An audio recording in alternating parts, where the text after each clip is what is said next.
Hey, good morning. Welcome to my channel, The Underrated Darkness.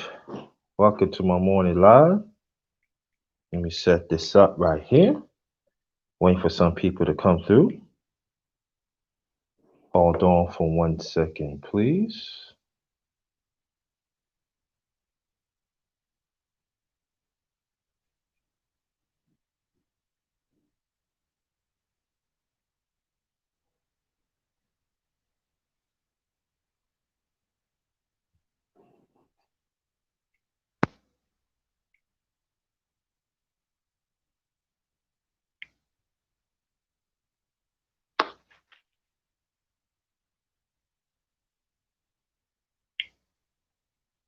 Hello?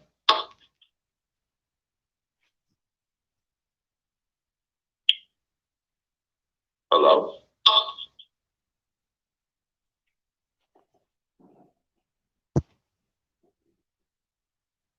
All right, all right. Hey, Ray, how you doing? Thanks for coming. Thanks for coming.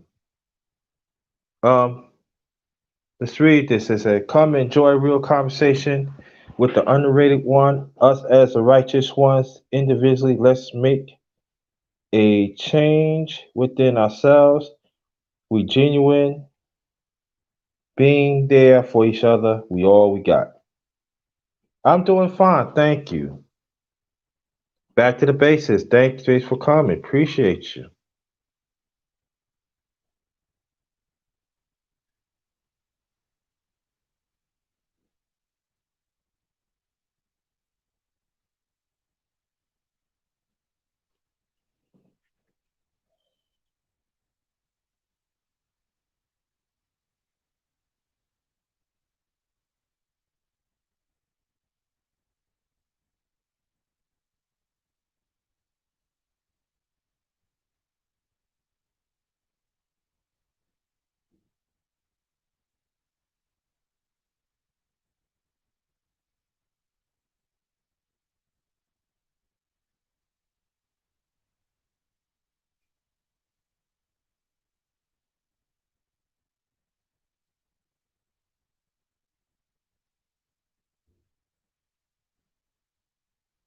If y'all can hear me, press one.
I'm back. I'm back. I'm back. Could you hear me? Press one. Yeah, me too.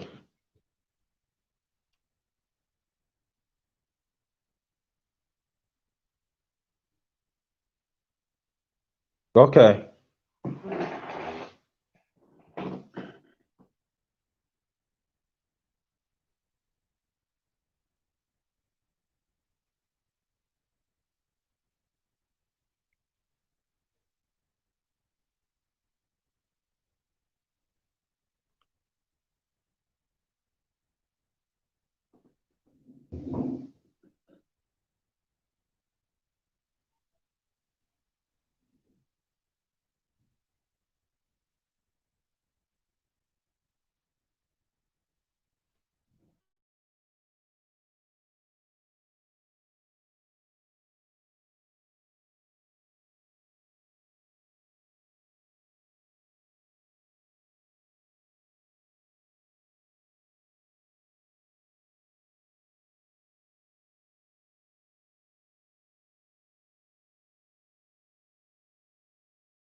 Salute to you, foot soldier.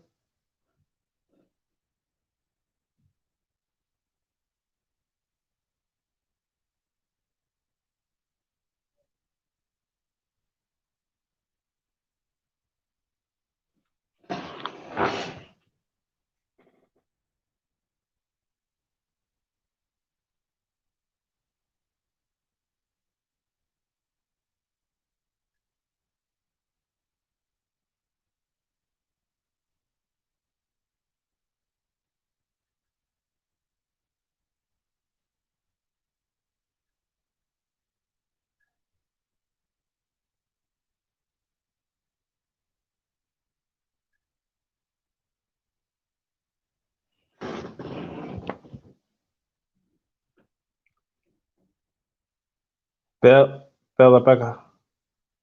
How y'all doing? Appreciate that.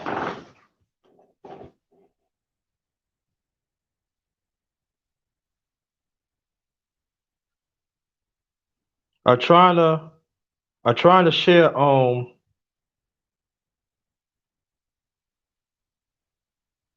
I'm trying to share the because I'm doing it off my phone. I'm trying to share the link so people can go come get on.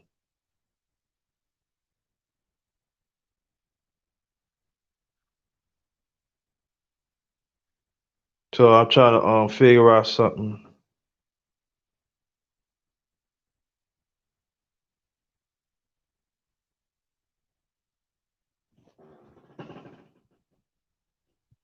So just bear with me.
Could somebody do me a favor?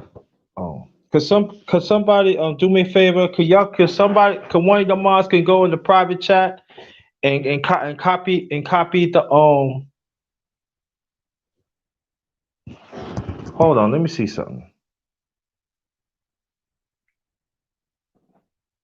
No, that's not it. Could somebody go to my private chat and copy the link? So because I want people to come on the panel. Can somebody do that for me, please?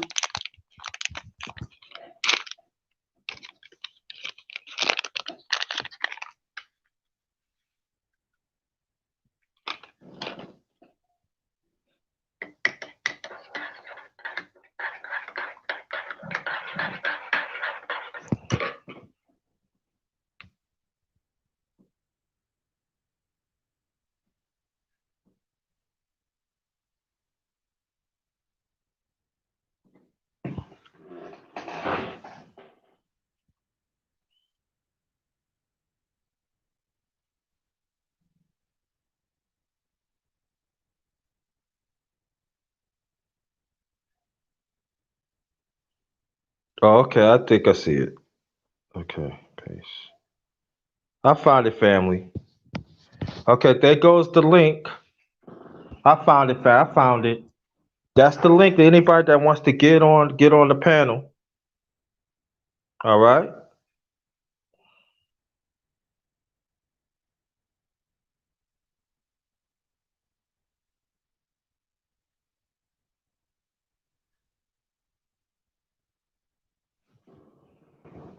Okay. Right. So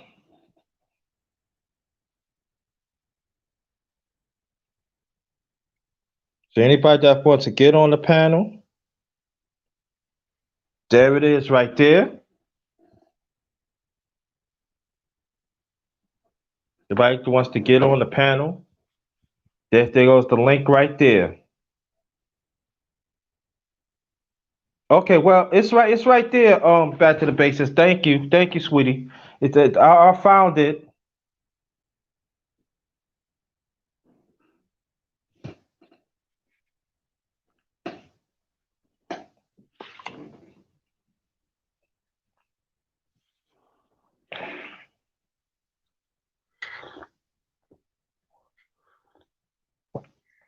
Well, I want to thank everybody come here. You easy man. What that's supposed to mean? Oh, Nikki C. Okay.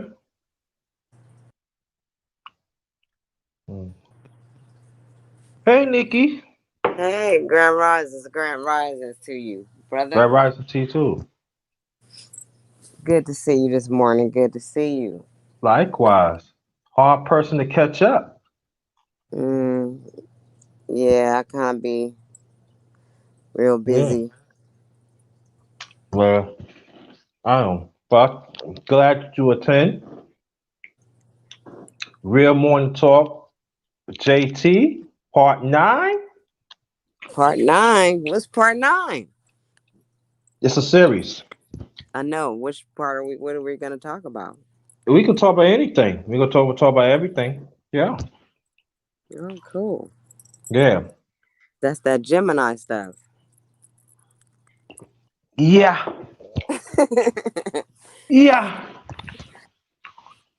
That's that But Gemini stuff, man. yeah. Yeah. So let people know long we can we can talk about anything as long as we be respectful. Long as you Yeah, be accountable what you're doing, black man, black woman. yeah. That's a lot that's going on right now. I'm noticing. I'm noticing a lot, and Hmm. it's causing me to feel a certain kind of way because I have hope for our people to become unified and to work together. I know everything ain't always gonna be good all the time, but we could do better. We could do a lot better. Hmm. And I Yeah. don't see it happening. I see a lot going on. on these platforms. I'm just really ready to just throw in the towel because after so long, people get tired. You get tired of Yeah, cause trying I to yeah, go I know ahead. what you mean.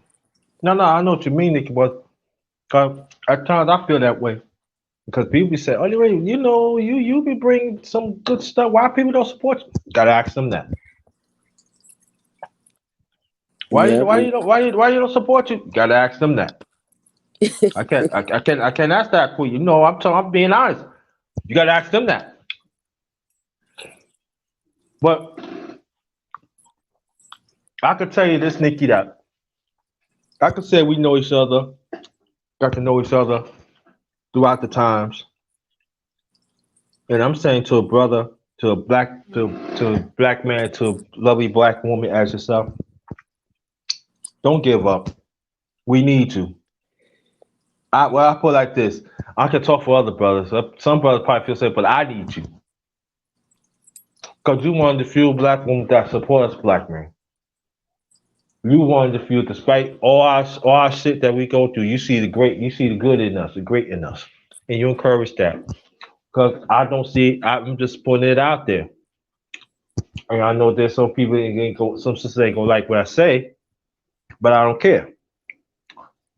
I don't see no black woman like say, yo, I like what you're doing. I'm saying that we gotta be great in our own way. Yes, I agree on that totally. But I don't see it. D Hodges, what's good? Shout out to the LDBC, that stands for Lions Den Boxing Community, also basketball community. Um, I just want to hear that. You know what I mean? Yeah. And also I see. I want to get your opinion on this. Also, I seeing that there are some people just want to be in certain circles. They don't want to branch out. And let me put this out there. Now, any job that you're comfortable with, yeah, you know, and it's good. But we gotta learn to branch out our message. We gotta learn to branch out to help each other. We just cannot just go there. Oh yeah, this is what I'm doing, and I'm getting this and this and that and stuff. Yeah, there's gonna be some haters. Yeah, but the way I look at it like this, Jay Sean, what's good, homie? If you want to get on, the link is in the chat, man. Let me hit that. But when you let your and we talk about this, Nikki, and I know you talk about it too. When you let your boundaries to be replaced of you as a person, of your character, if people shower you with gifts and stuff, like you're a god or something, Mhm. that's a problem.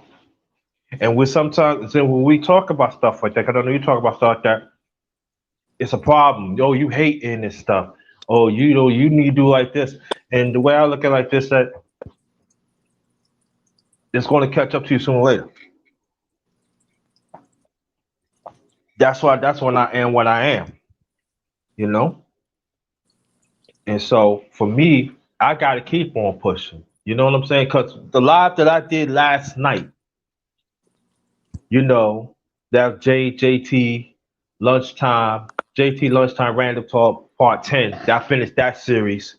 It was a young brother. No, that wasn't that. No, that was day before. This is sorry, this is the OGs and the elders part 6. That's what I Mhm. mean. And it was a young brother was 16 years old.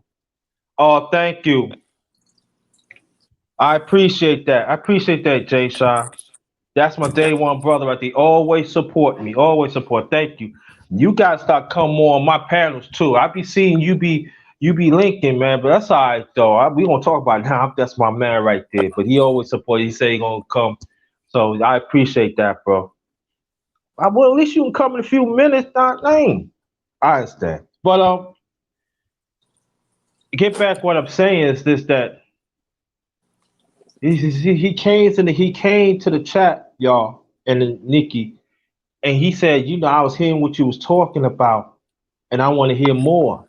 And he was going to lead. I'm too young. No, you stay right there. He said, I smoke weed and drinking.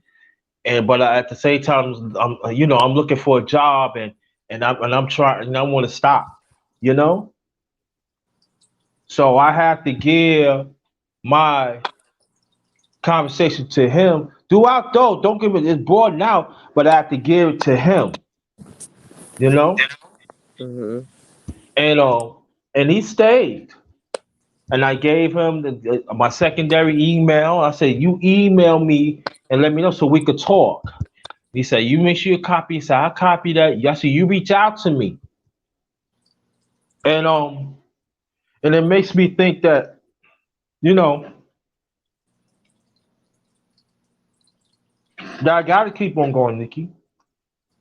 But how you feel about certain things, I get it. You ain't wrong thinking like that because sometimes I think like that too. And I know people gonna take like, oh, you just want to be up there. So no, it's not the point. You just want to feel that what you put in, you feel appreciated. You just want to, you just want to put good work out there. You especially you giving yourself. I got you, Jay Side, no problem. And and that's the problem, you know. And I'm talking about among his brothers, brothers, we go, we gotta get together, man. We gotta start alienating each other, man. Oh, he's not gonna get it, so I'm not gonna talk to him. And I know you see, I know you see it as black women too. So that's why I took it upon myself to reach out the best I can. Am I particular with certain panels to get on? Yes, but at the same time, I gotta branch out. And it's not, and if it don't make me feel wanted, I'm not complaining or nothing. It's what it is, what it is. But I gotta keep on going because that brother, that young man, that young brother, he gave me that reassurance that what I'm doing is good, you Mhm. know? And I got to keep on going, you know? By doing this. Sometimes when I do lives, I don't feel good. I don't. I don't really feel good. But I do it because us as the people, I'm giving myself and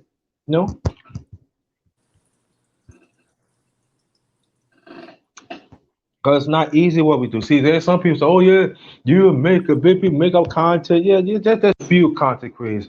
Well, did you know? Yeah. Can you hear me? I can hear you. All right, cool. All right,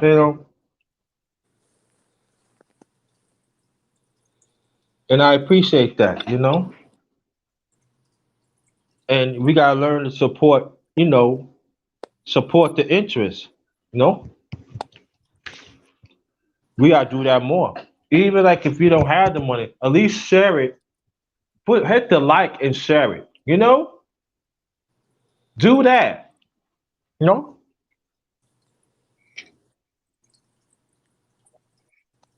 because the more you get it out there, the more likes out there. YouTube can say, "Oh yeah, this is good content." They can press it. You know. So I think I talk too much. I throw it No, back at you. no, you're not talking too much. It's just something could be going very well for a while, and then all of a sudden, somebody or something causes it to go crazy, and then you got to try to put it back together again, and Hmm. it's just very, very tiring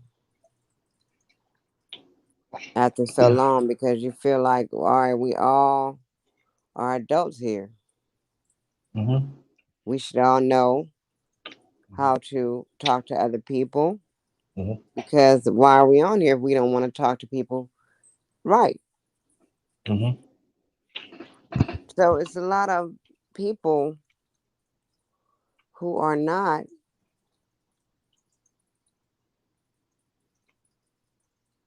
they're not very nice because they have other underlying issues because why am I going to come here on your panel and start tripping out on you, going off on you for? Yeah. Hmm. No matter what you're talking about, even if I don't agree with something you're saying, it's a way for me to say it to you that I might not go along with that or whatever. Not Mm-hmm. to start taking blows at you and putting you down or making you feel some kind of way. But Yeah. that's the problem though around here on these YouTube panels. Mm-hmm. I've seen like several arguments in the past couple of days, Mm. and it's like not even several, a few. Because I don't even come on here that much just to listen to nobody because I look at different channels when I'm looking.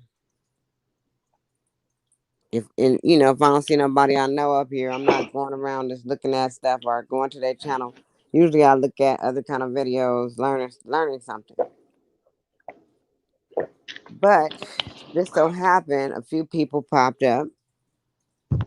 A few people that I hadn't seen in a while been popping up, and I'll be clicking on the video saying, "Let me see what they talking about today." Mm-hmm. And the things that I've been just heard, and it just amazes me that it still seems like it's the beginning of our the beginning of us being here. You know what I mean? It's like nobody ever evolves to me. Like it Mm-hmm. never fails that they go back to the same old ways, and it's like, what is it Excuse. all for? Mm-hmm. That's what my question is. What is it all really for? If this is what it's for, then I don't want to be affiliated with it. Right. Mm-hmm. That's I true. go on my channel and I talk, and hardly no one comes. It's fine though if Uh-huh. they don't come. Somebody will pick it up later. Somebody will run across the video and hear the positive words that I have to say. Mm-hmm. But a lot of times people tend not to like you because you say truthful things. You tell the truth Mm-hmm. about whatever it is in life. Like everybody's had their journey, everybody's had their experiences. And a lot of people like to come and share those experiences to assist others who may be going through some of these same things, or, you know, they can recognize or identify with what you're saying. Mm-hmm. If they, can vibe with you, then they probably want to hear what you're saying. It might help them later on down the line, or it might help them that day. That's what I feel my job is. My Mm-hmm. job is to share what I'm going through, or share my waking thoughts, share the messages that I get, and it's going to reach the people that it needs to reach. Mm-hmm. And that's it. It's not a popularity contest. Sometimes people think a lot is good, but less is more sometimes. You know what I mean? Less is more. Mm-hmm. If you reach 5 people, you still did good. Mm-hmm. Even if you reach one, you did good. It's something that's what you were supposed to do with that day. So Yeah. Yes, yeah, I appreciate it. Hey, anybody that wants to join the panel, this is morning, this is morning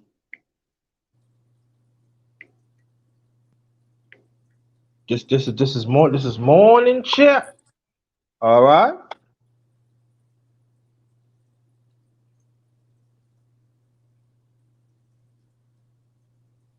and I'm up early this morning. I'm usually Yeah, not up yeah. I talking appreciate that. this early, Mm-hmm. but it was something on my mind this morning. Like, when Oh, is it so gonna stop?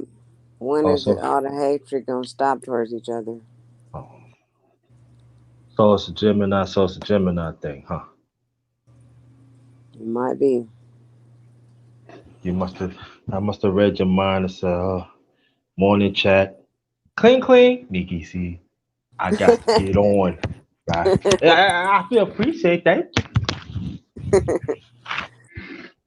Actually, I No. was just looking at my art. I was Mm. looking at art videos and you popped up. Mm. Yeah, I just don't gain them. Oh, mm, that's good. Okay, let's get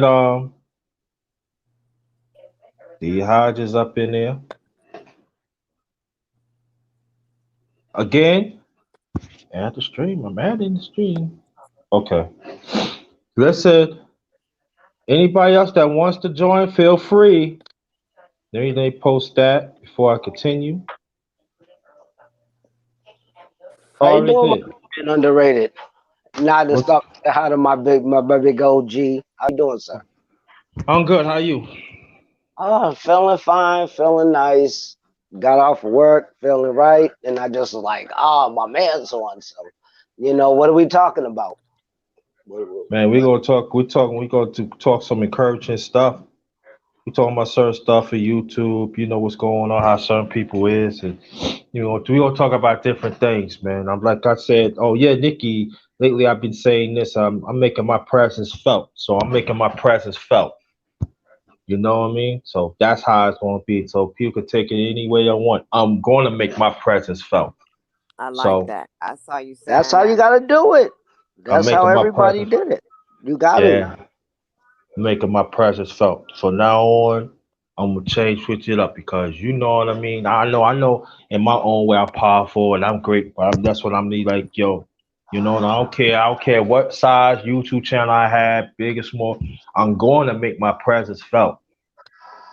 I'm going to, like my late father used to say, it is.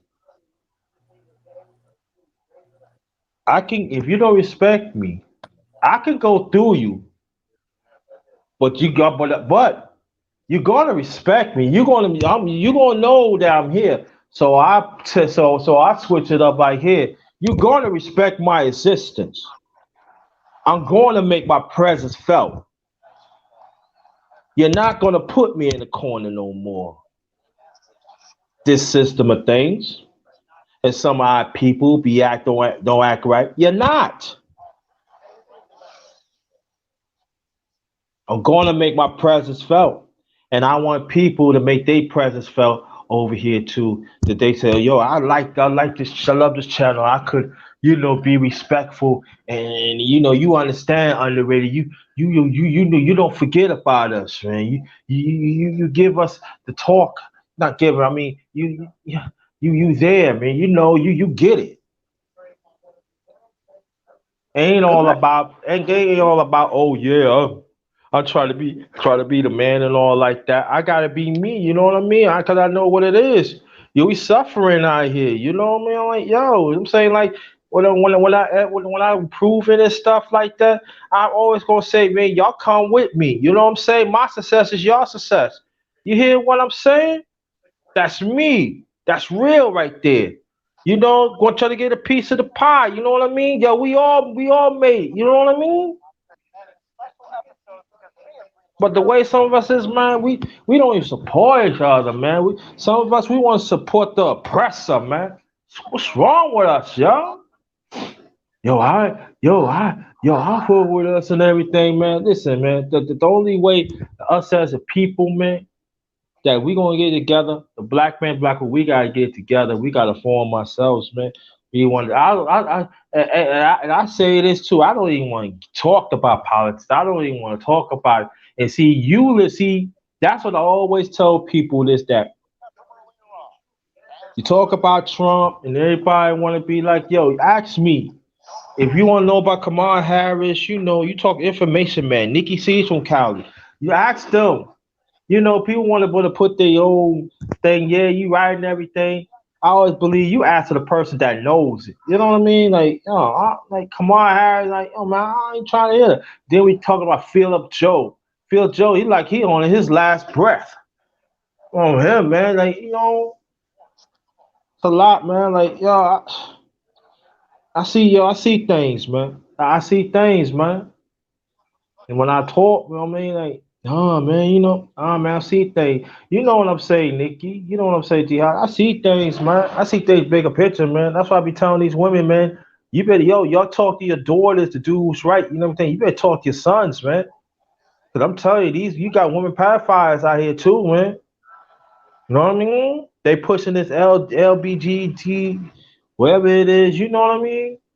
They want to break up our families, man.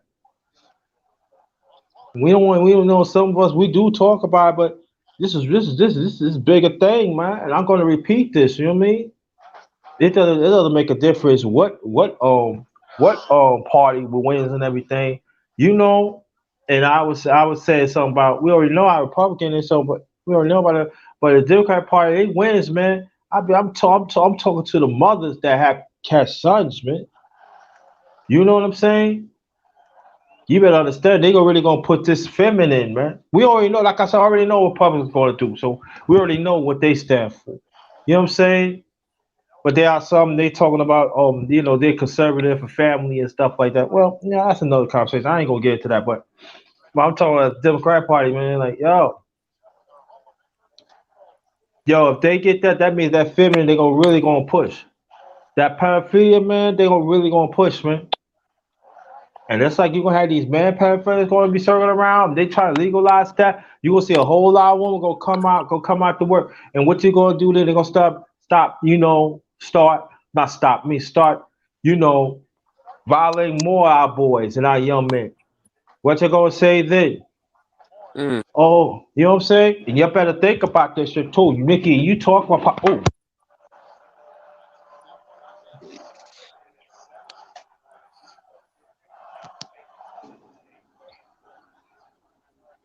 can you hear me?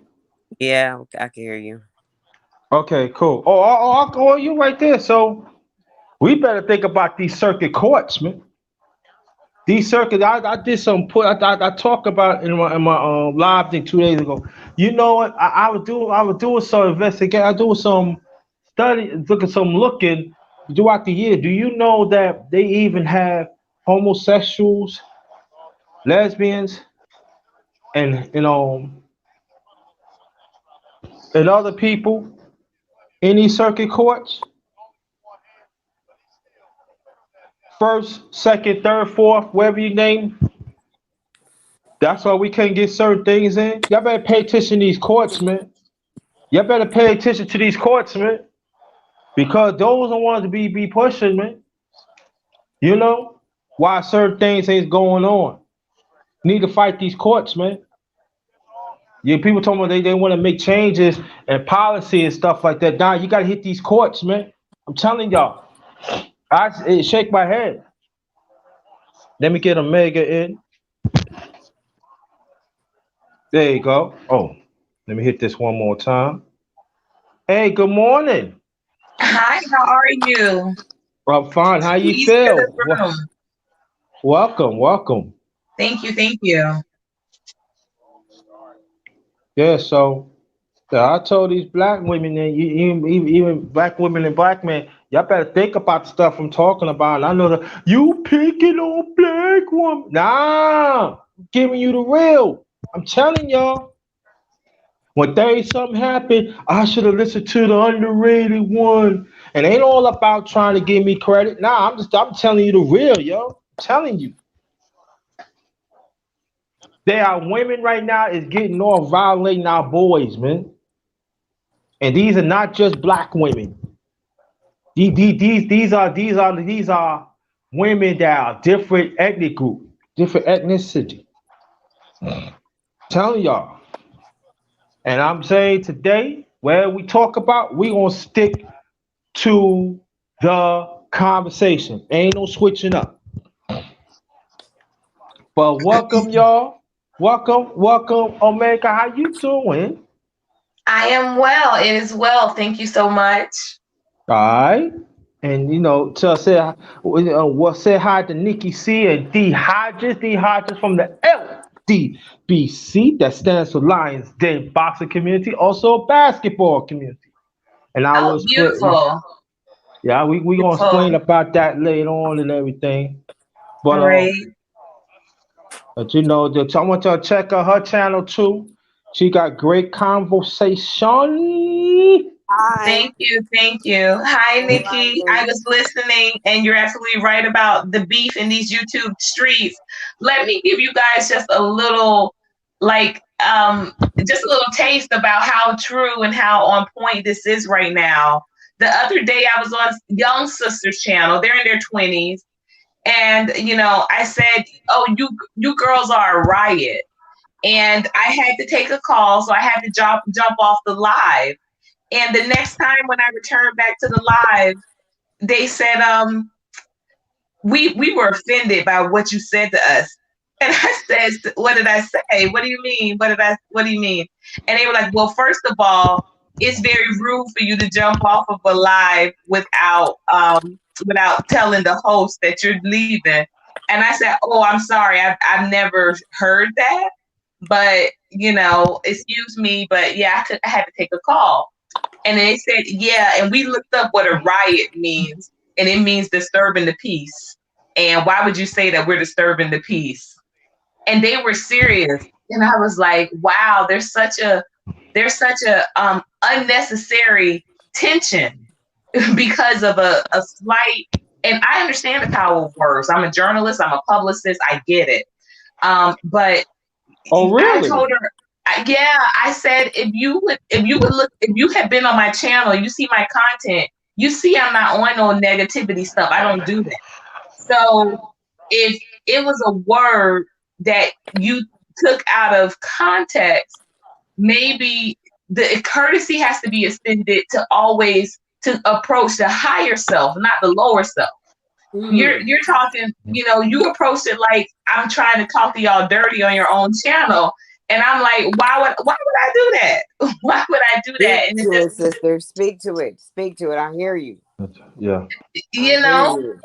And it was amazing that just that quick, because we were having a great conversation. We were reading scripture. So the way the Most High really started to turn it on me was to make me see it. He flipped the situation. I always like to call it having a prism perspective, seeing it from all angles. And he flipped it on me, and he made me see that the reason why they interpreted it that way was because of things that they had probably experienced. So they have experienced somebody speaking gospel and then going to speaking gossip. They have experienced they've experienced low vibrational beings. So they were talking and speaking in the spirit of low vibrational. But I'm like, I'm not on that. I'm really not on that. And as Underrated Darkness said, thank you again. Salute, brother.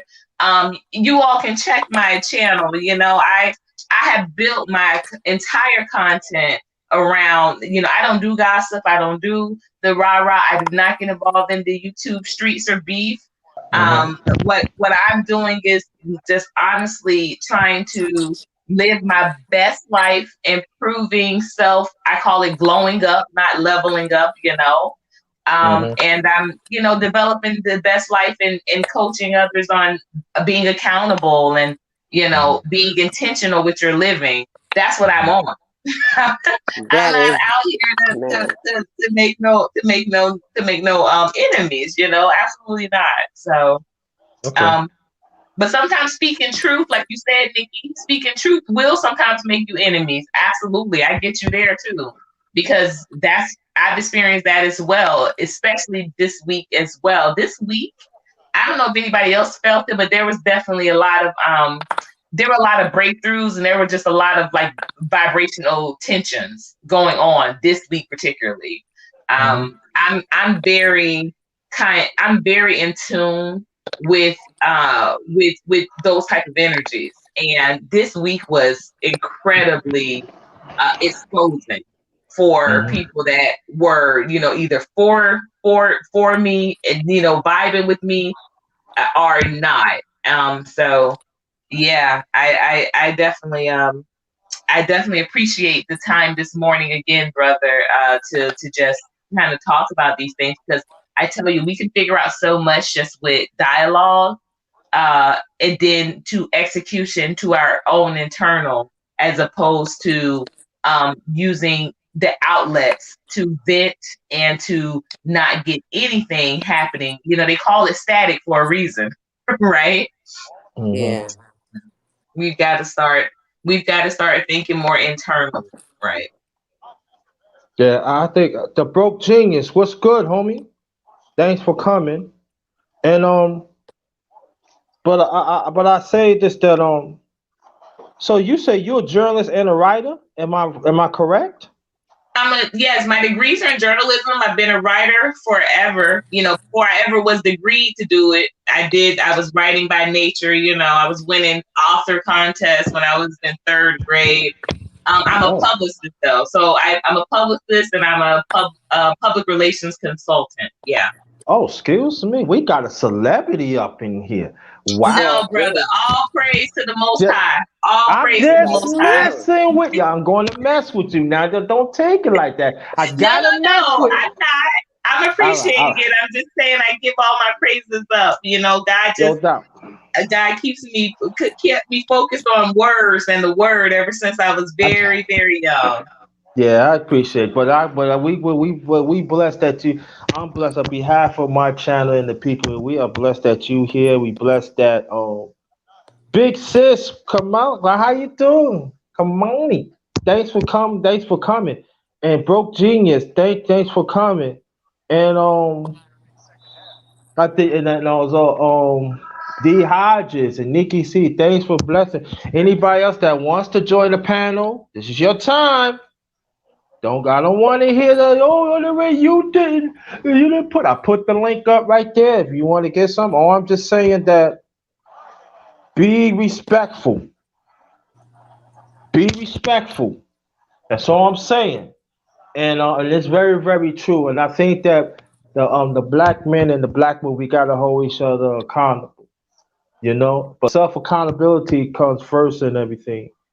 And when That's you it. talk, you That's know, it. That's the key. That's the key. And that's what, brothers, so many of us, that work, I love it when Yanla says that. That's doing the work. Doing the work is the work in yourself. Um, yeah. and I tell people all the time, don't do it my way. Really don't. I lost a great marriage. I lost a great husband, a great father. He's still a great father to the children, but I lost a lot of developing a legacy because I Mm, was so bent on being right, or wow. instead of being honest with the situation.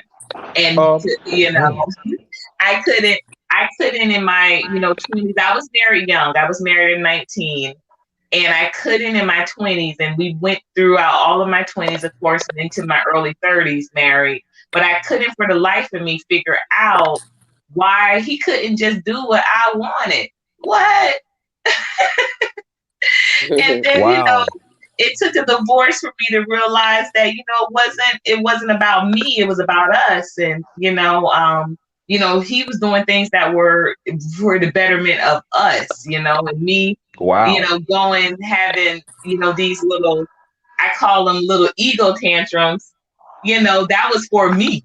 That wasn't for us, So I tell, don't Wow. do it my way, y'all. Don't do it my way. Don't But wait until don't wait until it's over for you to learn the lesson. But sometimes but it's like that, and everything happens for a reason. So I thank God even for that opportunity. He was definitely a brilliant man, great, brilliant man. So shout out to Mr. X, y'all. that's very, you know what, that is very, I'm gonna get you broken jeans, I'm gonna get you homie, I'm gonna get you Ronald. But it's very rare to hear a black woman talk about what she did wrong.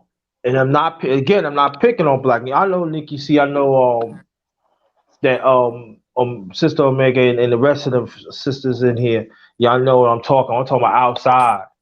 And this is the thing that when you point that out and everything, and as believe in the most high and stuff, that it makes you understand what you do wrong, but at the same time it's never too late to change, to work within the most high.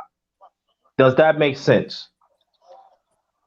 Um, Absolutely. But I think what you're hitting on is something that a lot of us aren't into. We're not into, and I'm not, and the reason why I think, you said Saul, I was in the camera, and I'm out the camera again. I'm coming to y'all live from the war room, my prayer room, y'all.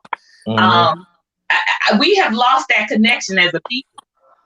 We don't want it. We don't want it. We want to get out on our knees for other things. Don't get me started this morning, y'all. We want to get on our knees for other things. We don't want to get on our knees to praise the Most High. Nah. You know, I love that scene from Malcolm X.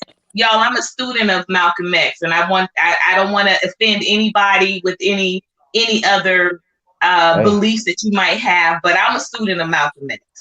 And I loved the part when he said he was first meeting, he was, you know, coming out of he was learning how to pray. He was coming out of his ego season, and he was learning how to pray. And he said that he couldn't believe how hard it was for him to get on his knees for Allah, but it was so easy for him to get on his knees and get into all crazy positions when he was trying to pick locks, when he was hiding underneath, you know, things, trying to avoid getting into altercations, when he was in sexual positions. It was so easy. But getting on his knees for Allah was hard because it's a submission. And that's why I tell people all the time, don't get it twisted. You know, I used to listen to Mobb Deep back in the day. Oh, okay. And I'm telling my age here, but you know, what have you. I used to listen to Mobb Deep, and he said, you know, when the one of the lines was, when she's on her knees, it's got to be love. And I said, nah, brother. That ain't love. That's manipulation. That's manipulation. Okay. That's not necessarily love. And we mistake that for submission, for other people doing it for one another. But if we are not giving that same energy to the Most High, y'all, it can't be nothing productive. You know, God has told us that the heart is very deceitful. Okay, so you can't trust your heart, and you know we have to look at certain variations, certain interpretations to say that the heart is the mind in regards to that. So, but I always tell people, read your own word, you know, because it says also in scripture, you cannot lean on your own understanding, you know, so you have to ask your thoughts to be guided when you're reading and interpreting. But yeah, I just say all that to say that you're absolutely right. When you have that understanding of your purpose for life, when you have that connection with the Most High, you realize, brothers tell me that all the time. They say, I can't believe you're so honest. I said, tell me, what would I gain? What would I gain in life by not doing? What would I gain by telling you, oh, this dude cheated on me, he was the worst, he beat on me, he was just horrible. And then we get into a whole full-fledged relationship and you find out I ain't did no inner work. And I'm coming at you, I'm angry, my energy is off, I'm being deceitful, I'm hiding money so I can do what I want to do with my money, you know. Why wouldn't I be honest with you and tell you what I had done wrong? Because if I don't, then you know you attract you attract what you reflect. And so when I tell you, I recognize my ex-husband is a certified genius, a lawyer, professor, and if he's all that, what you think he saw in me? Amen. But if I tell you, man, he was a dog, a cheater, he was effing around, he wasn't nothing, what you think he saw with me? Amen. Same thing. Goes both ways. Right. So I'm going to be honest, you know, and I think the proof is in the pudding, you know. He's remarried, has started a new family, beautiful. He's still a great father to our children. And, you know, I'm going on next month, I'll be 6 years single and celibate. And what? How old? Absolutely. No, I don't play with my body. My body is my legacy. No. How old? No, I'm talking about the age. Yeah. No. Next month I'll be 6 years. 6 years single and celibate. 6 years. Okay. Ain't nothing wrong with I've been divorced for 8 years. I'll be single and celibate 6 years next month, October. I'll be celebrating my celibacy. But what I say Okay. is that I've learned so much through the divorce and the healing and doing the work and doing this glow up process than I could have gotten. I tell my kids all the time that I know it's hard not having daddy in the house, but daddy divorcing me was the best thing that could have happened for me because it brought me back to my knees to Christ. I'm gonna rest my mic at that, y'all, because I see we got another person on the panel, but I thank y'all. Okay, there. Stay right there. Stay right there. We got D Hodges, and also we got the Broke Genius. What's going Could you on, hit? underrated? What's good, homie? Not Welcome, much, man. I welcome, just welcome to the panel. Welcome. Before you get out, what's flashing on the screen is the if you want to support, I do got a cash app. It's JT53000. Also have a PayPal account. It's paypal.me slash JT Black 53. So you want to support, here it is. Or if you don't have it, hit the like button and share this out. Support your interest. Go ahead, brother. Go ahead. I just saw you live, man. I just thought I'd hop on, man. Just see what's up. How's everybody doing this morning? I just got my It's peace. got my little veggies and just checking you guys out. I'm listening to the conversation. Very good. Lot of stuff going on. I'm recently divorced myself about 2 years. Okay. Yeah. Okay. Well, we definitely have to connect because I definitely want to start connecting with my divorced brothers and sisters and just talking about what has divorce taught us, what have we learned, and there's so much I could, like I said, I could definitely go on for days for myself, but we definitely should connect. So my name is my page, Omega Courtney, and just so y'all know, I don't deal with I don't. Because I do come from the journalism and the background of public relations, that's actually my name. It's just reversed. So my name is Courtney Omega, but my channel is Omega Courtney. Yeah. And I definitely would love to connect because I am trying to build that network of just, I'm into doing the heal and I'm into doing the work and connecting with. I don't want to trauma build. Don't get me wrong. I ain't trying to trauma bond with you, but No, my I God, you think got that me scared, Omega. Let me stop.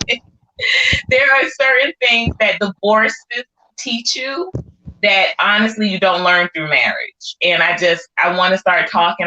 That's been on my heart lately. I want to start talking to other divorced brothers and sisters about how to pick up and recreate your life again after marriages. Because how long were you married, brother? I was married for about 4 years. If I had to put everything in a nutshell, as far as anybody that's thinking about getting married or whatever, or scared of divorce, basically, in hindsight, I would say that marriage is definitely serious. It's kind of like being in jail. So it's easy to get in, but hard to get out. It's a very serious relationship if you gonna go there, the legal way, full, legal marriage. It's something that's serious. I didn't take it that serious, but it's definitely something that is, in hindsight, is very serious. Okay. Yo, that's what's up.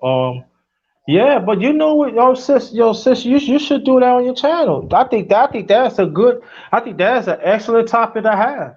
I think Absolutely. because especially brothers, because let me say this, brothers is not, when it comes to divorce, brothers do not they do not have they saying the way how society have it and stuff like that. Again, I'm not picking on, I'm just talking about society, period.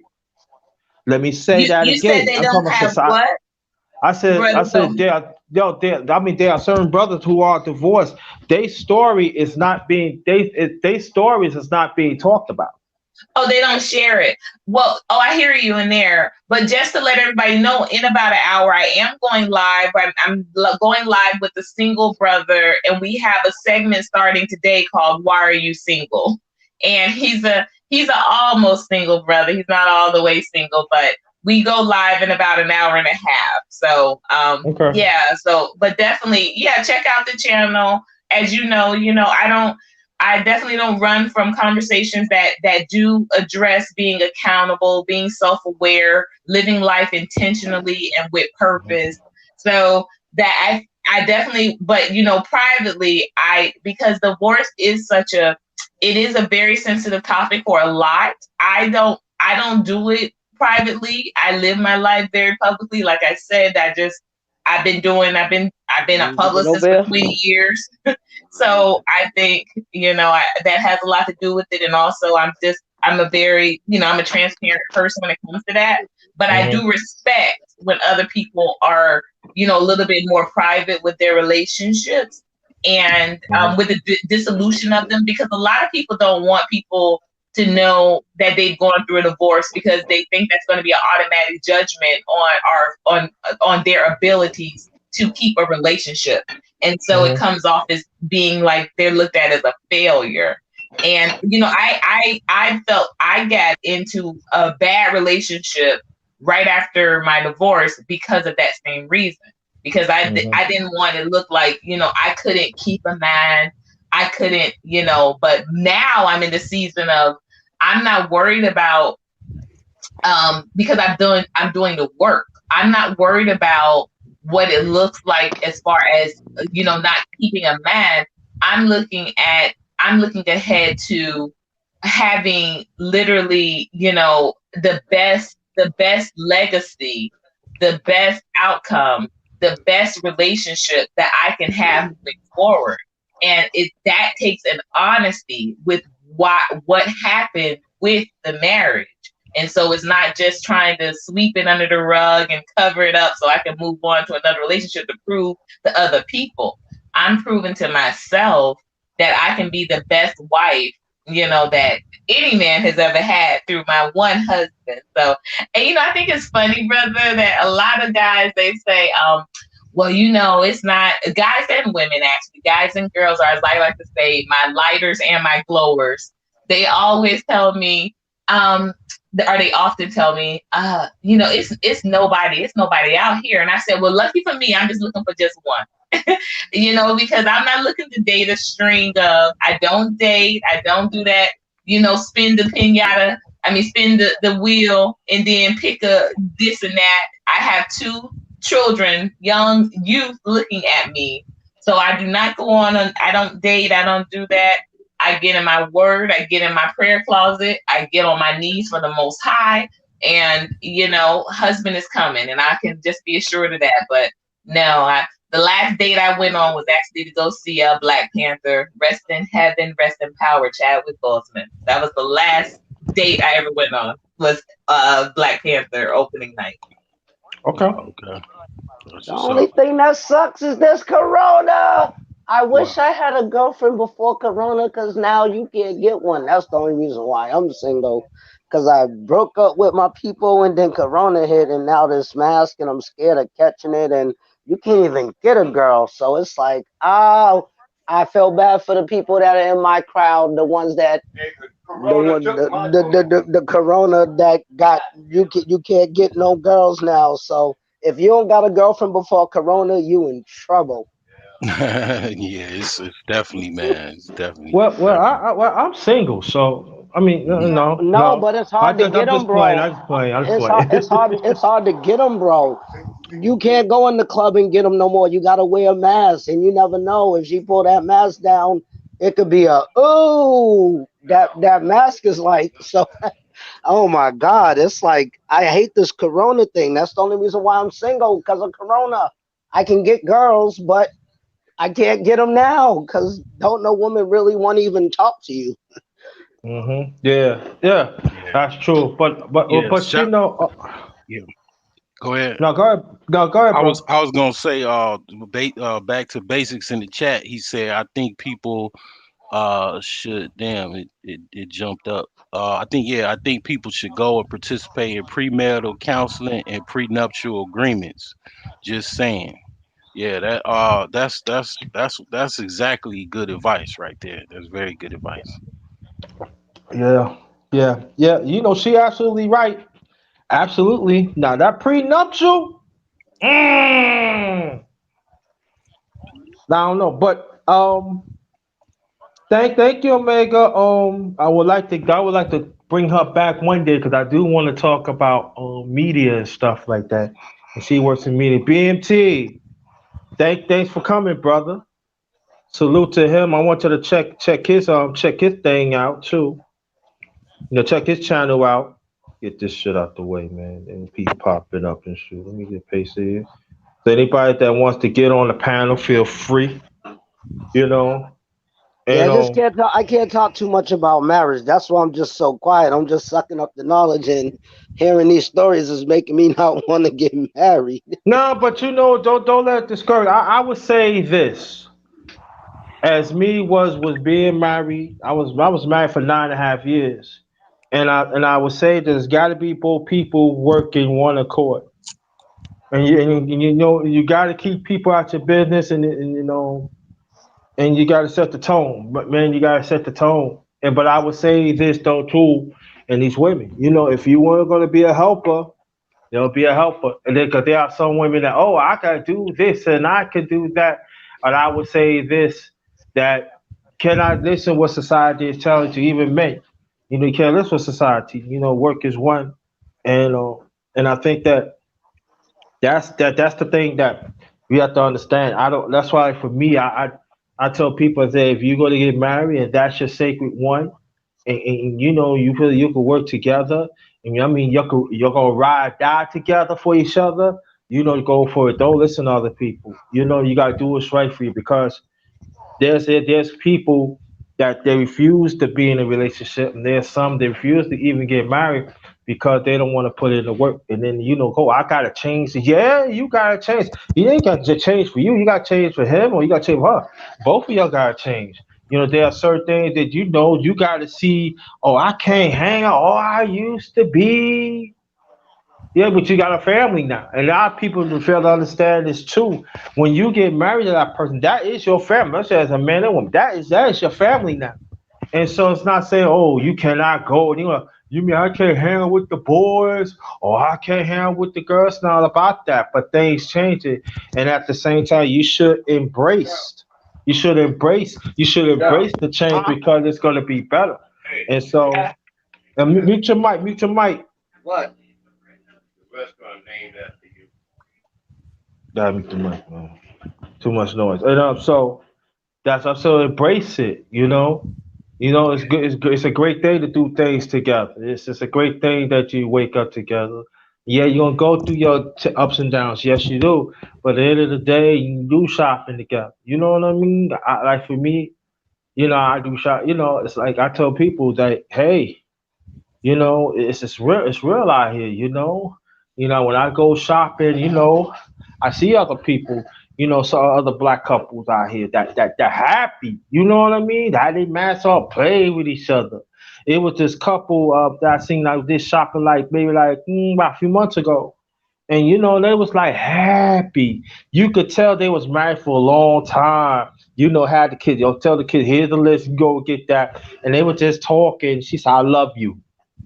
And I want you to remember that. And I guess that they just got over argument. And I noticed that when he turned around, he was tearing up. He said, "I love you too. You gotta understand I'm doing it for us." So I know, babe, I know. But I could tell that they've been married for a long time because the kids they had was like teenagers. And you should see how they play with each other, hugging each other, kissing. I said, "I love you." And he said, "I'm gonna show you when he get home." I said, "Oh yes, sir. Show me." And then the kids like, "What happened? Oh, be quiet. Just get the stuff and put it in the car. You talk too doggone much. You need to listen." And then when I see that you as a black man, I teared up, almost teared up. I'm like, wow. They say you all right. I said, I'm just seeing that. You know what I'm saying? The love right there. And and they say it's out there, man. It's out there. And so we do have examples out there that black love does exist and everything. But we just have to be careful. We have to really seek out. And then we are there at the same time. You gotta understand that you do have value. Sometimes we let money and other things be value. No, yourself, you do have value. When you involve yourself, when you change within yourself, you know what I mean? You have value. And so we have to understand that we got to put ourselves out there. You have value. So that's very important and stuff. So, and that's very important. So, and I'm gonna lead to that. I'm gonna lead on to that and everything. Um, I don't want to talk about politics because there's gonna be things like that. But I do want to talk. I do want to talk about sports a little bit, but I know there are some black women they not into really sports. They just something they just not. They just not. So we don't leave it You'd like be that. But surprised. yeah, listen, I talked. They don't like to be Uh, around sports. They mm, don't. They mm, don't. You right, but some of the ones I've been through, mm, they don't want to be around. Do that person like mm, you be like looking at them like, yeah. why and but it's like so to sometimes that could be discouraging too. But I do want to talk about music though. And any black woman that wants to get on, you feel, you know, so you get on to talk about the music and stuff, and I do want to talk about music back then and even now. What we was talking about, brother, on your channel, we would have a Oh very man, that was serious. hey, that was epic, man. That's That probably was gonna be a classic, right? Yeah, Thank you, thank you. yeah. Underrated, don't be underrated. I hear that many people say underrated. You be around classic conversation. I gotta stick my chest out there. Got my chest. Let me stop. Cause see, here's the thing, right? People, it's like you said, value, right? Like some people, a lot of times discount themselves, and it could be and discount their experiences, right? So like your experience, your life experiences is unique because, for example, like you would you grew up in the '70s in New York. I mean, you could everything that encompasses that, what I'm saying, from Saturday Night Fever to the birth of hip hop. You was around there. Like, Mhm. ain't that many people can say that. You know what I'm saying? Like Mhm. that's like you could literally eat off of that alone. Like, cause I mean, I grew up, I was born in the '80s, in the Mhm. South Side. I mean, well, I was born in the North Side, but I grew up Mhm. on the South Side of Chicago and in the suburbs, right? Mhm. So your experiences alone is like, somewhat of like being a historian because you were, around certain elements at time that people weren't around. You know what I'm saying? So Mhm. man, I mean, we was talking about things that you wouldn't hear nobody else talking about because only a few people could actually, talk about that. You know what I'm saying? Like what you were talking about, ain't that many people could talk about that. You know Well, what I'm saying? tell people some of what they was talking about. I trust. Oh Tell, yeah, yeah, tell, yeah. tell I mean, it's some. still, I'm just yeah, the saying live, some. yeah, the live is still up on my channel. But you were saying what kind of caught my attention was like you had basically you was talking about Sugar Hill Gang and how they wasn't even from New York. They was from New Jersey, right? I didn't know that. And then I didn't even also know, well, it really didn't matter, because I didn't really talk about it on my live because 'cause a lot of times I forget or whatever, get sidetracked. But you said that they had a ghostwriter for that song they came out with. Yeah, I pretty much, that's yeah. what was taught. That's what was said. Mhm. That's it was said. Yeah, yeah. But you know what? A ghostwriting ain't. I don't discount cats that get ghostwriters. Like I like Drake. I don't care when I hear him rapping and stuff. I don't think, damn, okay. did he innovate that himself or not? I mean, you know what I'm saying? Like people actually like I'm in the process of writing a book. I mean, I could actually send my book out for somebody to edit it, and a lot of times people that's what they do. They go send a book out to publishers, whatever, to edit their book and whatnot. And Mhm. they'll make edits where they actually will, put their own words into your words. But you got people that just even write the whole book because they ain't writers or nothing like that. You know what I'm saying? So Mhm. I don't discount that, but at the same time, to on that same note, Michael Jackson. When I found out Michael Jackson, some of his greatest hits was from a white guy by the name of Rod Temperton.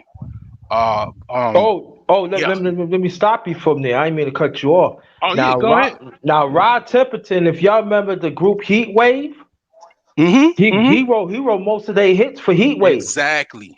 Like, but He I'm was a talking about member, the beginning the shit. member Yeah, of yeah, Yo. baby. I believe he's from England, and also, I told people, well, I want you to listen to the story of Heat Wave. That Temperton was getting like all the hits that Temperton was like giving to other artists. I think one of the older brothers, he's no longer here. He was turning it down. He was like, look and said, why? So the other brother said, why? What?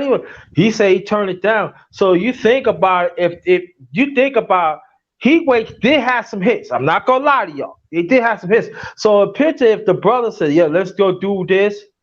We could see Heat Wave as a different level. Like I could say probably like Hall of Fame status. How many hits? Cause Tipperton was writing hits. And Yeah. that's and then after the '80s he started working with Quincy Jones and stuff. Yeah. Like I just want to throw that in there so people know. So you go Yeah, ahead, I bro. I'm sorry. mean, I mean, literally, okay. This just listen to this alone, and then for the record, Heat Wave came like if when I listen to Heat Wave, it brings chills to me Mhm. because that came out, I believe, in like my nuptial, well, my conceptual year, which is '79, because I was born in '80. So Mhm.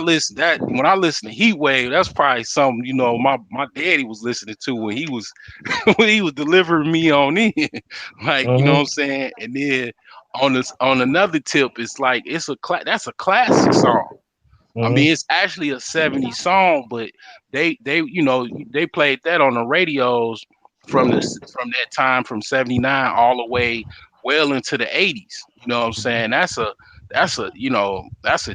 classic, like in the annals of history. So, Mhm. but just to note, Rod Tipperton, this is gonna blow people's minds away because when I heard this, right, I was like, whoa, wow.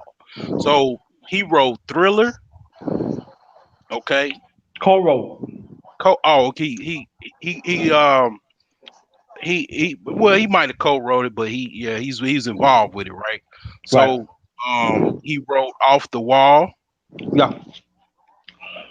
okay, and Rock With You, okay. Thriller, you could just look up Thriller, right? Thriller got like I think what is it? Because you probably I'm sure you know way more about music than I do. Thriller is what, Diamond, Titanium, or something like that as far as record Something like sales. that. Yeah, something Yeah, like that. I Yeah. mean it's like one of the greatest, the most like soul record of all time as far as I know. But And also Purple Rain. I think they had two diamonds in the age. You got that and Purple Rain by Prince. right, right, Prince was right, diamond too. right. And then he wrote some other stuff like, you know, um, for Patti LaBelle, James Ingram, all them cats, man. But Yeah. Hmm. yeah, I mean, you wouldn't know. I didn't know that. We used to listen to rock and roll. I had a Michael Jackson jacket. When I was like 4 years old. I ain't had the gloves, I don't think. But I mean, you know what I'm saying. I ain't know anything about like this till like I found out about this maybe 8 years ago. Hmm. I mean, so that whole time, like I didn't know some white dude from the UK that wrote, "Rock with You" and "Off the Yeah, Wall" and and right, and "Thriller."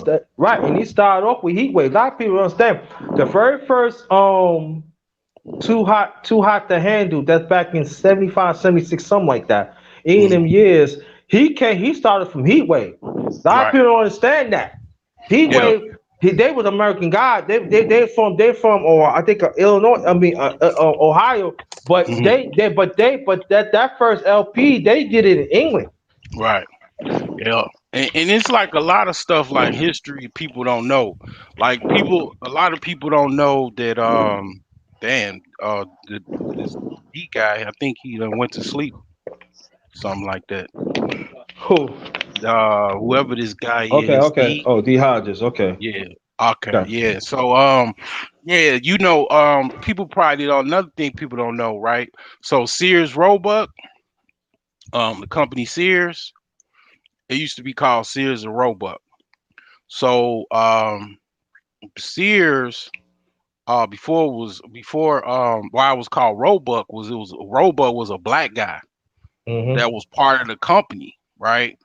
Mhm. So they had sold Roebuck out, or basically so Roebuck sold itself out for like $1,000 back then. Like you talking about like the late 19th century or whatever, right? Mhm. So they sold out excuse me. And excuse me, man. I'm just but yeah, he sold out and then they changed the name to Sears. So Mhm. think what if it would have just been Sears and Roebuck and it was a black dude, right? Like I mean, yeah, like if he just like, kept it on. I mean, Sears actually went bankrupt and then they even talking about getting bankrupt again. And then also they talking about, Amazon possibly buying them. They really in bad shape. They done closed a lot of stores and stuff like that. I bought a bunch of shares of them, but I mean, a lot of people don't know that story about Sears and Roebuck. Mhm. Yeah, Sears and Roebuck been out for decades too.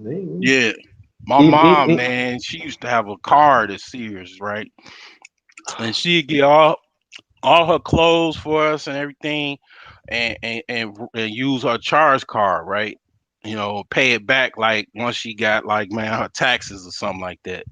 But we always was sincere, man. Then yeah, they and just, yeah, and even Woolworths too. A lot of people say yeah, Woolworths. They say Woolworths used to be out too. That was national distribution too. I mean, we had Woolworths in downtown Brooklyn.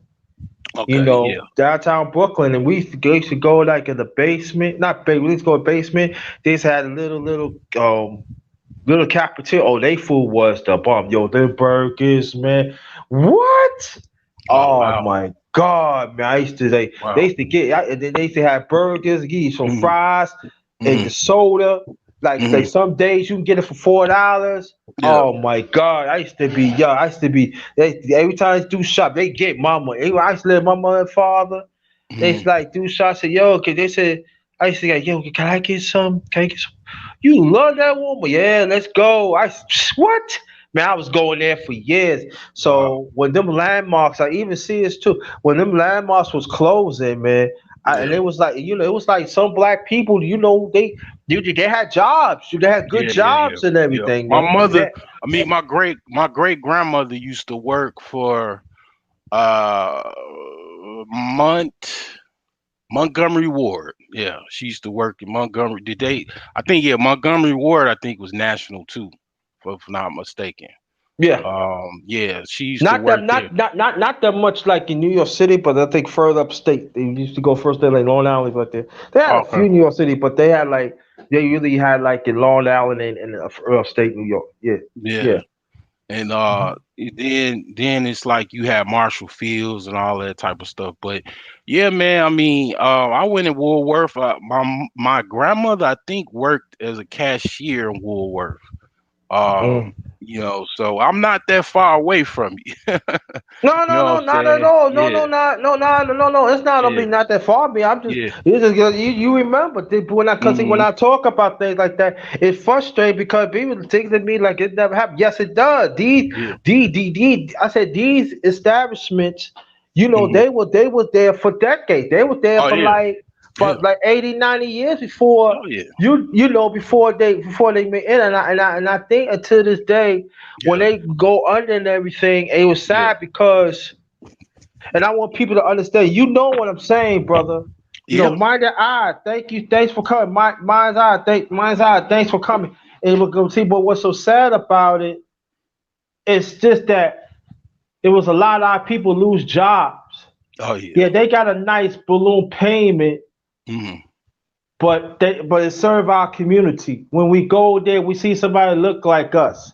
Hmm. You know what I'm saying? You see, they was nice. I mean, then you got some nasty ones. They say, yeah, but they come, hey, how you doing? Hey, Yeah. they got a sale upstairs. I said, what do Yeah. you mean? Yo, when the manager tells you they got a sales upstairs, you go up there and say, you know me. You know what I'm saying? Yeah. Yeah. All It that was a was. community Yeah. thing, man. That's Yeah. what was like, yo, I missed that, man. Yeah. And then people don't understand that when I see, I know we was never really together and all that stuff, Yeah. but at certain times that we was together, man, that's what I'm saying. Like right Yeah. now, if I would have been, they would have been open right now. And I'm Hmm. being honest with you. Hmm. Right now, if I would have been living in Brooklyn, New York, they would have been right there. I'm telling you, Hmm. it probably be the meal probably go up to like $10, $11. They still Yeah. would have got my money. There's Man, no ifs and buts yeah, about it. my first charge card, right? My first credit card. I hope the statute of limitations is done with this. But I lied on the credit card application. I had no Ooh. credit. I say I was 18, so I was like I was born in 79. Well, hey, some people count that too, but I really, I put it that I was 18, right? So I can try to apply for this charge card. Mm, So I got approved, right? I was mm, 17. I was 17, but I put on the application I was 18. So I got this mm, charge card. I got $500. Man, I went shopping. Man, I went shopping with my mother. Bought me some cool water cologne. Bought me some other mm, stuff. Then another thing like people don't know, right? Marshall Fields was they own a part of Target, or if not completely, right? mhm, So they had on Target. So I'll take the same charge card, go to Target and buy some stuff. So man, man, I was excited. I just wish I would have kept my credit good, but I'm working on that now. But yeah, man, it's a lot of stuff, man. A lot of stuff. And Marshall Fields, they had like the same thing, the food courts and stuff. Their food was pretty good. It was expensive, but it was good. mhm. Yeah. Yeah. And then they had Zaire. I don't know if Zaire was national, but uh, I don't know. I don't know. No, we ain't had no there. It was like certain regional parts of the country. yeah. But I tell you another thing, right? So like, look at Best Buy, right? Best Buy is kind of on the king of the mountain right now, but they got a lot of people coming at them, man. They the king. Well, they not really the king on the mountain. They used to be though, because Best Buy, man, they knocked a lot of heads off, right? So Mhm. it used to be Circus City. They couldn't compete. Circus City couldn't compete with Best Buy, and then they bought Montgomery Wards, so they Mm, end up closing. Then you know what I'm saying. Tiger Direct. I used to work at Tiger Direct, right? I was a tech there. mhm, They closed up shop. They couldn't compete with. Matter of fact, Tiger Direct I worked at Vernon Hills, Illinois. They were right behind Best Buy. Man, they closed up shop. Right, they shut mm, all of their stores down. Damn near, I think they kept maybe one or two. But mhm, Best Buy, they they um they trying to compete. They probably, I gotta look at them, but they kind of in trouble. Last I heard too, because they gotta compete with Walmart, Target, Amazon. mhm, E-commerce itself, like just people buying stuff on the internet.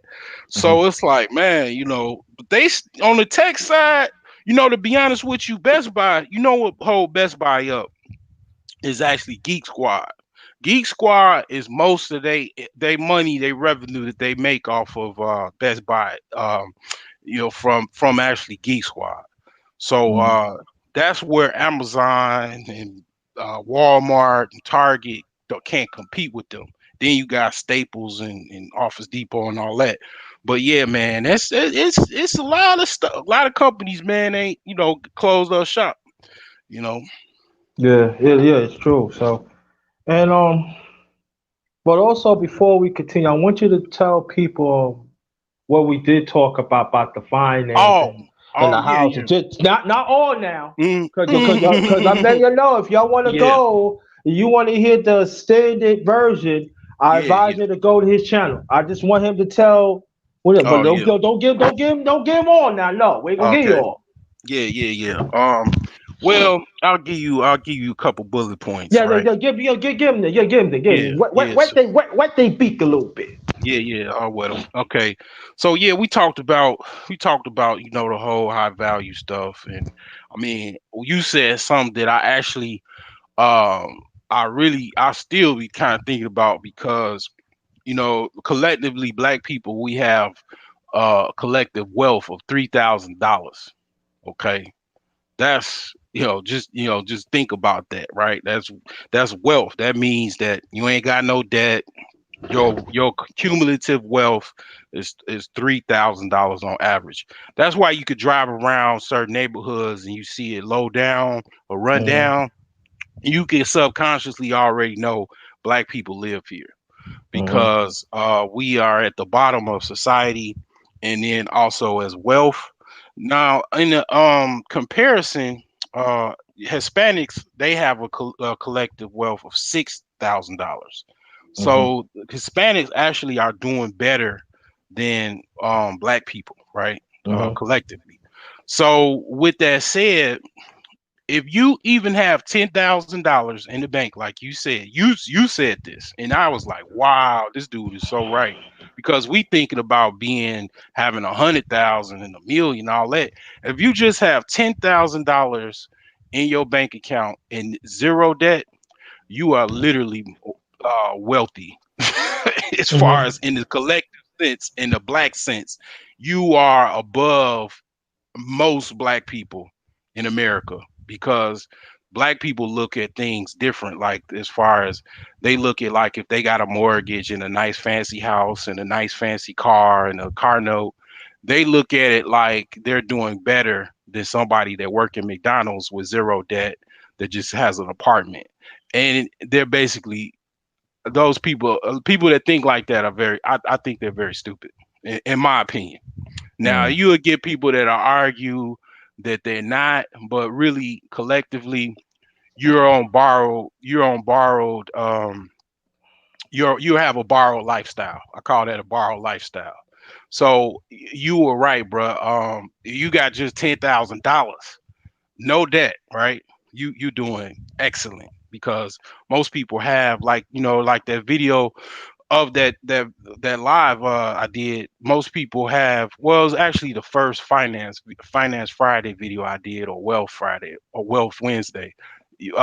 Most average people have about $60,000 in student loan debt. So that was you hit the ball out the park when you said that. Because Mm-hmm. I wasn't even thinking that basic. Like just on a basic level, if you have zero debt and $10,000, that's your net worth is actually $10,000. You are above where most people are. If you look at the model of assets over liabilities, you have zero liabilities and $10,000 of capital. You're doing better than most people.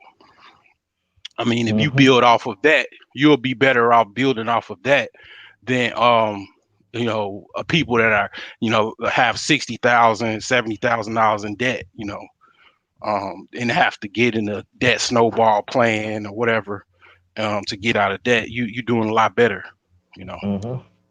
Yeah. Oh, that's what's up. Yeah. Let me see. Yeah. I'm But trying to another bullet point that we was talking about is that people give advice as far as you shouldn't save money. Well, I don't agree with that. I mean my book is going to be called The Millionaire Savings Plan. So you should actually save physical cash. And we were talking about that for about a good hour. Like, yes, sir. you know, you should you should, in the words of I know he's disliked, but Robert Kiyosaki, he said you should save God's money.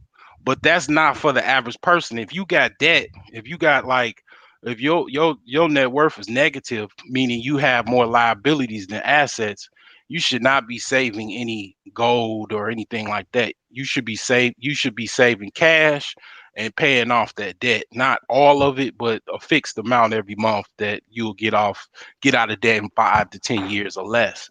But the advice for people not to save money, I understand what they're saying. They're saying you should invest it and hedge it. But in a person that has a lot of debt, which is the average person, to get that advice, they're not clarifying or breaking it down what they mean by that. I mean, not everybody Mhm. is able to be a savvy investor to take money and actually flip it, or get a net return or profit. Most people not able to do that. So for the average person that just kind of check to check or anything like that, you start off with saving money $100 at a time, like a marine guy that I was friends with. He said you be a hundred near, then you be a thousandaire. You just keep working your way up. Then you a 10,000 there. You just keep saving. You keep getting yourself rising above to certain levels. But you definitely should be saving money. That anybody that's telling you not to save money, you really gotta understand. You gotta, I understand, what people are talking about with that, but that's not wise advice. I mean, even if you have gold or you got silver or platinum, it's not liquid. It's considered hard currency. So if Mhm. it's 12 o'clock at night, unless you somewhere where it's 24/7, like maybe New York was like that before the pandemic. But depending on where you are, you can't take a gold bullion or gold bar and then go get some money at 9 o'clock at night. You just can't do it. If you need money right now, you need to you know actually save actual cash or in a bank. you know so look like underrated, you dropped off.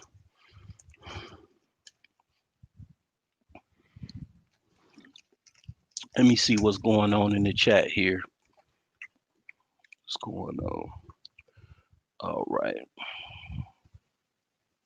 Nobody saying anything? No, I don't see nobody saying nothing. Oh, Ronald Finkley. I'm working on buying a house by next year.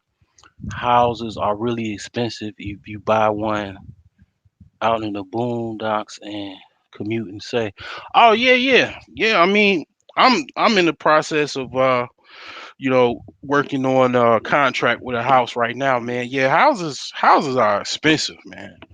I mean, you got cars. People be complaining about cars, car repairs and stuff, and I understand. But man, houses are very, very expensive, man. I mean, you just everything. If you I talk about it on my channel, but I mean, if you updating, like it's just everything costs damn near $1,000 in a house. It's kind of like a house. A house is Mhm. like a house is like a Mercedes Benz, right? Like Mhm. everything is $100 or $1,000, right? So it's like, oh, you need your oil change. All right, that's $100. Oh, you need lights. All right, that's about $100, $200. Mhm. Houses are like that. How having a house is like having an exotic car. Mhm. And I advise people to definitely buy houses, or buy as many as you can, especially now because it's a lot of stuff, a lot of values out there. But yeah, house repairs and keeping up and maintaining a house is very, very, very expensive. I mean, you even have, like for example, the average cost to rehab a bathroom is like $3,000 to $4,000 or on up, depending on how fancy you want your bathroom. A kitchen Mhm. could be 5,000 to on up to even 50,000, depending on how fancy or how big your kitchen is. I mean, houses are very, very expensive, man. If it definitely is. Yeah. I want to let me put it out there. Thank you. Thanks for the I want to let me say thanks for the cash app. Back to the basics. Also, Jay Sean Randers, he sent me a super chat. Thank you so much. Also, if you want to donate, it's flash on the screen. Cash App $ JT 53000. Or if you want to do you want to do the PayPal, it's all in caps JT Black 53. Yeah, So if y'all want to donate, it's right there. It's right there in the chat. So yeah. And then you were talking about basketball briefly, like you was talking hmm about the New York, like the and one tournaments and stuff like that, the little yeah, like yeah. street ball teams and stuff, like the stuff you was talking about, man. Shoot, I ain't never heard that. Never. Duffel bag. I done heard a lot of documentaries and stuff, man. I ain't hear Yeah, nothing and the about duffel the bags, all that duffel bag, yeah, plastic bags, yo, Gucci bags, or yeah. even sometimes they had the little mini suitcases. I see all that, yo. Mm, Money Boy Films, what's good, homie? If you want to join, feel free. I've been around that. You know what I mean? yeah, I ain't said that. Oh yeah, I was the man and all. Nah, they wasn't like that. But I was around that shit. You know what I mean? Them motherfuckers used to like, yo, come here, man. Look at this. mm, Like, damn, nigga playing flashy. Yo, one time there was this guy. He said, "Yo, this is no mm, lie. This is no lie, yo." He said, "Yo, well, a drug mm, dealer." I was in Rucker Park when the game started. He said, "Yo, what up? What up? Where you from, man? I'm from BK, man." Came there and said, "Yo, you slim me, yo. If you shoot a jump, yo, if you shoot a jump shot from the key, I'll give you $1,000."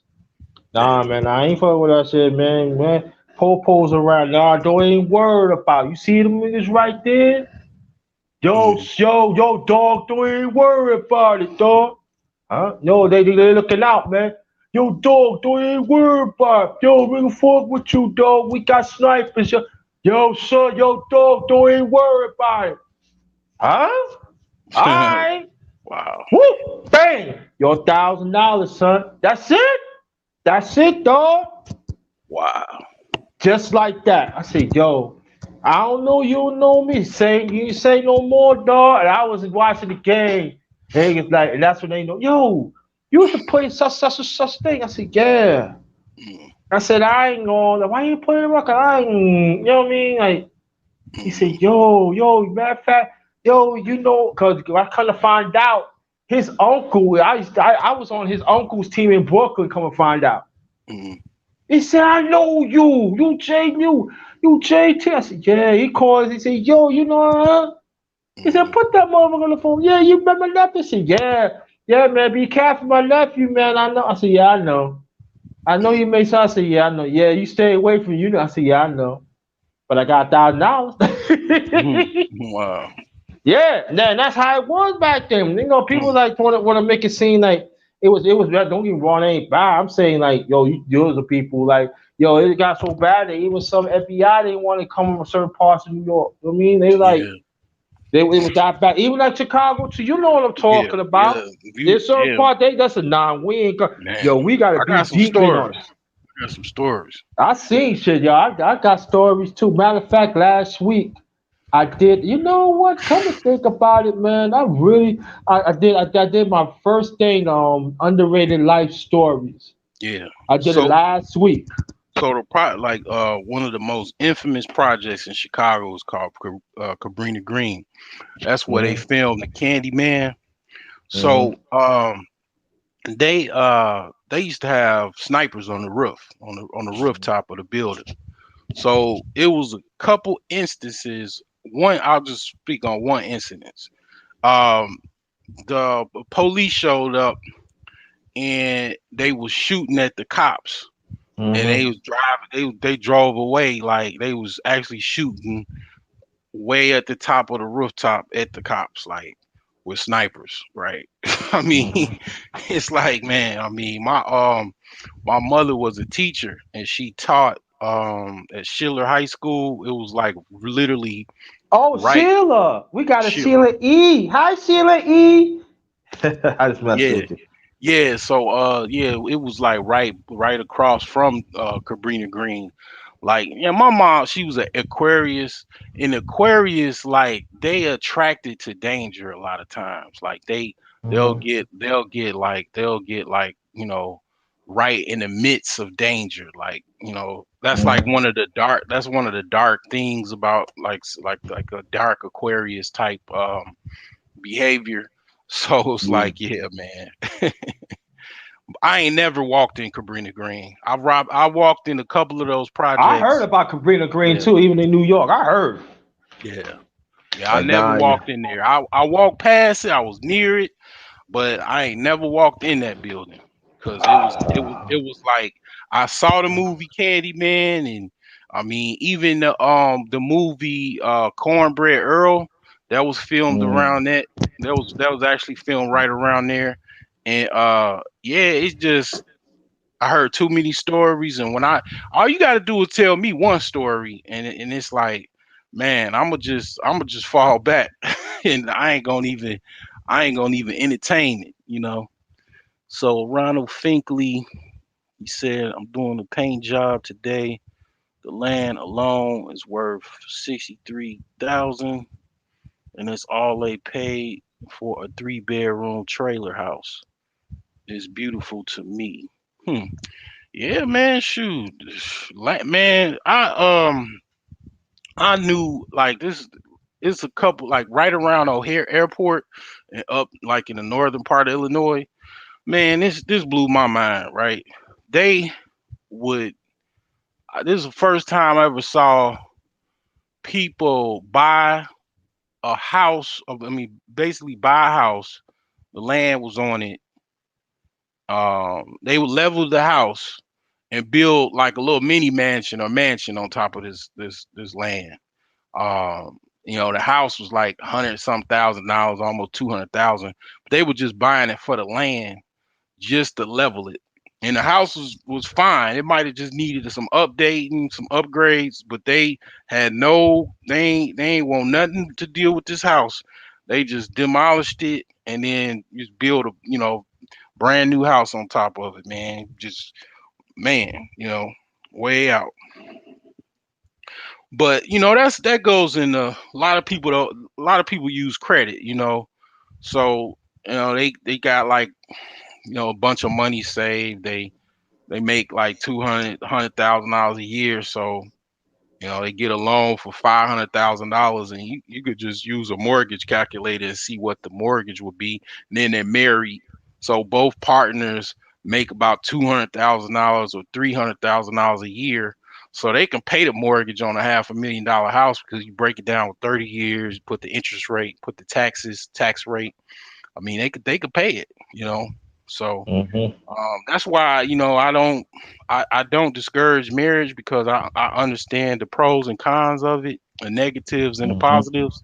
Because a lot of times, man, you know, it's like I look at women and I be I know I see them single and stuff or whatever, and I be like, you know what, 9 times out of 10 she ain't got no man, because I could Mhm. just see it, you know, Mhm. because it's like they because two even a man having a helpmate is valuable. You know what I'm saying? So Mhm. but it's got to be like you said as well. It's got to be the right woman. If you got the wrong woman by your side, it's better for you to just be by yourself than have that wrong woman by your side.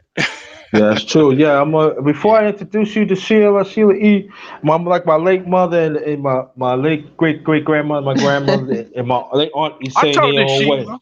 I talked to Yeah, Sheila before. Yeah. yeah. Yeah. You become too popular. But they say one thing. They tell me one like in their own way. If that woman's not willing to be your helper, drop her. She's Hmm. no good for you. I know That that's means that right. that means she's selfish. She don't believe in your vision. but in their own way, drop her. And I was a preteen when they told me. I was little too, but in my preteen, it's true. It's not a lot of old people these days to give you game like that. Even like men, they be like, nah, man, you know.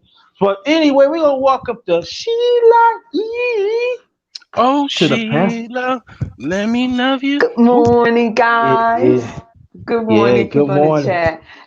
You see, y'all talking up my range because I had like 3 houses, and then as you get older, I be 53 in 8 days. So what I'm gonna do is instead of having a mortgage, I'm gonna just go ahead and buy one. That's what I say. And I really, if you look at the market, the houses is real cheaper now. Yeah. And it depends on what area you go in there. If you go South Carolina, Mississippi, Alabama, Dakota, Oklahoma, different places, you can get houses real cheap. Yeah. I mean, nice houses over like 2,500 square feet. Yeah, it's so messed up. It's so tripped out in Mississippi. People probably don't even want me talking about. People from Mississippi don't even want me because I know the don't know market about in Mississippi. Mississippi. I don't Yeah. know about Mississippi. No, but I just said mean, they got that. it so good. They got it so good down there. They probably like, man, please don't, because my grandfather from Mississippi. Like, please don't dive Mhm. us out because it's so good. I mean, you could get a brand new house that's like, you know, ready to move in ready, which I call like a grade A house, a grade B house. Even you can technically move into a grade C house, but you might have to do some work. When you got your boxes in, you gonna probably have to live in a Mm-hmm. hotel for a couple weeks. But I mean, they got it so Like a good. fixer upper. Yeah. So they got it so Mhm. good that basically, I mean, the market is so good down there. You can get a house that's move-in ready for like $20,000. You Like, I right. mean, yeah, it's crazy, man. But you know what the opportunity we have now, though? See, I just don't want a house. I want a house on an acre or two. So that's what I'm doing because I mean, the way things is going, and I don't know how long this, Corona gonna be. I want to plan on doing my own vegetables and stuff. So I I want to do did. my Well, own garden. okay. Well, when I was reading throughout the internet, it was this guy. He was at a health expert. He said that the way it looks right now, possible, the coronavirus could be ending end of next year. hmm So I heard from him, and I see it from somebody else. I can't confirm it, but I'm hearing it like these 2 or 3 times about. They said it'd be ended by the end of next year if they take precaution as they should. That's all. I'm just putting it out there. Do your Okay, own then investigate. okay, Do your own okay, do your own look. That's all I'm gonna say. okay. Yeah, I'm gonna do my research and also being they making marijuana legal. Also, I'm gonna get into that too. I'm gonna grow my own that, and I'm gonna be a provider for that too. Yeah, Yeah, So man. there's Yeah, opportunity where we can get in and make money. I think so. and, If we yeah, and also, really, if a person really business minded, they can. hmm I gotta take a couple drops of my CBD oil with a little tab of THC in it yeah, while yeah. she's saying that, See. Why you got to go there, bro? I'm saying, because yeah, I you ain't sell, share, you ain't sharing, bro. You man. supposed to share on this Hey, channel. Hey, I done dropped I got everything on my channel, man. All on I ain't every, trying to. We ain't hey, talking about your damn channel. oh, Talking about my channel. Supposed to I share understand. things on the I, underrated hey, darkest but See, channel, I bro. didn't even know. Damn. See, I don't know nothing about your channel. See, hey, I can't even drop no link. You ain't modded me yet, man. You ain't modded me, but I I don't. got, But I'm saying, yeah, what you mean? But you got to show I up got though, a dog. website. I got a website, man. You could. I'm accessible. I'm Oh, you accessible, man. accessible? Yeah, I'm accessible. so we Don't tell me talking you. some good stuff over here, right? Man, hey, I could drop it in the mail. I can't Hold, drop no yeah. THC in the mail, but I could drop some Oh, CBD oil in the mail. you know, the broken jeans. You got to put some in a comment first, cause I can't do Okay. nothing. Put Yeah, some in the comment I quick. could ship like basically $25 on the Cash App, man. I could basically send you wherever you are in the United States. I Well, could send you. hey, drop the cash app right there now. Yeah, Okay, you drop the okay, cash app right here, bro. yeah, I'll link you up quick. Hey, look, we doing business. This is business, yeah. folks. Yeah, And you just send me an email. Like, let me drop my email too, right? No, So you, you Honorary, already don't got my oh, forget you got about email. it. that meeting Okay, tomorrow because we No, okay, I serious got you. about No, we this. gonna no. We after this. You and You, Prophet. no. Hold up, Sheila. yeah, You know what I'm saying? You know what Mm, I'm saying? I got to do business first. yeah. So hmm what I You sell is lemon flavor CBD oil, all natural. Oh, you talking about $25? What you mean about that, bro? Yeah, so you send me 25 in your address, right? I'll ship it to you. What I And ain't you got get it. what I ain't got enough, so I gotta wait. So I got. Oh, hey, it's all good, man. I mean, I give you a discount, you know what I'm saying? It's half off for you. But everybody I else is still gotta wait. $25. People, Oh, still gotta wait, hey, man. I I've gotta build been my there. thing up. Hey, yeah, it's all good. But whenever you ready, you know what I'm saying? You just Mhm. send me your address. You know what I'm saying? Uh, I ship it right directly to you, priority. And you got you. got it. It's lemon flavor, all natural. I had it on my website, but I had to take it down because the credit card companies, they like go crazy over you gotta have this and you gotta have that. So I just said, you know what, with the CBD oil, I'll just sell it, to whoever, you know what I'm saying, wants it. I'll just ship it out to them. They can't, because CBD oil is federally legal throughout the whole United Mhm. States, but it's got states that have little whatever, but the Fed trumps the state. Okay, so like, it's federally legal and it's no TAC. I can't I can't sell TAC until, like, it's certain license and legalities to that. But my own personal CBD I use, I put a little THC in it because it's legal in Illinois. You know what I'm saying? So Oh, yeah, that's what's up. That's what's yeah, up. but Yeah. yeah, Yeah. And that's what you know what, and that's what we were saying yesterday. If that's what it's all about, taking your YouTube channel and let's make a business out of it. Like people, instead of having your address, get a PO box. It's like what, 40, 50 dollars a year for a PO box, yeah, because they Yeah. start right, getting sponsors and stuff. Let's yeah, make Oh this out of business. yeah. right, Broken Genius, yeah, put some in the chat right now, please. yeah. I put No, I no. Type some right now. I did oh something for you, bro. Damn, oh okay, oh okay, On the ready trying to look out for you, bro. You know what I mean? Just type some in the chat. okay, okay. You're gonna be all right, underrated. You good people. I try to be, man. People trying to play You good underrated, but you not to people. give them that bring. Yeah, Don't play no game. There you go. You see? Know the yeah. difference, right, bro? Do you know what difference? Oh yeah, most definitely, most definitely. Okay, then. So don't never say the underrated ain't did nothing for you, cause I goddamn I did things for you. Yeah, but I think but we're gonna switch gears a little bit, and Okay. And Sheila I'm gonna and jump down. I'll let my brothers talk. Let y'all talk. Okay. I'll be in the Nah, chat. we want to hear you. I ain't got. that's what Yeah. that's what I'm saying, Sheila. What I want to do, I want you to continue the conversation that we was talking about 2 days ago, especially about women molesting little boys. You know what I'm talking about, Sheila. So Okay. before I Um. hit you up in a few, I want you to stay there because I want you to talk about it in a few seconds. Now, me and Sheila had a Okay. very intense conversation. It had nothing to do against each other, but what happened was she gave me the reassurance in her own way that I need to push this more because I find out that not a lot of women is not willing. They refuse to talk. They deliberately um not talk about. Like we always talk about man raping little boys. That's wrong. We talk about that. We always talk about men rape little boys, little girls. We talk about that. Women rape little girls and stuff. We always talk about it. But it always what it seems. Because I'm hop on this subject. I'm a hop on this.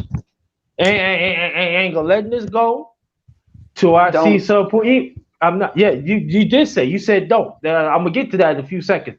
So what happened was What Sheila is going to repeat, I'm not going to say nothing after this. What Sheila is going to repeat is eye awakening. And she had been it, she had seen it, she had dealt with it, she had work around this, work with this in years. And you a mother, right? Yes, of 2 girls. Okay, all right then. So I want y'all to listen. I want you to listen very carefully of what she sees. And when I'm just bringing up women violating little boys, she already knows. She always said this. She said about the same thing. We're going to stick to the conversation. Am I correct, Sheila E? Yes, yes. Okay then. So she gonna stick to the conversation. So you know what? Thanks again, Sheila. Floor is yours. Okay. Like I said, I'm a retired case manager, and I used to work with sex offenders, and also I advocate for my community. And when I found out, or work with my community, that a lot of young boys, mothers, have their friends babysitting them, and while they're babysitting them, they're molesting them.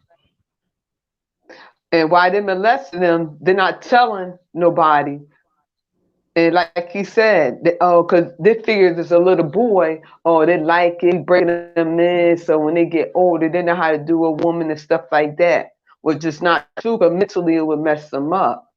And also, we don't even look into the foster home when these people taking care of these foster kids, getting them and molesting them also. That's another problem. So we really need to address this issue. So we had the Me Too movement for the females, but we're the Me Too movement for the males. Because then we wonder why a lot of our males don't want to be bothered with females. And that's embarrassing, really, on the male side of you, because there is no help for y'all there. I mean, you show somebody there, they start laughing at you, or that's you know what, you bet a good thing that happened to you while you was younger, because when you get older, stuff like that. But this really could really mess up a young boy mentally. So this had to be addressed. And like I was saying, somebody need to make a nonprofit organization and start that off and really, really hit on that situation concerning our young males. Mm-hmm. Definitely. I definitely will start a non-for-profit when I get a chance to, cause yeah, some of these, a lot of these children need help. I even think that a lot of children need it's so bad, and I saw this because I was a computer teacher in Chicago public school system. I broke it down to the point where the children kind of need to be in a boarding school. They need to bring back like um, full-time boarding schools. Like they have them, but they're very expensive. Um, and some of the boarding schools could be like 20, 30,000 dollars a year. Actually 30 to 50,000 dollars a year. So Yeah. But you know what? But majority of them get molested in boarding schools too, and in churches. A lot in churches and boarding schools too. what do you talk? What a lot of people do? What? They molest boys in boarding Oh, schools you and talking about churches molesting? too. Yeah, Oh and yeah. Yes. Well, here's the right. thing. Here's the thing with that. Like, yeah, See, I never look at it. somebody You never molest get stuff like that. somebody molest my child. Because here's the thing. You're dealing with predation, right? Sexual predation. Mm-hmm. So a lot of times, people prey on children that they know the parents are weak. Like like for example, they'll pick on a child of a single mother that they know really don't really care too much about the child, just kind of want to party all the time and not be attentive. Um, you prey on my children, I'm gonna get you. That's But all say, I'm gonna but, say. but see, I mean, I this you can't. see. Yeah, No, I ain't mm, mean cut you off. No, go ahead, yeah, bro. I'll wait till yeah, you finish. yeah. I mean, but the whole argument or premise, wow. The whole argument or premise that you shouldn't do something because of like life's a risk. But what I'm saying as far as if a child is like just basically dealing with abject poverty and going like basically relying on the school for meals and also even dealing with sexual predation and everything like that, he should be in an environment that is more conducive for him. Now Yeah. it's risk, it's positives to negatives everywhere. I mean, I live near Chicago. People getting slugs every day. People getting shot. So should you not go outside? I mean, it's risk to life. So to just say, okay, I'm not gonna go outside because I feel like I'm gonna get a hot one. You can't really live your life like that. You But gotta deal with the consequences. Like the people that shooting people, you gotta catch them, round them up, and put them where they need to be. And if somebody's preying on children, I mean, they should be, dumped in a pit of fire, like my daddy used to say. So you gotta take care of that. And then once you get enough of them, they'll stop. They won't stop, but they'll be crafty into their, they'll pick and choose, or may even, stop it completely. Who knows? But yeah. yeah, but see, this is the thing about it. Sheila, you still there? I'm still here. I'm just gonna give y'all some pushback on disadvantaged kids, because what I found out is more for the rich kids get more molested than the ones who in poverty. Do you have any Mhm. statistics on that, or art news articles I or did, publications? because where I worked at, it was more like the more high class Okay. Do you place have for the any kids. news articles or I I could mean, research on it. yeah, because I mean, my thing is like, yeah, I could believe that, but then what about, But because the average person is not high class, so what about them? Like, yeah, okay, yeah, like, but this the thing about broken genius. I mean, this is my thing. Why it seems that like when we talk, and I'm not saying you, but why it seems like when it comes to girls, men molest little girls, we accept, it happens, and and they pop on for it, but when it me, comes to little my when, I'm not, no, listen, hear oh me out, but when it comes to little shit, boys, but when it comes to women with little boys, it's always a chain of conversation. oh I yeah, don't want this conversation to change, because mm, I'm telling you, and mm, I'm being honest with you. Yeah, Sheila is right. But I would say this though too. That's why people don't want to talk about these women these days go to school with mini skirts. yeah, yeah, They don't even want to talk about when they had a detention. Why mostly little boys being detention than girls? right, right, right. We don't want to talk about stuff. It's always a change of dad conversation. Conversation is not This is changing. that's tough talk, No, I mean, it's not. No, yeah, and I'm telling you, I got godkids. I got mm, nieces. I got nephews. mm, I've been in. I seen it myself. Like, why are you wearing this? They gotta understand. So you think that you been over writing a sentence and they seeing your motherfucking panty line, your thorn line, you think is okay? mm, But the yeah, administration don't say nothing. They turn their back on it. You know what I'm saying? And yeah. it's not right, and it's got to be talked about. Yeah, so I mean, it's a societal problem around the world, but like I said, like um, pretty much in the words of my father, I think that for I was raised in Islam, right? So the punishment for basically pedophilia or rape or molestation is genital mutilation and a beheading. Okay, so I don't practice Islam, as far as I'm not like, I mean, I don't go to the masjid or anything like that, but I read the Bible, I read the Quran. I'm a well-read individual. I'm not, my perceptions is not that far off from that. Like, I mean, so, yeah, I mean, they still practice that in certain countries, but those same countries, they have problems with homosexuality, molestation, rape as Yeah. well. Yeah, Yeah, yeah, because there are some countries. I know this A-Rag guy. He in New York. He told me a long time ago. We was talking about that. He said, and I was telling my experience, and he told me this. He said, if you would have been trying in my country, if she would have been there, she would right there would have got beheaded.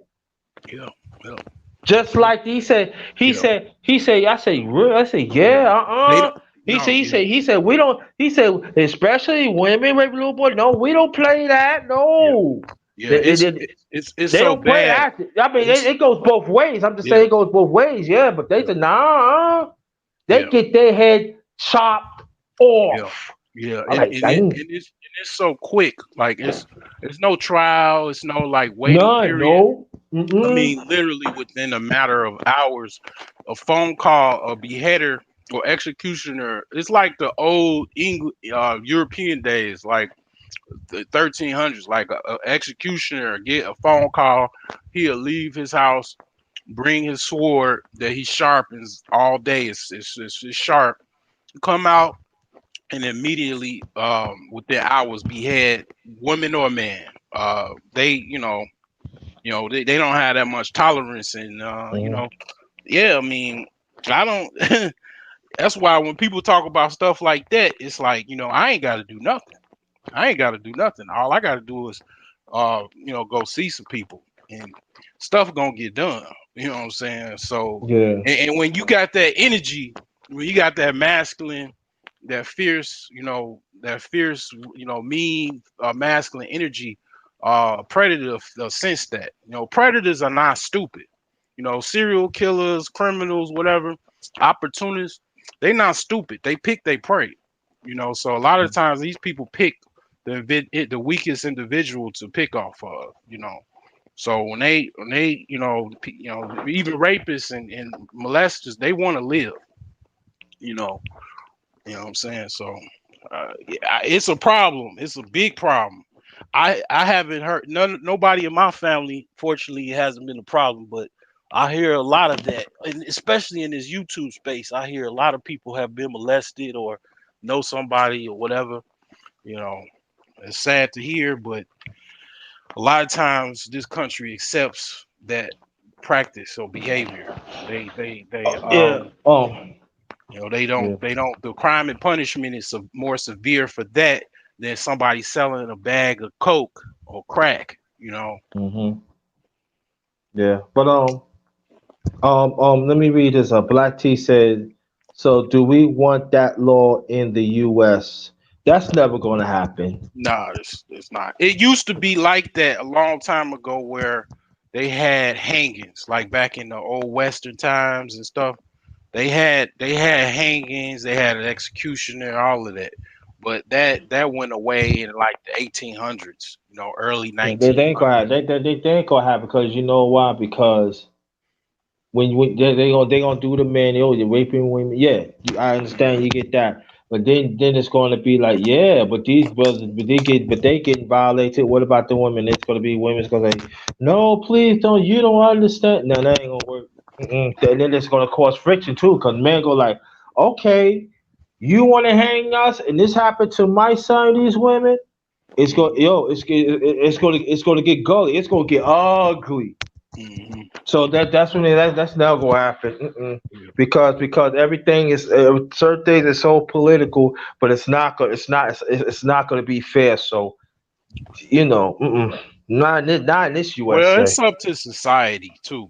Society accepts it and lives with it Yeah, and all that type of stuff.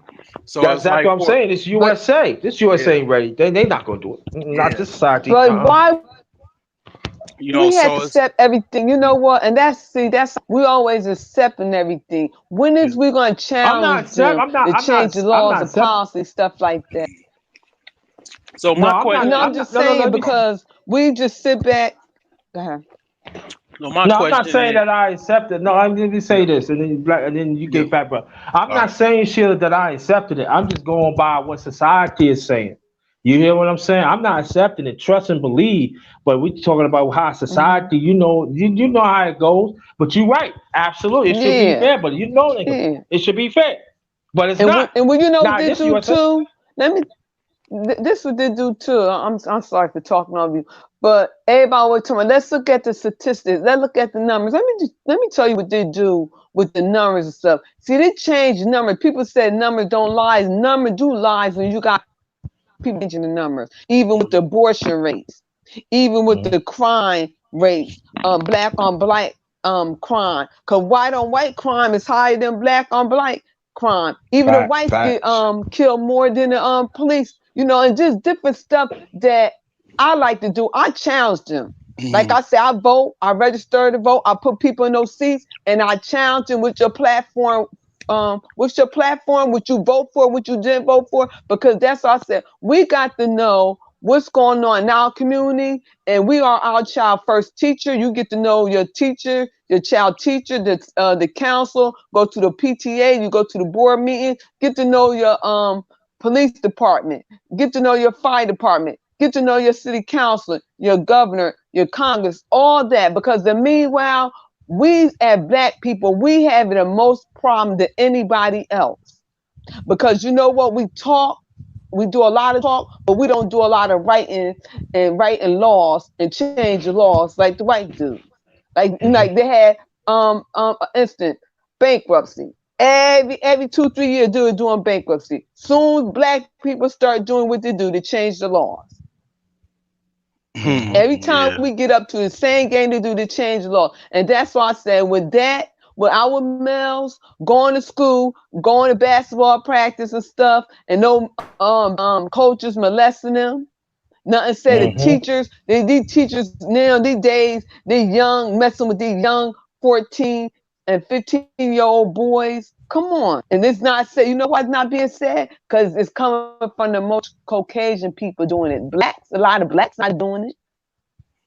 Yeah. And Black people very do it rare, too. yeah, I've blacks are heard. doing it, but the Yeah. higher is Caucasian people and Puerto Ricans and Mexicans. Yeah. And go more on that point too, because I find throughout the years that those ethnic groups that I'm talking about women. We're gonna stick to the issue now. We're gonna Go stick to the ahead. conversation that is not being talked about. And why is that shit? Because I know this too. It is very, and they getting away with murder, and they getting the slap or the risk. Mhm. So go That more on teacher that, had Sheila. she molested that boy, had they put her on probation, put her in jail, came home, had another baby by him, and then married that young boy. Wait, Mm-hmm. wait. And nothing The said. dude, the The way they teacher. look at like the way society looks at boys or young, well, let's say adolescents, right? Mm-hmm. Adolescent wise, he's a young man, right? But they look at a young woman, which is also adolescence, with let's say a 35-year-old teacher that sleeps with a 15-year-old girl. They slam him, but the 35-year-old woman that sleeps with the 15-year-old boy is looked at, it's looked at differently, basically. Let's just say that. You know. And even with the court system, I advocate. I seen two cases now. Two Caucasian guys. They robbed the old woman, killed her. You know they gave them 5 year probation. One Wow. robbed somebody, broke in a car. They gave him 5 to 15. Wow.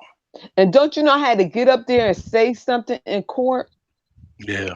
I And seen then it. the I family, seen it. there was this said, thank you. This said, what's your name? You a lawyer? I said, no, this is why I do an advocate. I know that's why I fight for my brother. I've been doing this for years because I even know that when I was young, growing up, how the little dark skinned boys be treated than the Caucasian ones. Mm. Mhm. And my first smack Mhm. in my face ain't come from a black man. It came from a white principal. Called me a half breed.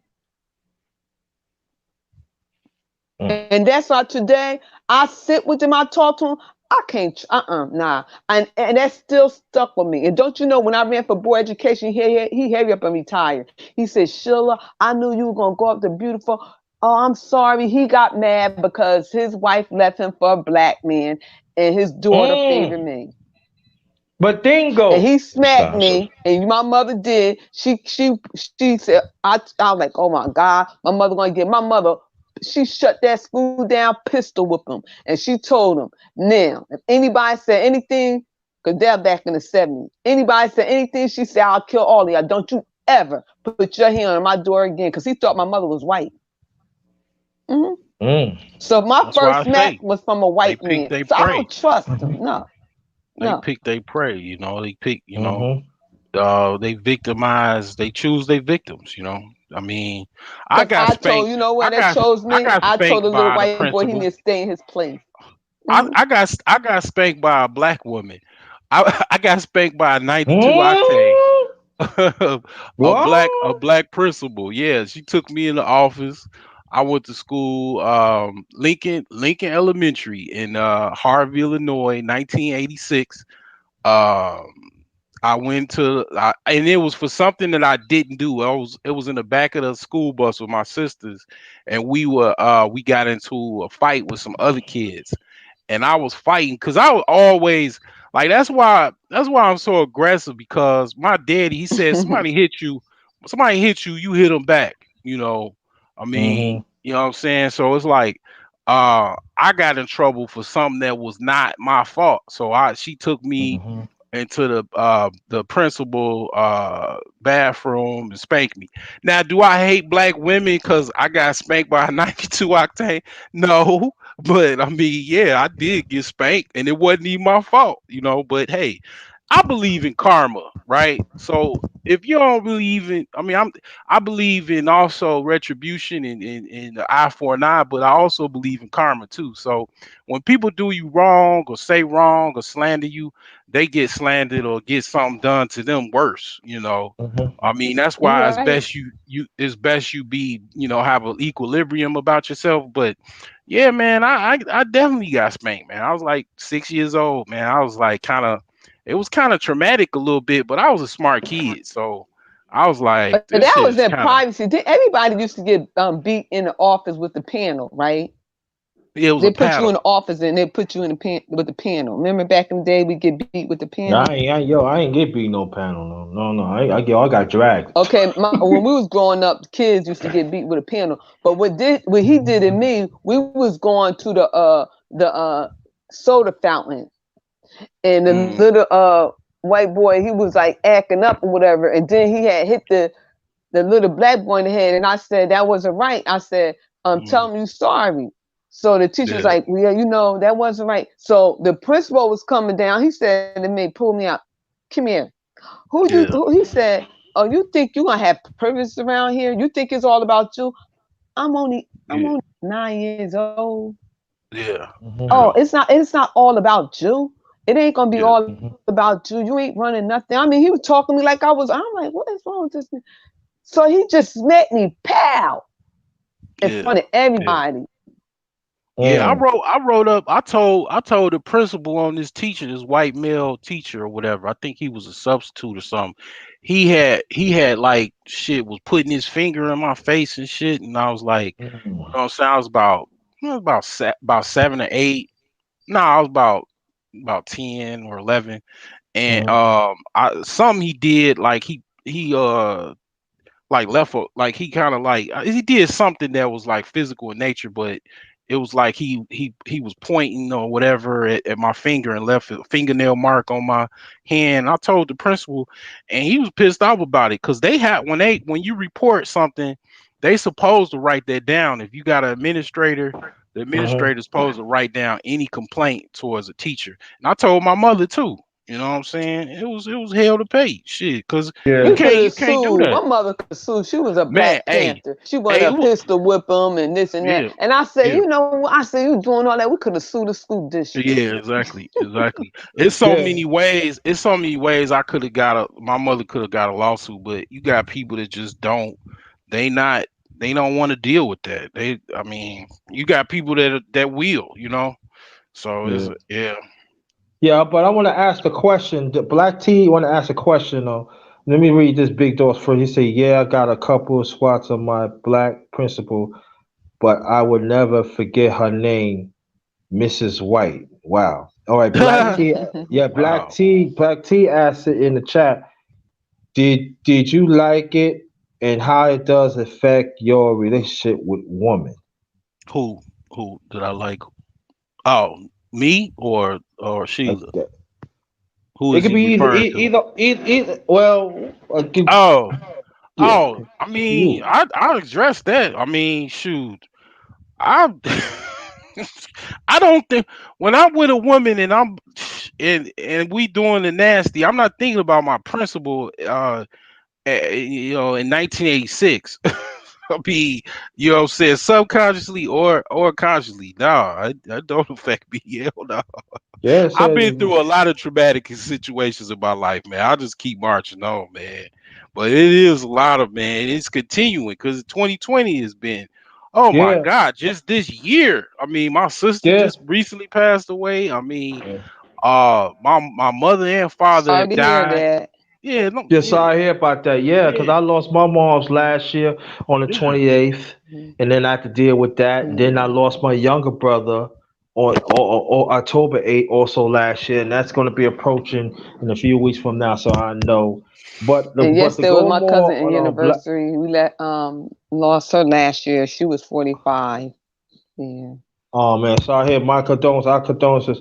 But to go more on Black T, the Big Dose, my brother Big Dose, you don't forget. See, I'm saying when a man chastises you, you know what I'm saying, it's different. But when a woman chastises you, and she chastises you in a certain way that sometimes it could be brutal, but it could be sexually, it stays with you.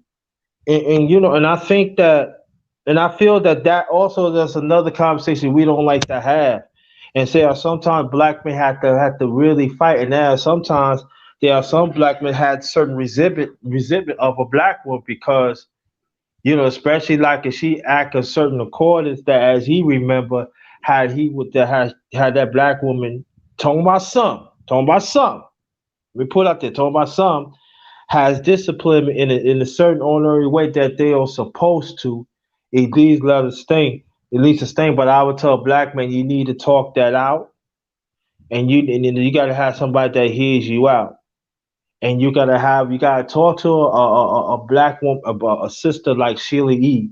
that understands that's willing to fight because it cannot be men just fighting anymore.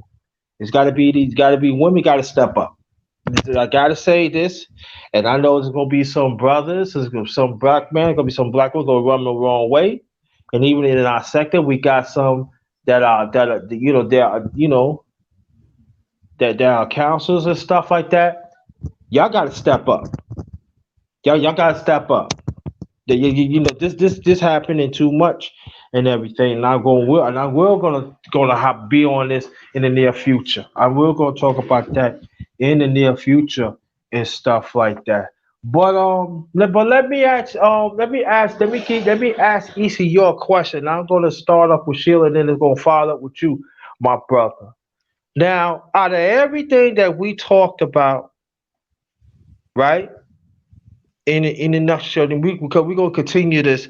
I ain't getting off. I'm just saying we're gonna continue this. That Okay. out of all this that is really happening, and I'm talking about as a black man, what certain things that we need to look for to protect our daughters and our daughters too, but also especially our young boys from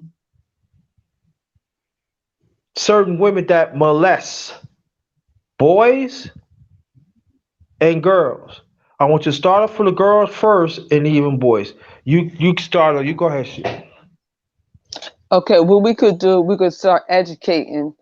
Start looking at their backgrounds.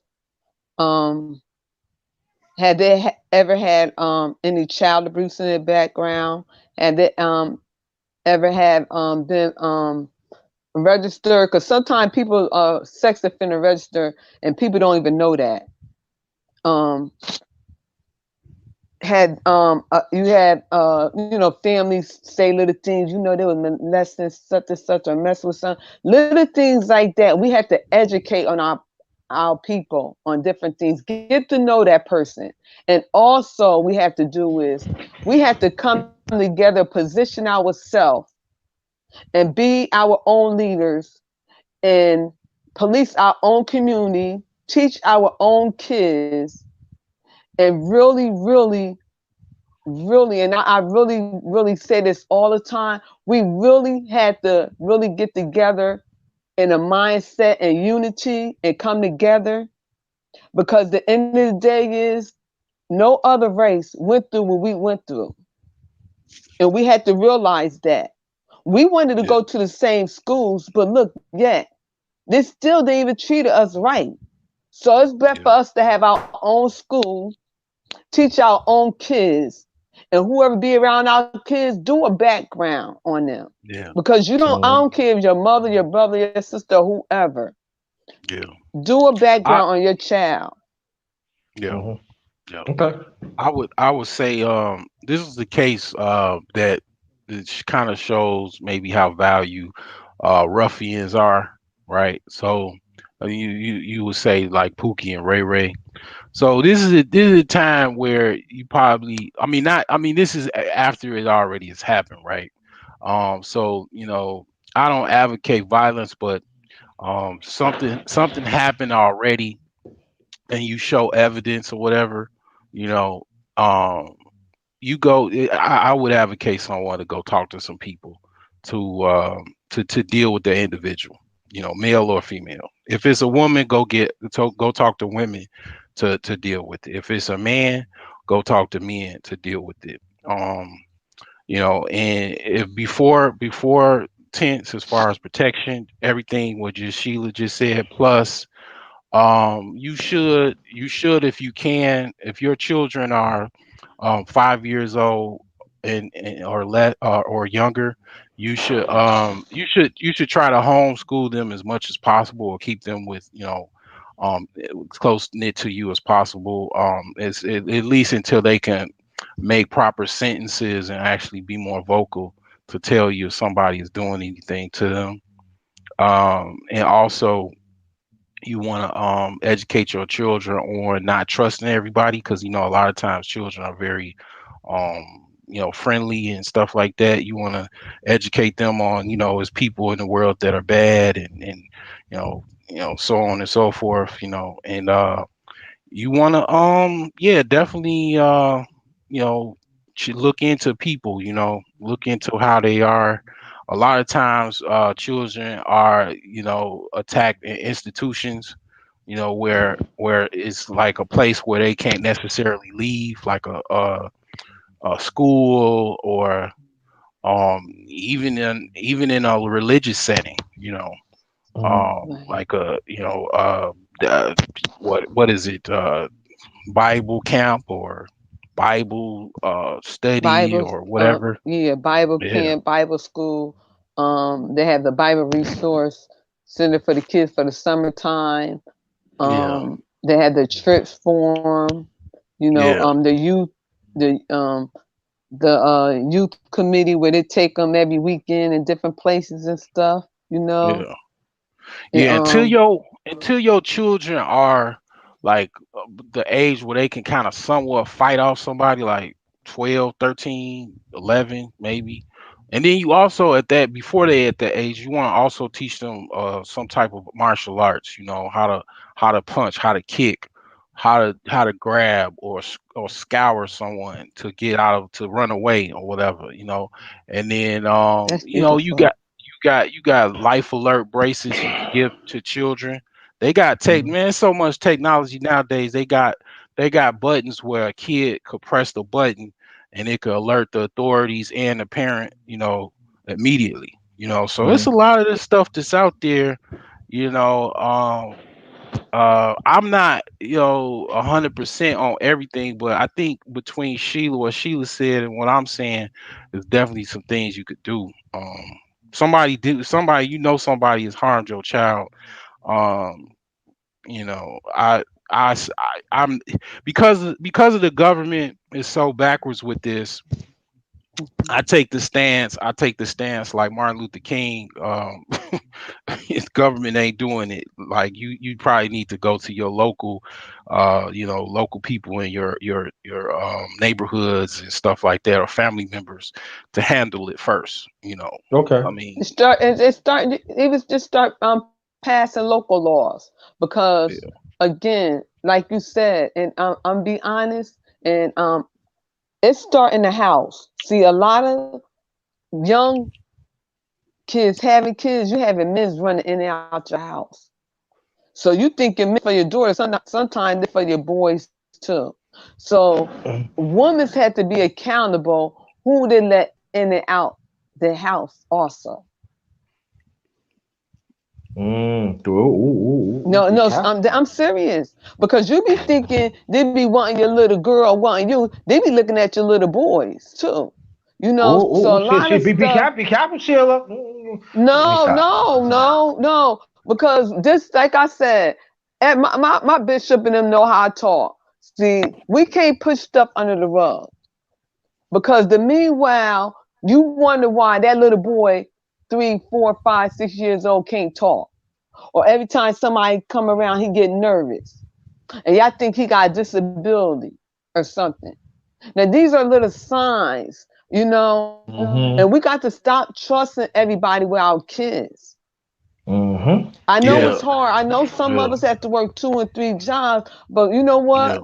I say I'd rather live a simple life than my child be messed up for the rest of their life. I know people that don't let their child go to sleepovers. You know what I'm saying? Just because of Yeah, that my very mother fact. didn't, and I didn't. No, I did. My parents they did, but let me tell you, there's a story. I used to take a school bus, right? And it was, matter of fact, I met one of the guys that I thought something happened to him, but he's okay now. And he told me a story, and people gonna say, "Oh, you picking on women?" It happened, maybe molesting, like that. So let me put this out there, and it's wrong. It need to get dealt with too. And this was like very unheard of at that time.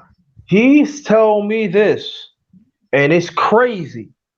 We took the same school bus together, but in different schools. But we live in the same project, live in the same building he was. And he said that it was a matron used to molest him. You mean you talking about a maintenance man? See? No, matron. What's a matron? I'm not privy to that. A matron was that she watched over the kids. Oh, okay. While the bus driver driving, that's the It's lady a bus she monitor. watched. Bus monitor. Oh. Back at that time, it wasn't really no men monitors at the time till a little later on, but it was really like it was lady matron. They was right. They were really bus monitors. They just matron. It was a political. It's a political. They put it out there. Political name. Well, anyway, get back to the story. She was molesting them all that time until they found out a few years later. And that was during the time that the parents got divorced. This brother, they got divorced and everything. And he said, "Mommy," and then come to find out, the matron became his mother's best friend. So when she called it, right. So when he come, he said, "I don't want to spend the night." And he said, "I used to give you, why you don't like her?" I said, "Mom, I'm trying to tell you, until his aunt on her mother's side, you better listen to him. She molested him. No, it can't be. It can't be."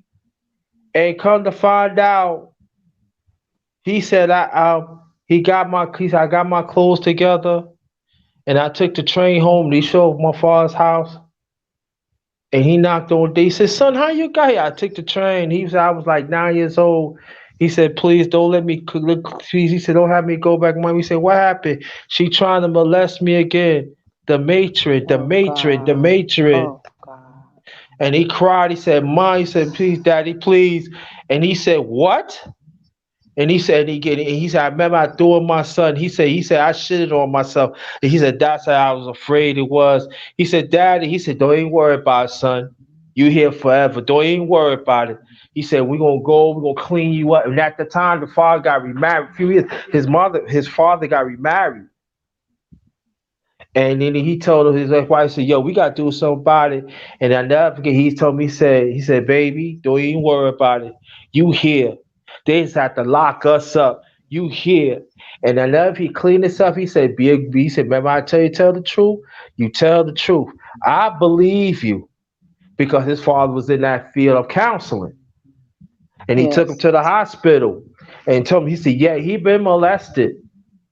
And he went to the house and he told me this story. He said, I was thinking about you, JT. I was thinking about you, JT, and all that. And he said, remember he told me, Stan? I said, yeah. And David, he said, she raped me. He said, I'm gonna whoop you. He said, you put your hands on our son, I will go to jail for him. You hear what so the ex-wife, the wife got in the way. She said, he ain't worth it, baby. Cause I did not know till he told me she was a lawyer. Oh, baby, we got the law on our side. Don't even worry, I got people around there. And he said, my father Christ, I failed you. He said, no, daddy, you ain't know. And he said, I'm sorry I failed. And he said, don't even worry about it, son. You coming home today. She just had to like this. And he said, he said, in my life, my father was so angry. He was after her. He said, you let this person molest our son, and he told you for years and years. And I said, what? I said, what she was saying? I said, she said, if I told my father, she gonna kill me, and my mother gonna believe it. I said, you let this woman come in this house, molest our son, and he's telling you, and I told him, I said, look, give me him, and what all that. None of the sisters did not protect him. He said, I've been complaining. I've been saying. So they went to the school. This happened, this happened through the weekend. They went to the school. They had complaints. She was showing up in school. He was telling her, I don't want to go. I don't want to go with us. They told the mom. He said, look at this. You see this, all these complaints, and you still didn't believe your son? He said, bitch, I'm taking you to court. And that son is mine. And he don't want to see you again. I don't blame you. And he said to that now we talk about in the 80s now. And he said to this day, I don't have no relationship with my moms. Why you let this woman to rape me like this? And said some people feel to understand. And father said, you're still your mother. I said, Dad, I can't do it. He said, I can't blame you. And he said, when I moved to my father, he said, my life got better. It was hard for years. They went to counsel and everything. She wouldn't even want to go to counsel to acknowledge what's going on. And he said, man, I'm just a piece of me. He said, no, you're not a piece of me. You're a man. And he said, don't even worry about it. And then I'm talking about it took work for years and years. And there was a woman, it was a lady, it was not if his stepmom was much more than the stepmom than his stepmother. That I'm talking about, say, I'm sorry, I'm in the way. He said, I used to tell her I'm sorry in the way. He said, baby, you're not in the way. Don't you ever say nothing like that. And throughout the years, I'm just saying he's doing fine now. He's doing fine now. I'm just telling y'all this. This happened in a whole lot. That's why I'm so passionate about it. That's why I'm so animated about it and stuff like that. Because it was once upon a time he was going to kill himself. And he said, "Well, save him. I gotta take the train to the Bronx. See I gotta see my daddy." And it's going a lot. Y'all can say somebody if you want. I'm just. No, I just want to say I had a friend who passed away from drugs, and she was molested at a young age in a foster parent. I was trying to talk to the mother, and the mother didn't want to talk to me because she knew she told me, and she started prostituting and went to drugs. And last time I seen her, I said, "I love you." She said, "I love you more, Sheila." And she died in the house a couple of years ago.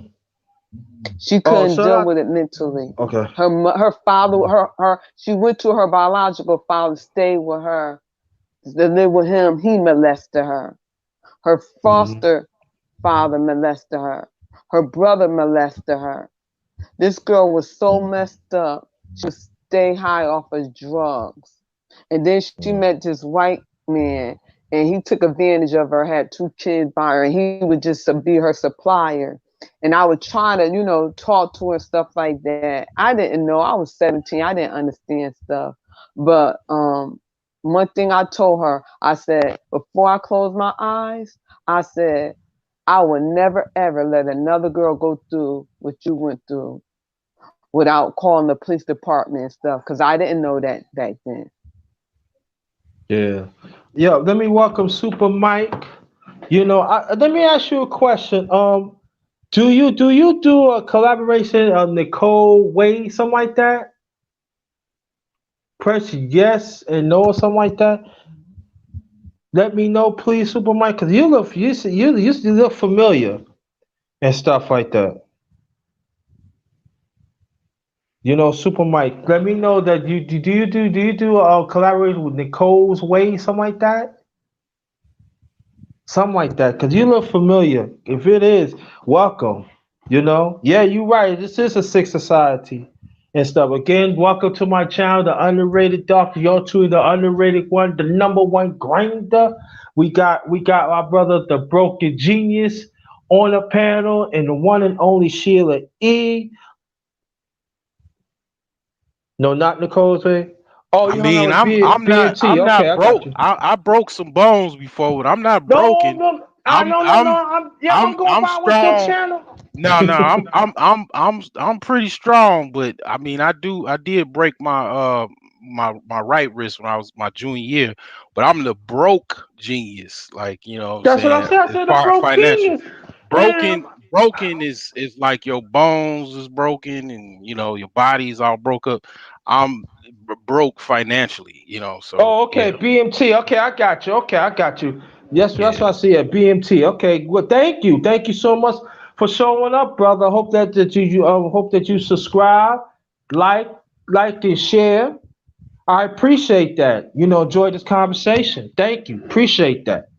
Welcome. And now we're gonna get to the relationships, but we ain't gonna get into the real deep of it. But I want to let me say this that when my mother and father was living, I remember like they used to take the kids to, Sheila. Do they have White Castle where you at? Sheila live in New No, York, I believe, no, don't you? Yeah. no. I live upstate. We don't have White Castle up here. We Okay, in I the got you. Okay, they were suburbs.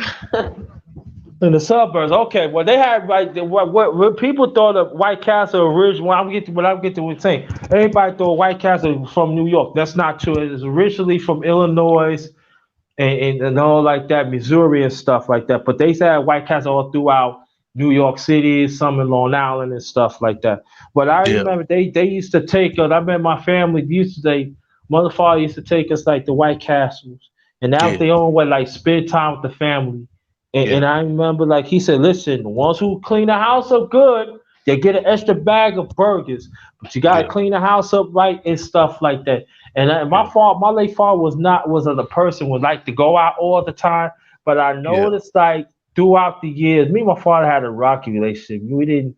I ain't gonna say I used to hate him, but it wasn't there. Yeah. He was a difficult man to deal with. But I noticed that um when they get the White Castles, he always looked forward to. He said, he always said about this. Hey, listen, don't eat no food. I ain't gonna fix no food, nothing like that, And let me get me some sleep. Let me get my 3 hours sleep so I can rest up and traveling like this. And sometimes we disappointed. Sometimes he make it the next week. But I remember this one time. I remember, I had a stomach virus. And I was hungry, and I felt better at the next day. I was hungry. But he said, son, boy, you better put some in your stomach because if I don't eat certain limits of time, even right now, I get sick. So I got to put some in my stomach. I said, no, Dad, I want some White Castle. You know what I mean? Come on, Dad. I need some White Castle. He said, boy, I'm going to go this way. I said, all right, I'm going to wake you up 3 hours. And that's what my mother, that's what my mother, she said, boy, how you get your father, do certain things? Because we negotiate. I said, Dad, look. You know I'm hungry. At the time, my younger brother, my younger brother was around. I said, look, you gave me $20. I do that, but I try to say that $20. I understand money, Dad. I'm hungry. You know what I'm saying? He said, look, I'll give you a deal. If you go downstairs and wash my car, I go check it out. I'll buy you 2 bags of burgers because you're a good son. You mean clean in and out? He said, don't even worry about the trunk. I do the trunk. I'm talking about cleaning in and out. I'm gonna say, you know that? Oh yeah, he know how to watch the car. He said, I'm gonna get you the stuff. And I never forget, he got me the stuff and everything. He's just the stuff, do the tires, this the stuff and do all that. Take your time. If you miss up, it's all right. Take your time, son. So he gave me the stuff, I went upstairs, and then I took my time. It took me 2 hours. I was listening to some music, and I was checking out the little ladies. I ain't gonna lie. Ooh, man, I like that. But I took the time. I looked at it and everything, and he said, "Man, you supposed to finish that in an hour." I said, "No, I was checking it. Oh, you were checking out ladies, okay." And so he said, let me get myself together." So I went back downstairs with him, and then it was raining. I said, "Oh, why is it raining?" But it cleared up, and I wiped it up and everything. And he checked it out. He said, "Wow." I said, "Did something wrong?" He said, "No, no, no, no, no. You ain't did nothing wrong. When it rains and stuff, and all kinds of stuff, don't worry about it."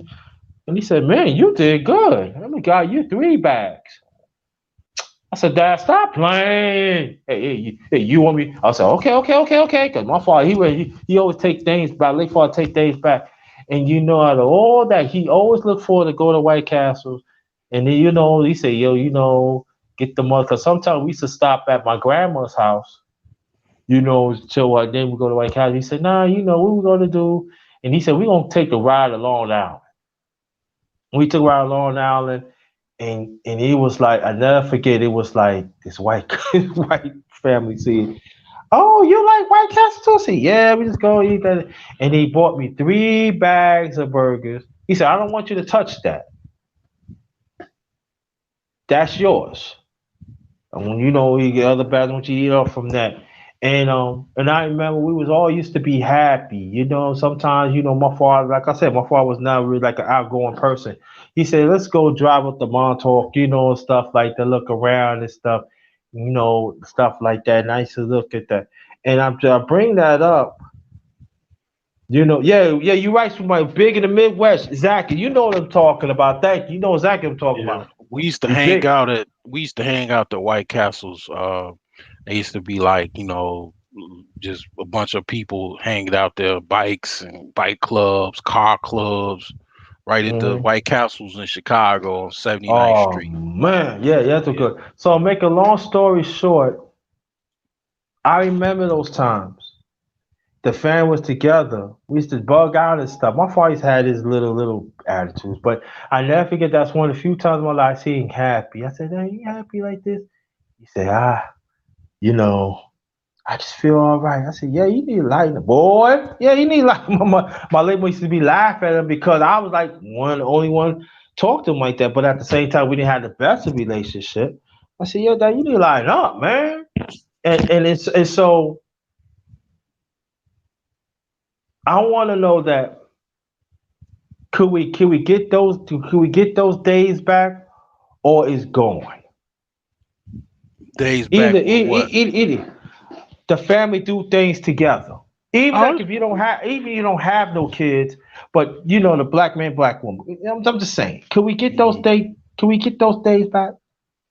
I'm going to go to my daughter's birthday party later. I mean, my ex-wife is gonna be there. I mean, people still meet, but can we, I mean, yeah, that people still meet, man. I mean, a lot of people, you know, but not like what you talking about, like what people are like, family, couples and stuff like that.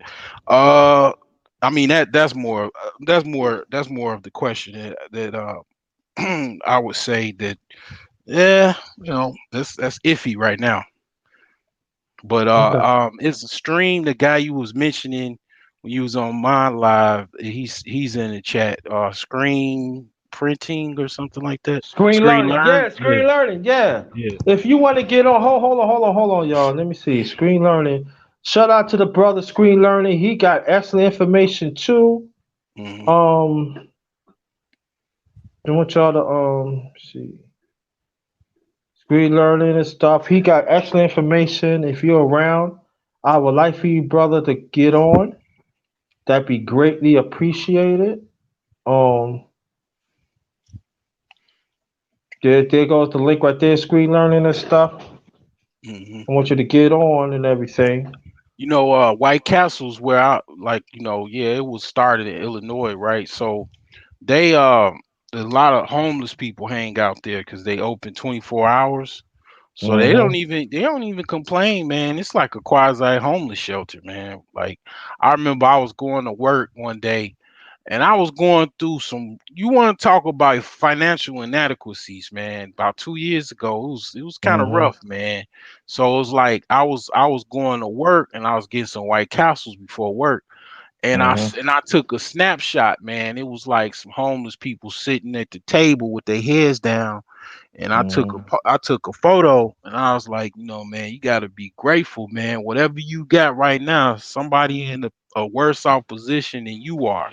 You know what I'm saying? So yeah, shout out to Yeah. White Castles, man. Yeah, White Castles, because in T Black today, also throughout New Jersey too, right? And Yeah, one of you right, but you are absolutely right. Because when I ain't gonna lie to y'all though, and you know I was the underrated one was on the budget back in the days. You know what I used to go to Jersey, but I'm telling you, I ain't gonna lie, I'd be like, yo, you got a White Castle running away? Yo, you nah man, I want to go some White Castles, dog. I got the 20 spot I could load up. You know what I mean? Yo, you sure? yeah, Nah, I ain't sharing, dog. yeah, Yo, yeah. Yeah, yeah, they got some like good food, man. Just on the cheap side. Yeah, they now they got long lines, right? Because of Corona, people's eating habits is like they want to, get a lot of fast food, or it's just become something like I haven't really seen before. But hmm it's like, yeah, everybody wants some White Castles or whatever. They making a lot of money. and you know what? And I find out like throughout, like Superman said, out in the Midwest is true, and and it's so true because White Castle was one of the few franchise that brought the community together.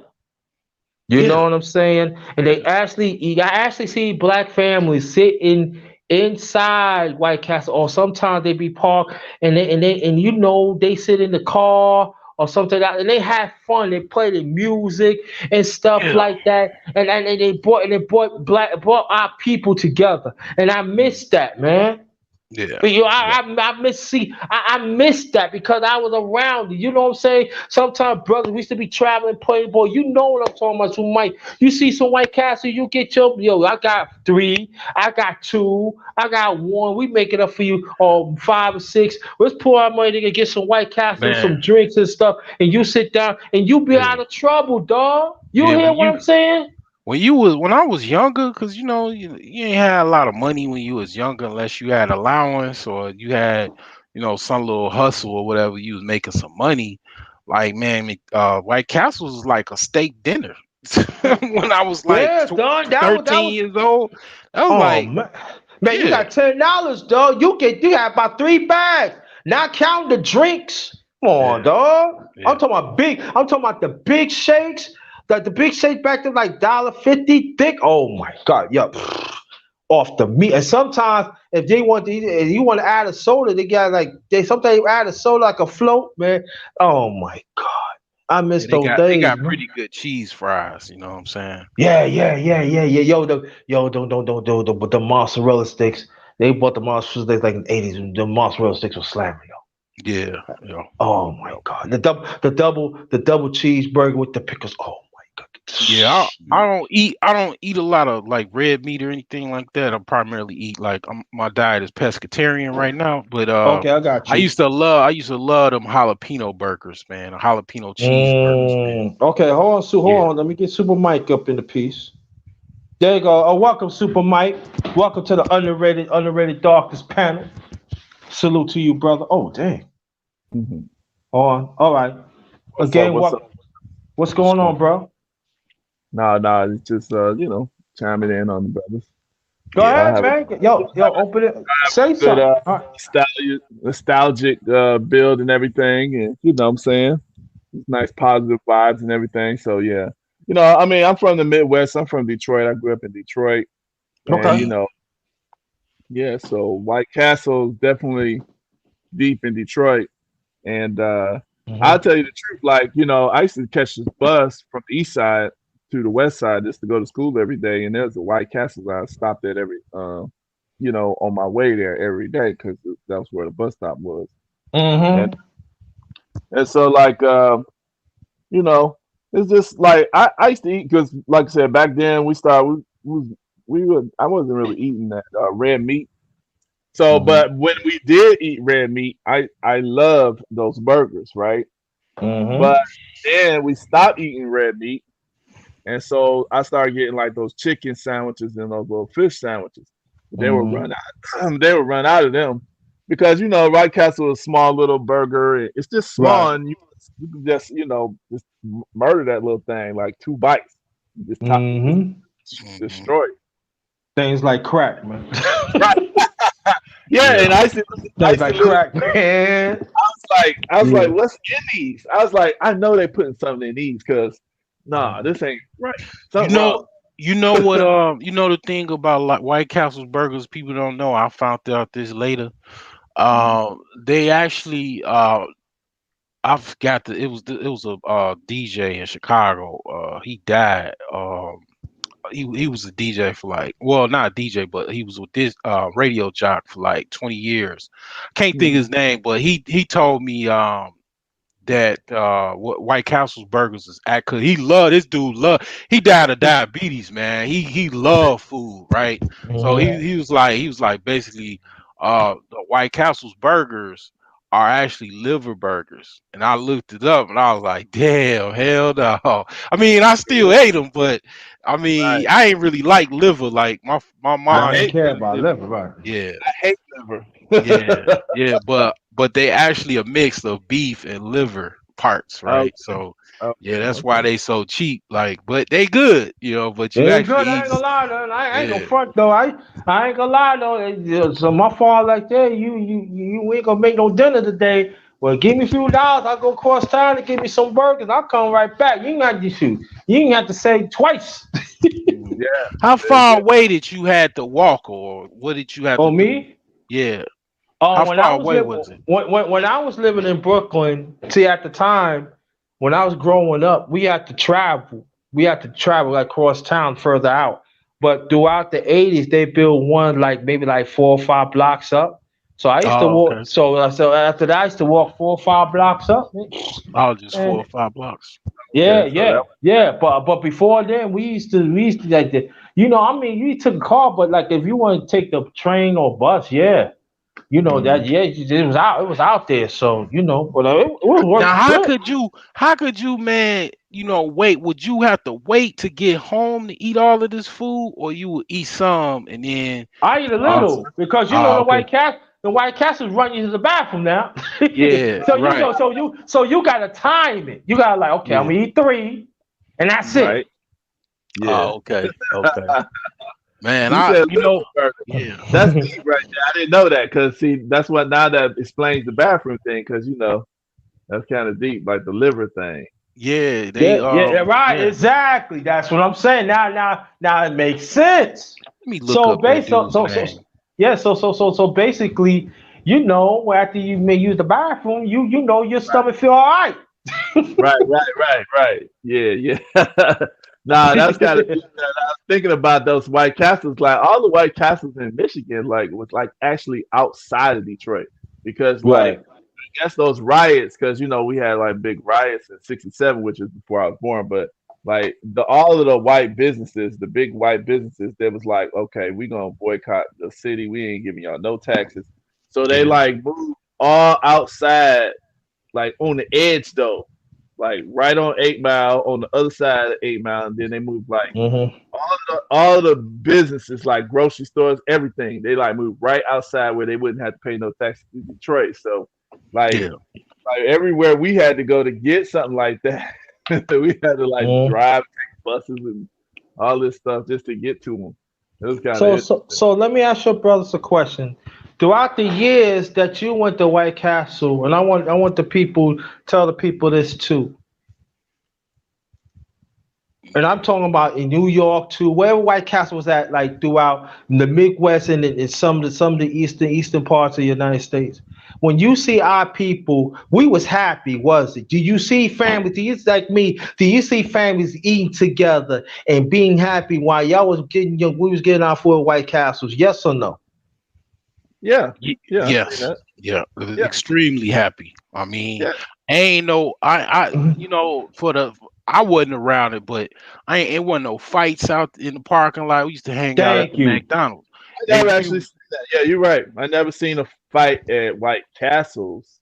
mm, Yeah, we had fights at other little spots though. But yeah, but yeah, everybody's happy to get their sliders, man. They drinks, they fries, man. Cats was, be broke, man. Hey, let me get $5, man, so I get some White Castle. Like Right. And yup, you five remember dollars, that? Yo, five remember dollars that was day? like $5. What? $50 Yes, today. Like, sir. Yes, sir, man. Because them yeah, burgers back then was like 20, 30 cents. Man, you even got $2. What? yeah, yeah, yeah, Stop playing. I remember it used to be 10 cents. This is I was yeah. like, little. This was I was like 5 or 6 years, man. Listen, when I got older, my father used to give me money. He said, look, I know you like your White Castle. He used to give me 30. Man, I mm, put the rest up. I'm taking 10 with me. What? dang, Mhm, mhm.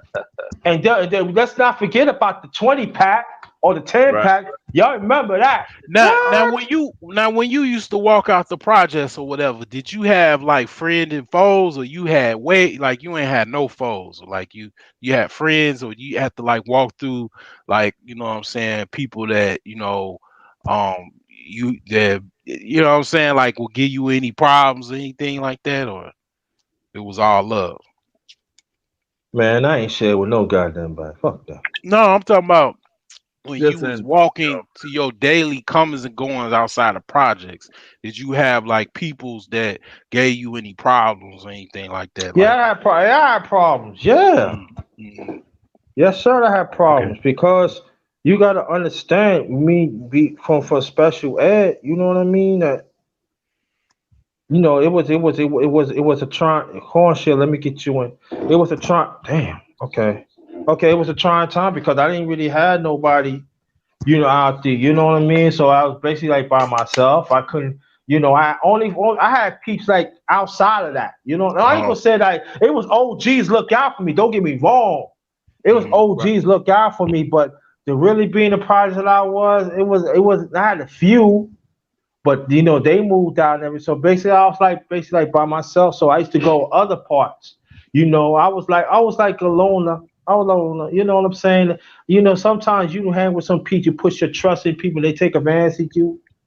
uh-huh. That happened too. Then I had to smarten up and but Oh, so I had you ever saw this movie called The Lawnmower Man? I Mm-mm. think I did, I'm not sure. Yo, hit the Man, like button, yo. man, that movie explains like what you just said, right?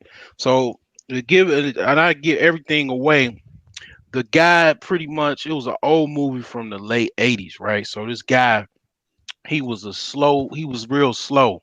He used to cut grass for people. Mm-hmm. So he found this scientist, this computer scientist, that he created a machine that was kind of similar to the Matrix, where you put on these goggles and you will learn all of these things really, really, really, really fast, right? So Mm-hmm. he put it on this machine, and he went from being slowly, progressively, to being slow, to being like smart, or maybe average, to like being a super genius. You know what I'm saying? Like that's I had problems in school. I was in special ed, but I can I can bounce and jump on top of people that got PhDs now, because I basically I've just read. I'm well read, and I read a lot of books and got a lot of education. I went to school for a long time, so Right. you can overcome that by just basically just research, learning, just dedication. Yeah. All right. No, before we into Sheila back into the conversation, there goes the link right there. If anybody else that wants to join, feel free. And, All and right. then and then another thing underrated. You know the tripped out thing about that. I went to school with people that were in the honor society. There was an Mm-hmm. honor class that was taking like AP courses that were like college credits. Some of Mm-hmm. these, I know one person, one or two people that they're struggling in life, even on Section 8 in welfare, but they were in the honor society in high school. While I was in LD classes and BD classes when I was in freshman year because I had a rough educational experience with getting What paddled. I school? was a bad kid, What huh? schools did you go to? What like city or area was that you Well, it was in went the to? south suburbs. It was in the I south mean, like suburbs. what I like ain't gonna say no school because people be like, state? they be hate What state? watching and shit like No, that. like what state? Illinois. Okay, Yeah. okay. So yeah, but it's a lot of people like that. It's people with master's degrees, Yeah. but on welfare. You know what I'm Mm-hmm. saying? So never underestimate anybody or anything because people can you could just I mean they say Einstein was had some Learning educational disability. Yeah. Yeah. Learning yeah disabilities. Yeah. yeah Mhm. so you know Let me Okay. say something to that. Oh, go ahead. No, no. Go ahead, Super Mike. Then I'm gonna get Sheila back in the conversation. Oh, okay. No, no, I was gonna say something about the little education thing. Is Go that's ahead. that's probably the biggest thing that I think that's wrong with this is like where they really like seriously lied to us in that Mm-hmm. education thing. It's because they tell the so-called smart people that they're better and they're smarter, and then they tell the so-called dumb people that they're dumb. You know what I'm saying? And this is Mm-hmm. what your life is going to be like, and this is what your life is going to be like. And then with Mm-hmm. these so-called educated people, they got bachelors and they got the little masters and stuff. And if you listen to how they talk to you like you must not be educated enough to understand what I'm saying. You know, like they talk to people like people are less than them. You see what I'm saying? And like some men won't marry or women won't marry a guy just if he yeah didn't yeah graduate this or he doesn't have what I have. He's not on my level. And all these kind of things. Just because of education, this is just a big lie with they make yeah people think because you got a piece of paper. You know, yeah my father got a master's degree, and I would say he homeless, but he ain't nah. he living in poverty and he Right. He poverty.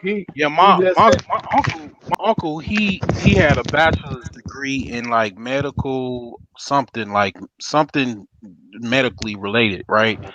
Mm-hmm. And unfortunately, man, I love my uncle. He helped me out a lot. right. He died in abject poverty, man. I mean, Mm-hmm. you know what I'm saying? So it's like, education is good, But but it's just a tool. this But stuff ain't it's deeper education than though. that. It's deeper. Yeah. It's Yeah. deeper than that. Excuse me. Let me Go let me ahead, go. let me let me get Sheila E. Stay right there. Let me. It's a T Black. How you? I mean Black T. Welcome to the panel. How you feel, What's going brother? on, man? How you? I'm good. Thank I'm you. good. Finally, you're welcome. Introduce yourself, please. Then we're gonna hit Sheila E. up. Nah, I'm just black to you. I'm just a person that observe YouTube, around on different channels, and got something to say about it. Oh, From Jersey. from Jersey. Okay, yo, we cousins. I'm from New York, so we cousins then. Okay, okay. I'm from We, the we Essex County, East Orange, Newark area. oh yeah, we cousins. You my cousin. Okay. You're my All right. cousin. All right. Yeah, thank you. Yeah, cause I wanna tell you about how White Castle play a prominent role in your life, but we're gonna go to Sheila E. Welcome back. Yes, guys, thank you, underrated, for having me on your panel again. But no, we did not have a White Castle in upstate New York. But when I used to go spend the summer with my family in the Bronx, they had one. And then also when I Mm-hmm. moved to Indiana, I used to always say, why everybody always hanging out at White Castle? It was like a big old party in White Castle. And then it was like, the West Coast is totally different than us. And then they had these portable car wash where you could get your car washed for $5 and stuff. And I would just be cracking up. They had DJs and everything. I said, that White Castle be popping. But Cats used to have a sound system, right, with the woofers, subwoofers, and just open their trunk, and then that was the DJ. And the police never bothered me either. Exactly. The police used to go before, and I gotta get the Black T. I gotta get you into the. And I'm gonna tell you one day. Then some of the White Castles, they be playing the music, hip hop, and all that. I said, yeah, you're playing this. Yeah, you know what I'm saying? Yeah, man. I remember those times, man. I'm trying to tell you. All right, Black T. I want you to get into this piece. Now, you living in Jersey, and I'm gonna put the question out there. Maybe you heard it or you didn't. When you was with the White Cats throughout the years, do you see our people was happy? Oh yeah, from a lot of years. We had White Cats for a long time. I'm from like East Orange, North Orange area. Yeah, clubs be right down the street. You just go to White Castle after the clubs. They had music on. Right. White Cats be popping all day. They slowed it down a minute now because the towns ain't really popping, with the clubs and all that stuff. But it calms down though. But it was popping. That was a spot. Be like but see what I'm saying. Right, what? Yes sir. Yo, man. Yo, sometimes you with the young lady. I ain't mean to put it. I'm on the ready. Gonna keep it real. On the ready to have little ladies here. She said, "I'm hungry. I'm gonna hit the White Castle." Word, yeah. You get your bag, get my bag. You know what I mean? We not the White Castle. Hell with that. Yo, Underrated was on the White goddamn. Castle. Yo, Underrated was on the goddamn budget. Goddamn, I bought damn 5 or 6 drinks and a motherfucker had me motherfucking steak and some potatoes at the motherfucking club. Goddamn. What do you expect? She like White Castle. You like White Castle. I'm hungry. I got some White Castle too. So I the blessing and everything. Here's some White Castle. Have a little drink and so. Oh, it tastes good. I said, yeah. Oh God, yeah. The rest is history. But women used to get some White Castle. That's nice. It's the thought that count. It's the thought that count. Hey, let me ask. It's the thought that count. Let me ask this question. Underrated. Hey, Underrated. Let me ask you this question here. So, what is the first nice kind of restaurant you took your lady to? Okay, so we got White Castle is this level, right? White Castle is this. White Castle. Let me stop. I knew you were gonna say that. I'm just messing with you. The first one. Yeah. Okay. Sizzlers. Okay. Well, I didn't have that. Yeah, well, that's Red Lobster, the spot, the kind of like. We didn't in New York. We didn't have Red Lobster all that much in New York. We had Sizzlers. Okay. We had Red Lobster, but it was like in Manhattan and stuff like that. But in Brooklyn, it was Sizzlers. But see, I couldn't go see Red Lobster. See, this is the thing about it. See, I'm allergic to seafood. Oh, really? Okay. But they chicken Alfredo. Of chicken Alfredo Red Lobster is they biscuits is the fuck. That's crack too. That bitch is crack too. Damn, the business is crack, man. I don't care. Anybody said, "Oh my god." Yeah. Right. Damn, this shit is fucking great, man. This is I used to. I'll go on the day. Matter of fact, I took a day last 2 years ago, and she was she's married now. But anyway. I said, "You want to go to Red Lobster?" She said, "Yeah, but she was nice." So I said, "I had the money." I said, "So so we took some seafood." And she gets a seafood, and I said, "Yo, I like chicken Alfredo," and I had some chicken Alfredo. I said, "Yo, this don't sound right." I said, "Yeah, because y'all mixed that seafood grease in it," and I was like, "What?" I said, "Need some water," so I had some water. I felt better after that. But man, I said, I tell you, I said, man, I said we can give you some biscuits, and man, I tore them biscuits up. Them biscuits fucking crack, man. This shit was fucking great, man. Oh my god. They'll stop you up. You eat too many. Oh man, them shits is fucking great, man. Them shit, yo, them shits like White Castles, man. Them shits on crack, man. I don't know what the fuck they put in there. I used to lick I used to lick my fingers like feel looking good and that shit. That shit is fucking great, man. She said, "Damn, them biscuits taste good. Well, you need to get some more, cause I'm gonna kill this whole fucking brack right there and shit. You babysitting. You're talking too goddamn much. You babysitting. You know, you talk too goddamn much. I hate when we talk too goddamn much, man. Why you talking? Just eat goddamn. Goddamn. Oh yeah. So y'all's in the restaurant eating, and she trying to talk, and you like, dude. Yeah, I don't want to talk. Goddamn, yeah, man. I'm trying to wait for all the dinner. You talk to guys, and you ain't talking about nothing. Like talking about the goddamn girlfriends. I ain't want to ain't no goddamn girlfriend. Shit, I'm there eating a biscuit. Shit, goddamn. Shit, you ain't gonna save me now. Well, you very slow picking these shit up. I'm hungry. Shit, fuck that. I'm home. No. You just take good like motherfucker. Tear them up. Yeah, I was tearing them motherfuckers up, man. Yeah, that first one was Sizzlers. Yeah, Sizzler was good though. Them steaks was the bomb though. I ain't fronting though. Mm-hmm. Yeah, we had Sizzlers in Chicagoland area. God, them steaks was Tell the ones I'm talking about, the ones who cook it right. Yo, them steaks were full. Oh my God, those is like crack too. I used to buy 3 of them motherfuckers, man. I said, yo, I paid for this shit. Yo, yeah, I'm hungry shit. and they had deals out there. You know, did y'all have Shakey's? Nah. Oh, okay. Shakey's was like a buffet. It was pretty popular. We didn't really have no buffets like really out of New York. Only like you go to the outskirts, like New York City, that you know where Sheila E at, they had like buffets. They had buffets, but it was not that many at the time. I heard they got buffets now throughout New York City and stuff. Yeah, but I know they got buffets. They got buffets out there. Yo, thank you, Tampa Supreme. Hey, listen, you see, support. If y'all want to donate, it's Cash App, $. It's $ JT5300. PayPal.me/ it's JT all in caps JT Black 53. It's up there flashing. If you want to donate, feel free. If you don't have that, you know, at least hit the like and share this out. And again, thank you, Cooljet87 to share me out. I really appreciate it. Y'all keep on going. But yeah. Yeah, I want to ask you, have y'all ever heard of the Ground Round?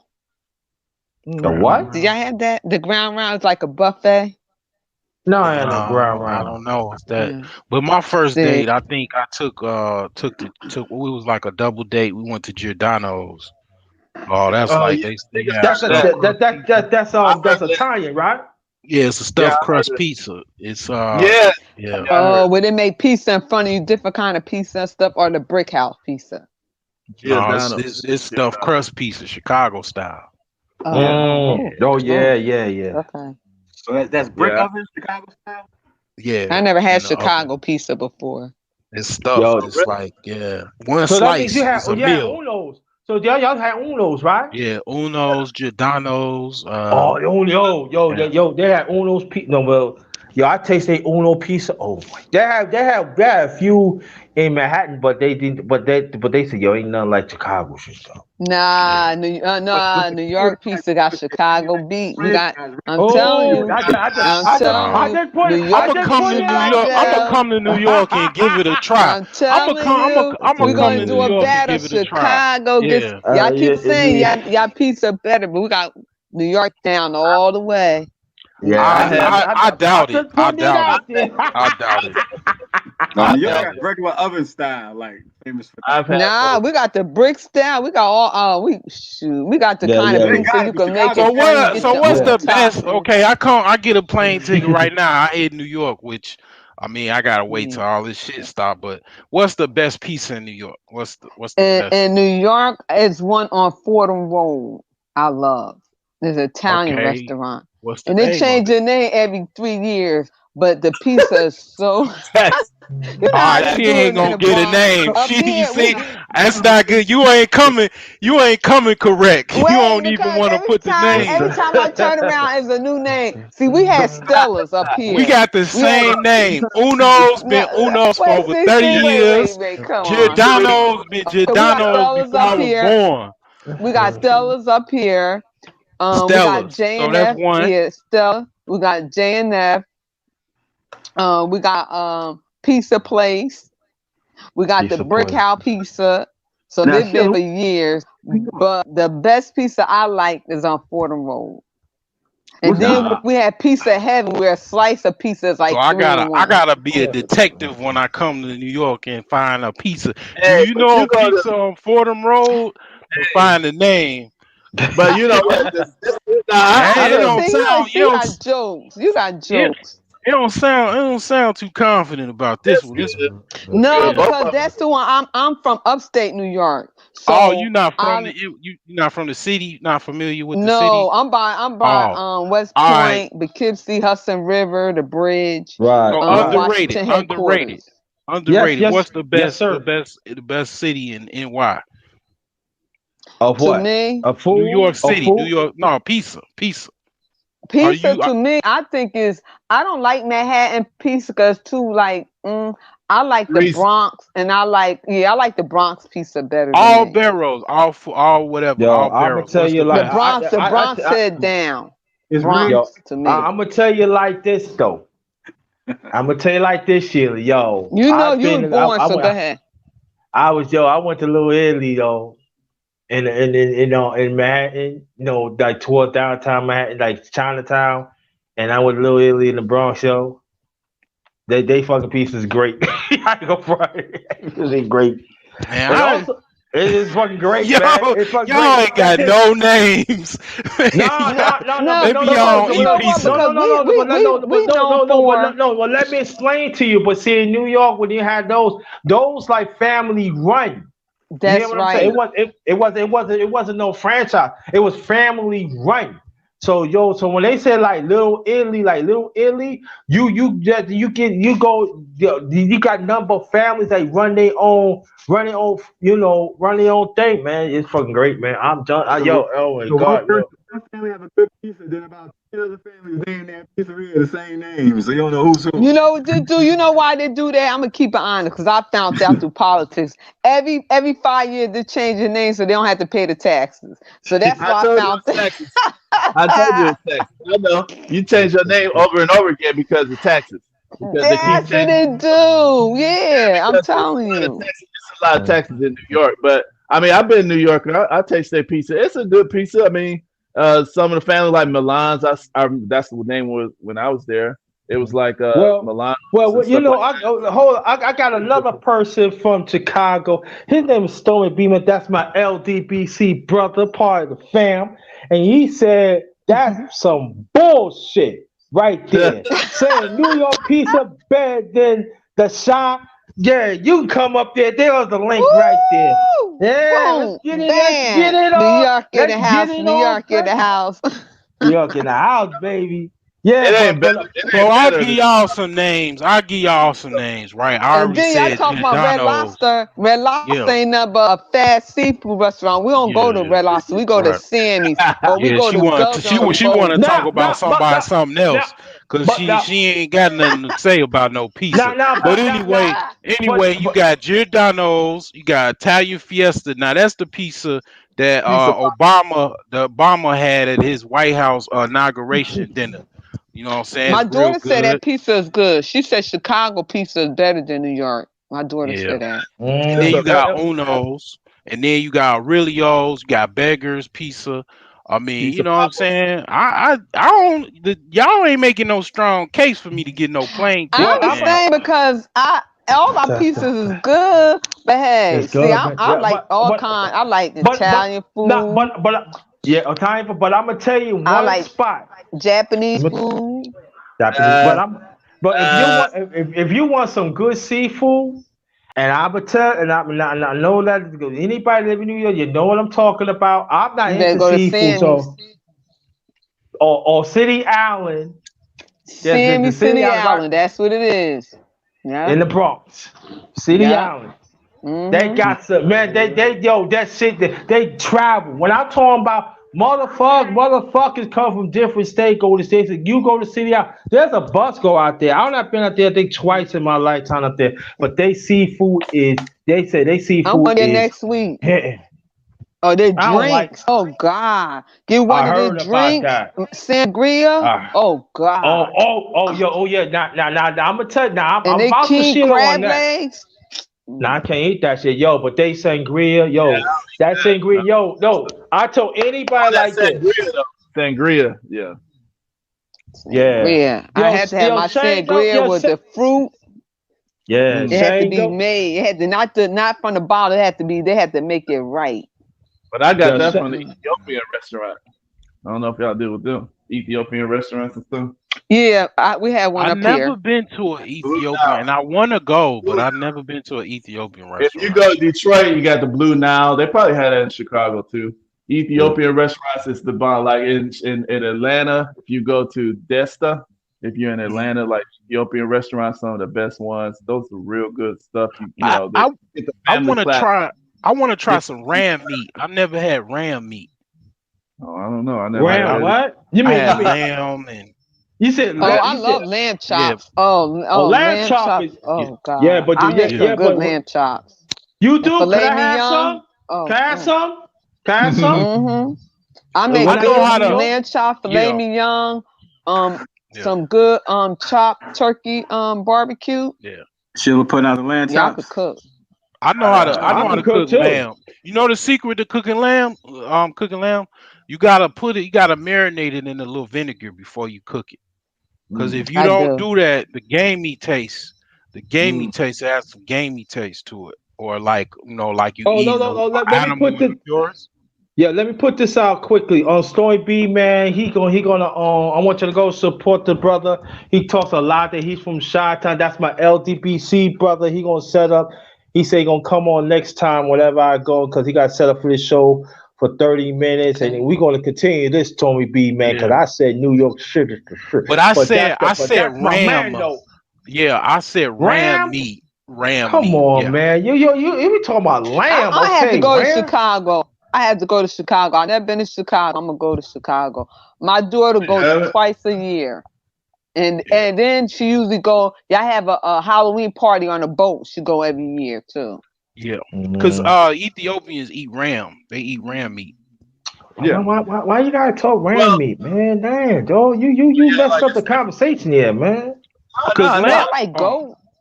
Yeah, because y'all like goat. Yeah, I need some good curry goat. Yeah. Man, I ain't no goat meat, man. There's a lot of Jamaican restaurants in Chicago. Jamaica people ain't got nothing on my curry goat and oxtails.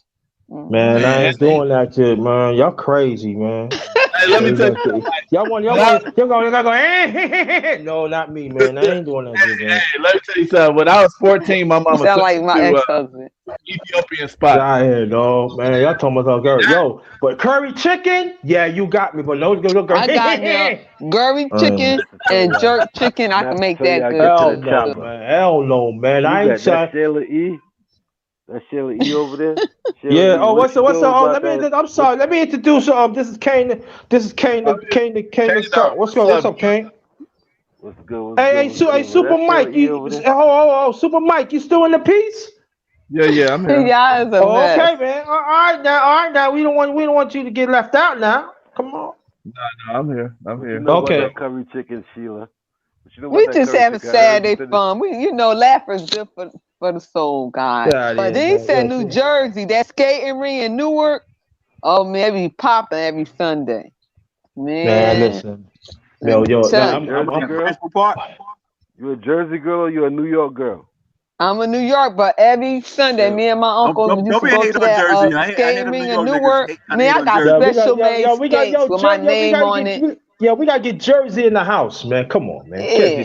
I got skates with my name on it. Lighting up. I won the skate contest. Okay. For the best skate. Okay. Nah, I showed Jersey some love. I got family in Jersey. Jersey's my black team, man. Jersey's my cousin, man. Put some respect on my cousin, man. My father used to live in Cherry Hill, Jersey. Cherry Hill? Oh, that's towards inner Jersey. That's right off. That's right off. Yo, that's right off 95. That's right off 95. Cherry Hill, Jersey. He used to live there. Yeah, that's down south. That's kind of way down there. They ain't got no White Castle down here. That's like 10, 15 minutes. No, they ain't got Philly. no. They ain't got no. They ain't Yeah, got right no, outside man. of Philly. Yeah, they ain't got. Right across the water, right across the Delaware. Yeah, right across the water. Right. It's like that bridge and shit. Yeah. Yeah. There's the Palmyra, the Bessie Ross. I heard y'all Benjamin talking Franklin. about pizzas. I heard y'all talking about pizza. They had the best pizzas in New York City, man. That's say wait, we can't hear you. Say it loud so people in the back can hear you. That's right. That's right. Like everything stopped in New York. New York in the house, baby. I mean, the way they talking about it, I gotta goddamn it go to all of the you pizza shops anyway. You got to go, homie. You got to go, babe. You got to go. I'm gonna go. I'm gonna go just for welcome back, pizza. Monique Hill. Welcome back, beloved. Welcome back, beloved. Yeah, name a spot. New York City got the best pizza. What's the best pizza in New York? Name a spot. I don't know New York. Come on, I could take you to Gabbo. I could take you to Gabby's. Where is it? They got it. Gabby's is in Queens. That's on. Oh yeah, Queens. Yeah, Queens got some. Yeah, yo, let me tell you. So that's the Queens Gabby's. Gabby's is the best place in New York. The entire New York. No, you know what? Don't even try it. No. Because in Chicago, the debate is Uno or Giordano's. Because that's the best, right? Okay. So I want the best. I don't want no second. I don't want what you like. I'm the best. I got to try it. Dude, we're at in Queens. Good. Say that again. Go ahead. We're at in Queens because I'll be down there next week for my birthday. Gabby's is on Hillside. Gabby's is on Hillside and Franny Lou. I know what that go towards Lawlerton, Queens, Queens Village and shit. Yeah, that go towards Gabby's Pizza. Let me look up Gabby's Queens Pizza Village, right. on the internet. Gabby's After I leave seeing me, I'm gonna go get a piece of pie, and then I'm gonna test, and I'll let y'all know. Get out of here, man. Yo, but let me tell you, Then they got another spot on Jamaica Ave. It's the Green Building. I forgot what it's called. The Green Building on Jamaica Avenue.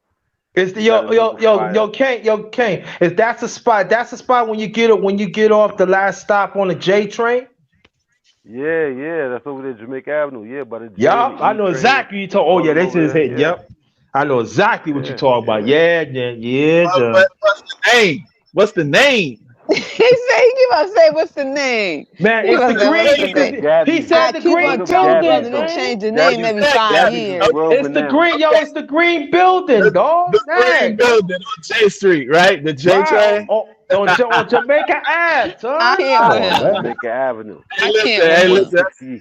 That's funny. 168th Street, 168th. Right. Yeah, 168. Right, exactly. Right across the street from York College. Am I correct? Hold on, I'm gonna get the name for y'all right now. I know it's a block away from York College. I know he said us New Yorkers not organized when it comes to our pizza place. Exactly. Y'all got it. She got it. Oh man, y'all pouring hate on New York. I'm start kicking y'all out the panel, man. Argument weak. I mean, the argument is weak. Ain't weak, dog. I'm saying, it's like where is the pizza place? It's over here. It's next to my auntie crib over yonder. Let me tell you something. When I went to New York, I've been to New York about like 6 times. Y'all got like an enclosed. It's almost like a country. Almost. It's like y'all. It's a kind of, I don't know. It's like once y'all get that accent, it's kind of like New Jersey. I think is the last of it, and then north is like, to me, that's like the northeast, and y'all kind of have a similar culture. It's kind of funny.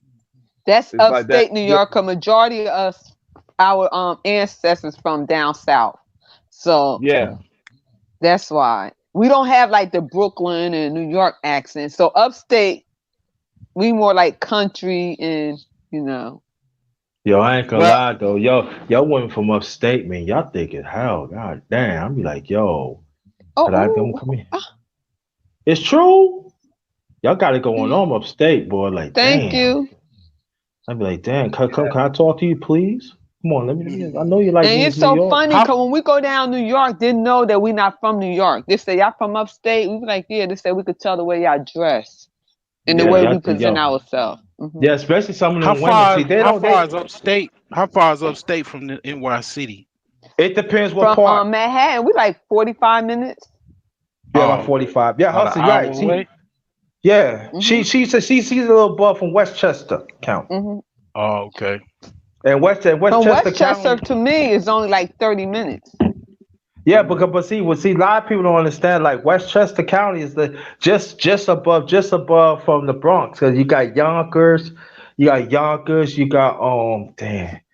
Mount Vernon, then you got other cities and up there. That's the yeah.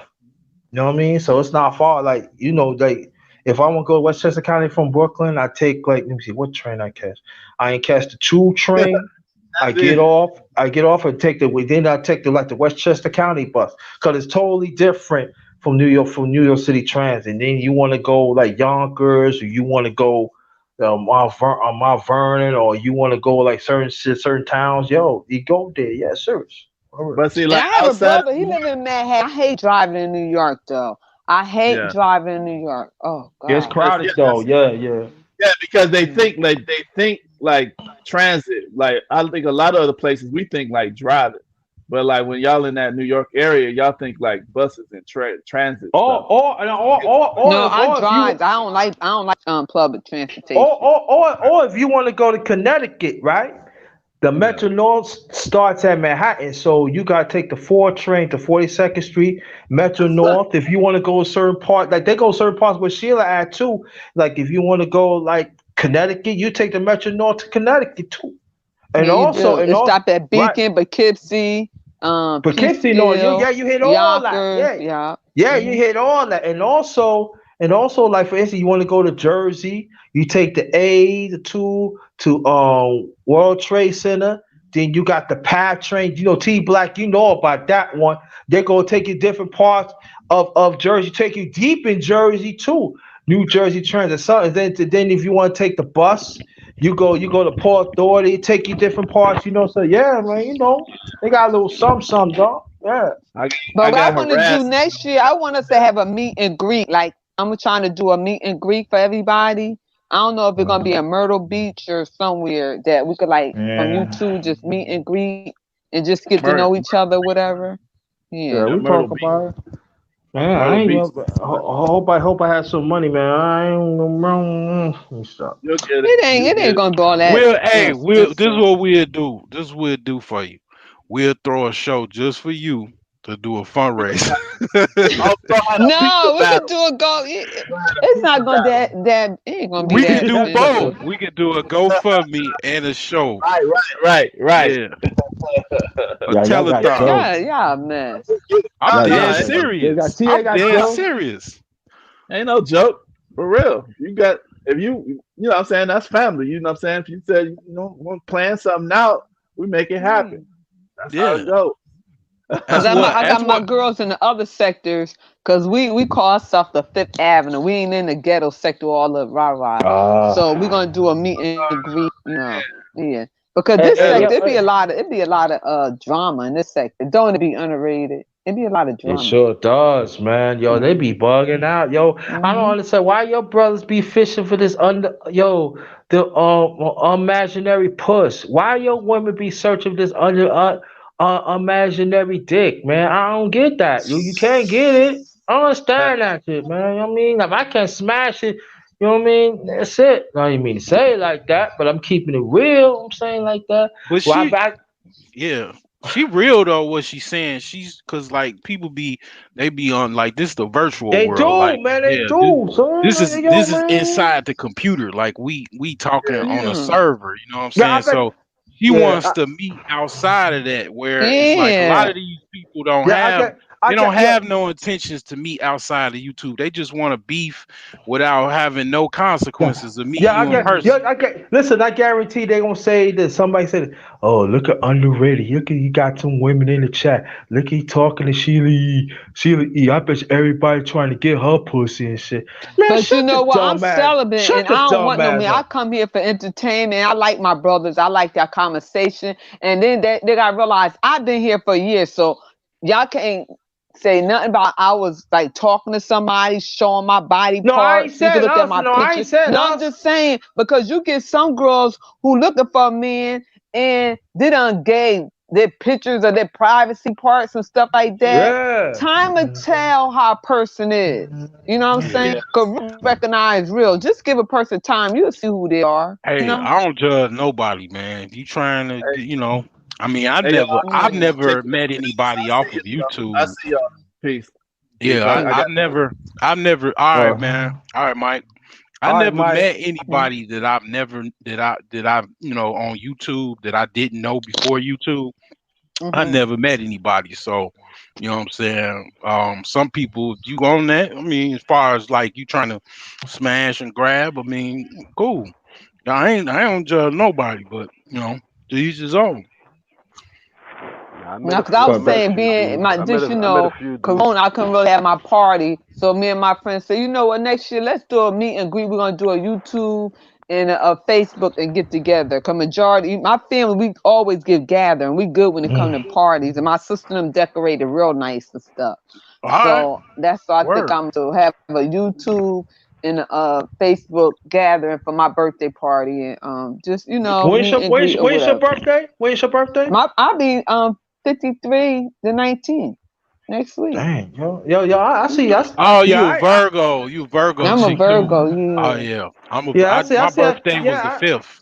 so I see your avatar. I see somebody. I know somebody taking the avatar. They said, I forgot what chat you was in, Sheila. They said, "Dang, Sheila is fine, man." Oh man, come on, man. I'm seeing you drooping already. Come on, No, dog. but sad though, I'm be honest. Because I be doing my little tracks.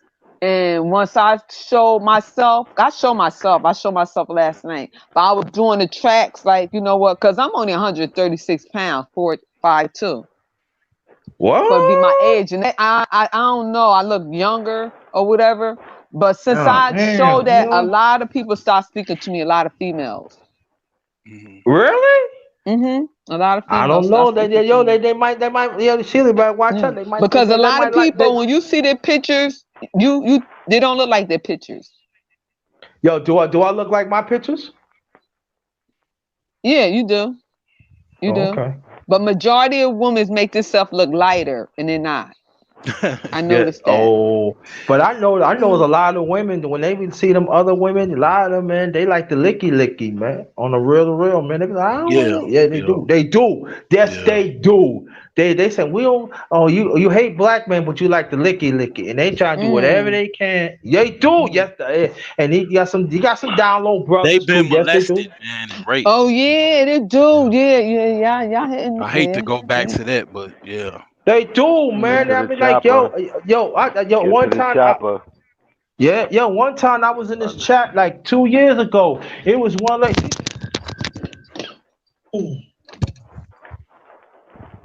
Yeah, it be You all some right? weirdos. Yeah, it be people, man, like going through stuff. Yeah. I mean, like everybody going through something, but it's like, yes, I try to stay, I try to stay in the shadows, all that, man. Trust and But you believe. can see when somebody Yeah, see me, I'm real active. I ran for city council, I ran for board education, so everybody know my family stuff. So when I come here, I just lay back. I ain't trying to be seen. You could tell when somebody never had attention when they get a page, and you could just tell that they never had attention in their life. yeah, And uh-oh. so when they're Uh-oh. popular, they think being popular on YouTube, that's the best thing. Oh, I'm Uh-oh, popular on Shayla. YouTube. Yeah. But once you click off the Uh-oh. computer, okay, what you got going on in real life? yeah. Uh-oh. That Get to the now you chopper. going into Get the to the chopper. Get to Instagram. the chopper. No, I'm just saying because you could be whoever you want to be on social media. Let's keep it real. Yeah, Yeah. because Yeah. you had that's where you had like them women that be having 10,000 Instagram Hmm. followers, but Hmm. they real life they just really not popping like that. You They're know what I'm not. saying? Mm-mm. And That's what the then when internet they birthed. yeah The internet birthed a place where brothers could, where people, I'm gonna say brothers, where people could just come and they could create a lifestyle. Yeah, We don't know what these people's lifestyles is. Anybody can come that's up here and say right. whatever they want to say. That's right. We don't know their lifestyles. yeah. Stalking This you. is stalking This you, is the era that we and in right now. This is the Yeah. era we in right now, where an average dude that don't got nothing going on in his life could jump online and disrespect somebody that really got something going on in his life or trying to make a change. Yeah, I don't. Oh, I I'm try not to sorry. do Oh, none of that. let me stop y'all. Yeah. BFTV, thanks for coming, brother. That's one of my brothers. That's one of my brothers. Shout out to the LDBC. Salute to thank you you, for brother. coming. Thanks for coming. If you want to get up here, you can. Let me see. Let me see. I got We the just link having up a here. Saturday talk. That's all. Just Yeah, talking, so chitting, chatting. BFTV TV. Yeah, if you want to come up here, fam, there goes the link right there. If you want to get up there, I'm glad you came back, beloved. And all stuff like so. BFTV TV boxing. You want to come up here? Feel free. That's my yo. You know he knows his boxing, y'all. You know his shit. I'm telling you, I'm trying to get him to come to the channel. We're gonna talk about boxing one day. So watch out for that and everything. So if I want you to come. If you want to come up there, feel free. You more than welcome. Yeah, man. I'm like, yeah, man. Like, yo, man. I'm like, yeah. Yeah, but And then it's you know true, what too we have to really do too. Some people, this is their bread and butter, this their business. So when we come on people peeing on their channel, we have to respect that. Right. And a lot of people don't think that it's not everybody not come here just for fun and games and entertain. Some people come here to make their money. So that's why I had learned from the other sector that my friend, it's her business, you know? So we don't like all that cursing and all that other stuff on her channel. Even on my channel, I don't do that. So I try to respect people's channel, you know? Because at the end of the day is make this a business. You can make money off of YouTube. And at the same time, right, and support people interests. You know what I'm saying? That's right. If you know they trying to bring the real, drop them coins, yo. You know what I mean? You don't be afraid. People want to be because I let people know I'm a brand. You know what I mean? I'm waiting for my Cash App thing now for them to send me because I had donate money off my credit card and it took like 100 off. And then somebody had stole it. Yeah. So now they told me, my friend told me, she said, sure, you should never do that. She said, what you do is, she said, apply for a Cash App card. Yeah. And I'm waiting for them to send me that. She said, then you could donate off of that or whatever. Because when I start my channel, it's going to be fashion. And I want everybody to have a P.O. box and I'm be giving stuff away. You know? Yeah. Like I'm gonna do men's fashion too. Like go to the Clark store, the Levi store, the Timberland store, the Polo store, and go, different stuff. Like if y'all like seeing it, because New York have a lot of stuff in the outlets that you're not gonna see a lot of people with. They only make 2 or 3 or the same thing, different sizes. New York is all about fashion. That's where you go on fashion at in New York. New York is fashion. Yeah. That's where the fashion is at. Yeah. So, all right, y'all. I'm gonna check y'all out later. What's up? Your last remarks, bro. Last remarks, brother, before you leave. Yeah, man. Definitely check out my channel. I got a lot of useful information on there. Okay. I'll definitely be back underrated. You know what I'm saying? You definitely one of the YouTube bros. So y'all take it easy. Enjoy y'all Saturday morning here. And leave a comment on his video so I could describe to you. Yeah. Okay. People and I'm ready to leave too. I know you got stuff to do underrated, and I appreciate you. No. I mean, no. All day you gonna chase me off? You didn't ask me. You gonna stay a few minutes? No, I thought maybe you had something. No. I'm gonna stay a few more minutes, and I'm gonna get off because it is great. It's great to have to bond, to talk to a black woman from perspective because because I don't let there are some they very negative, you know what I'm saying, they very territorial, you know what I'm saying. So how long you been on YouTube for? You don't mind me asking? About 5 years. Oh, so you seen a lot then? Yeah, I was in a lot of shit. Yeah. Okay, you seen a lot. Yeah, I seen a lot. I seen a lot. I've been through a lot. My rep been shambles and stuff. So I take breaks and all like that. So wow. So I've been through shit. You know what I mean? And that's why, like, and there's some of them still walking around act like ain't nothing happened. It's all right though, but I got sidetracked. Trying to do the right thing. I got sidetracked. So the things I'm doing right now, I was doing it years ago. So when I said like, I do my show organically, I do my show organically. You know what I mean? And what God That's had what for you, and sometimes let me tell you something, this is your season. And sometimes we have to go through trials and tribulations. Like I said, when it don't break you, it make you stronger. Now you know the in and out. Now you know your adversaries, how they operate. So now you know what you have to do to make your channel and what you say out your mouth to be effective for our youth and make that change and be that leader you want to be Yeah. for the next Yeah, exactly. generation. Yeah, And so exactly. stay focused. Mm-hmm. Yeah, exactly. Because the matter of fact, I do YouTube cult leaders and followers, man. I was giving up game when I was in a certain thing. Okay. I'm giving people game. You know what I mean? I got. Matter of fact, I gotta on some of my series I be doing. I gotta put them in the playlist and stuff. That's gonna take a little time because I do quite a few series. But that series I'm gonna start. Or I'm gonna start first. Matter of fact, I got to. Let me see. I think I'm up to part 8. I'm not got that 10. I got to do 2 more and stuff. I'm giving people game, man. When I was in, man, throughout this YouTube streets, social media, all that, man. Give people, this is what you It's need so to watch hard to out find for. somebody. I'm telling you, it's so hard to really find somebody to connect with. My sister Trish, me and her connect good, but it's really hard to find somebody, us as Black people, to really get together and really do. Do what?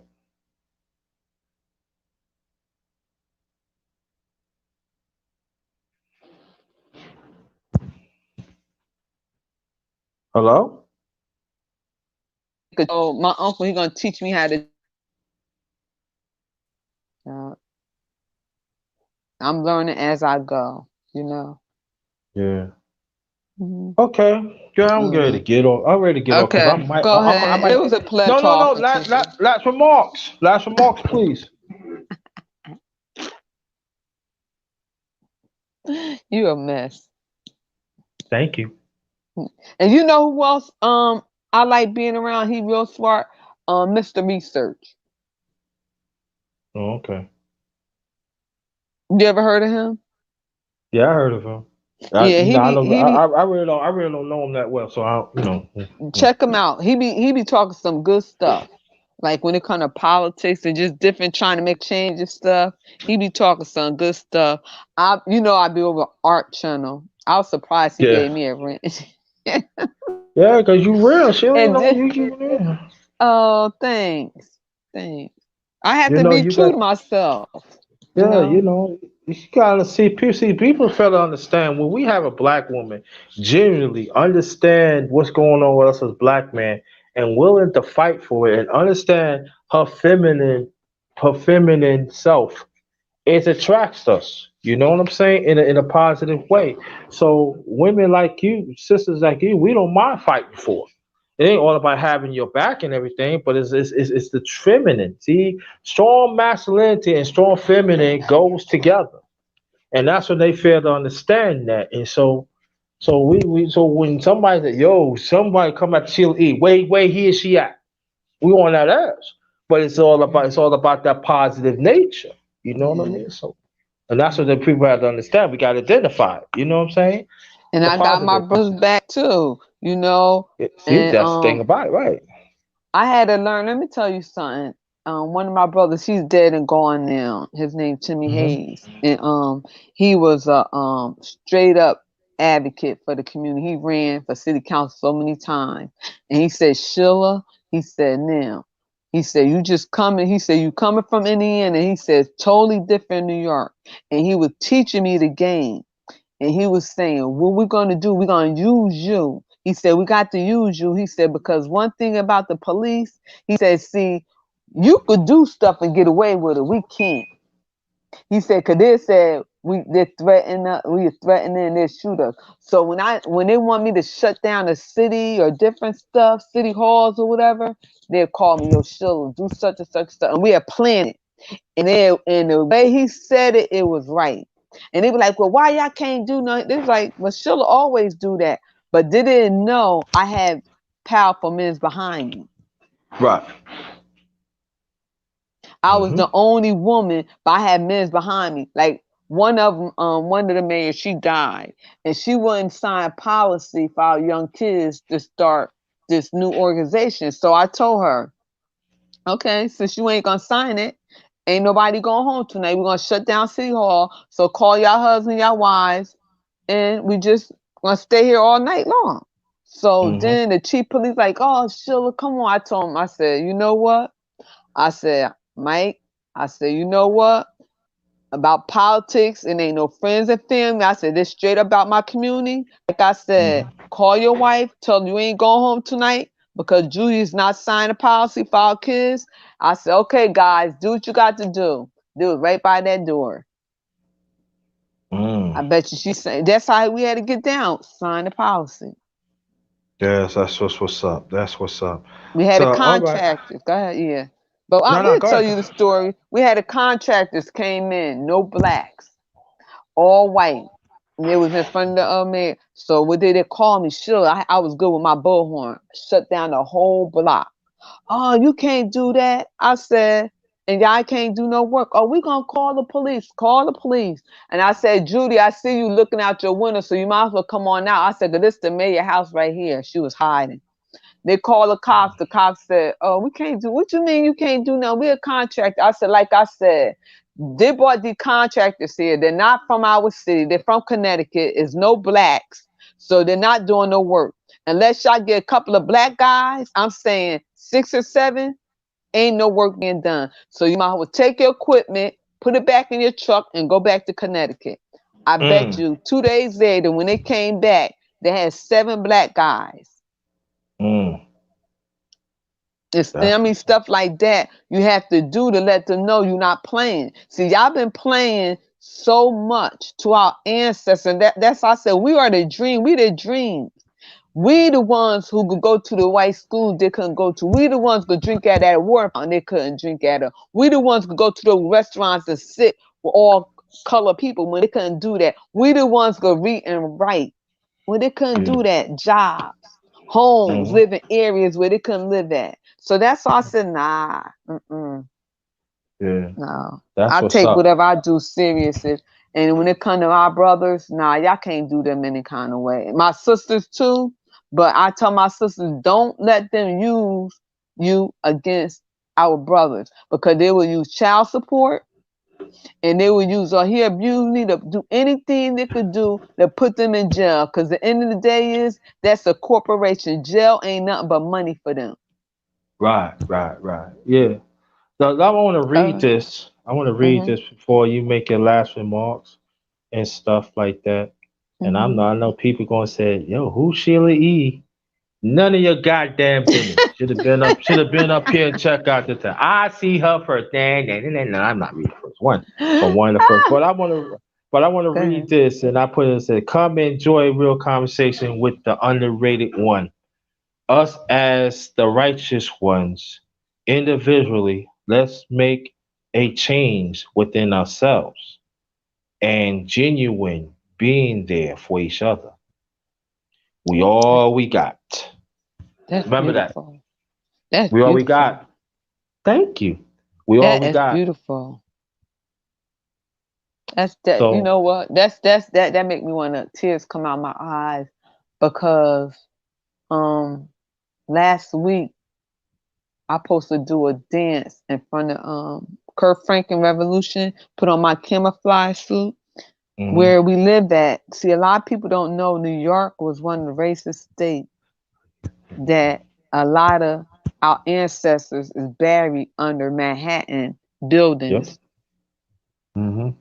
And where we live at, the graveyard had to be more than 15 acres. Don't you know they built a school and a courthouse on top of our ancestors? And when they start digging it, we had a couple of guys, they're dead now. They said, bring the bones home. When they start digging up the bones, you could see the mothers holding the babies. You could see the men with the chains on their feet, skeletons. I mean, it was so disgusting. So my thing is, with my Congress and them, like I said, I ain't playing with y'all because y'all wasn't playing with us. Y'all made these inner city sanctuary for these Mexicans could come here and drive without a license, hit our car, come here, get business and everything.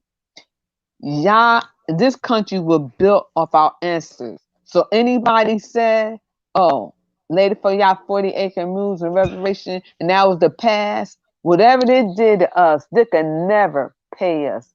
It's priceless. It's not about the money. Never, it was never about the money to me. It's about what you did. You did a Jim Crow, Brown versus education, and you doing it now with the prison. You doing it now with the school and the prison work hand in hand. And then with the special education, putting our kids in special education, putting them on medication, and then by the 5th grade, you could tell if our young male's gonna be in prison. And see, there's a lot of stuff I hit. And they were like, whoa, you think they really wanted me in that seat? No. But you got to understand one thing before we get off and see someone to say last month. You got to understand. And I think like quite a few of us, they failed to understand this. They had taken out a lot of black women out, and they let us vulnerable. So you have to, as you already understand that, when you fight for us as black men, that don't supposed to happen. That's not their plan.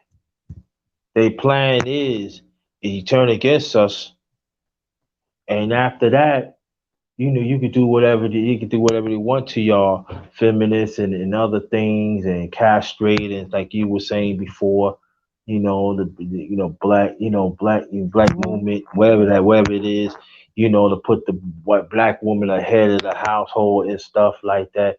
No, Shirley E, you going against that plan. You supposed to be with us, but what you say, nah.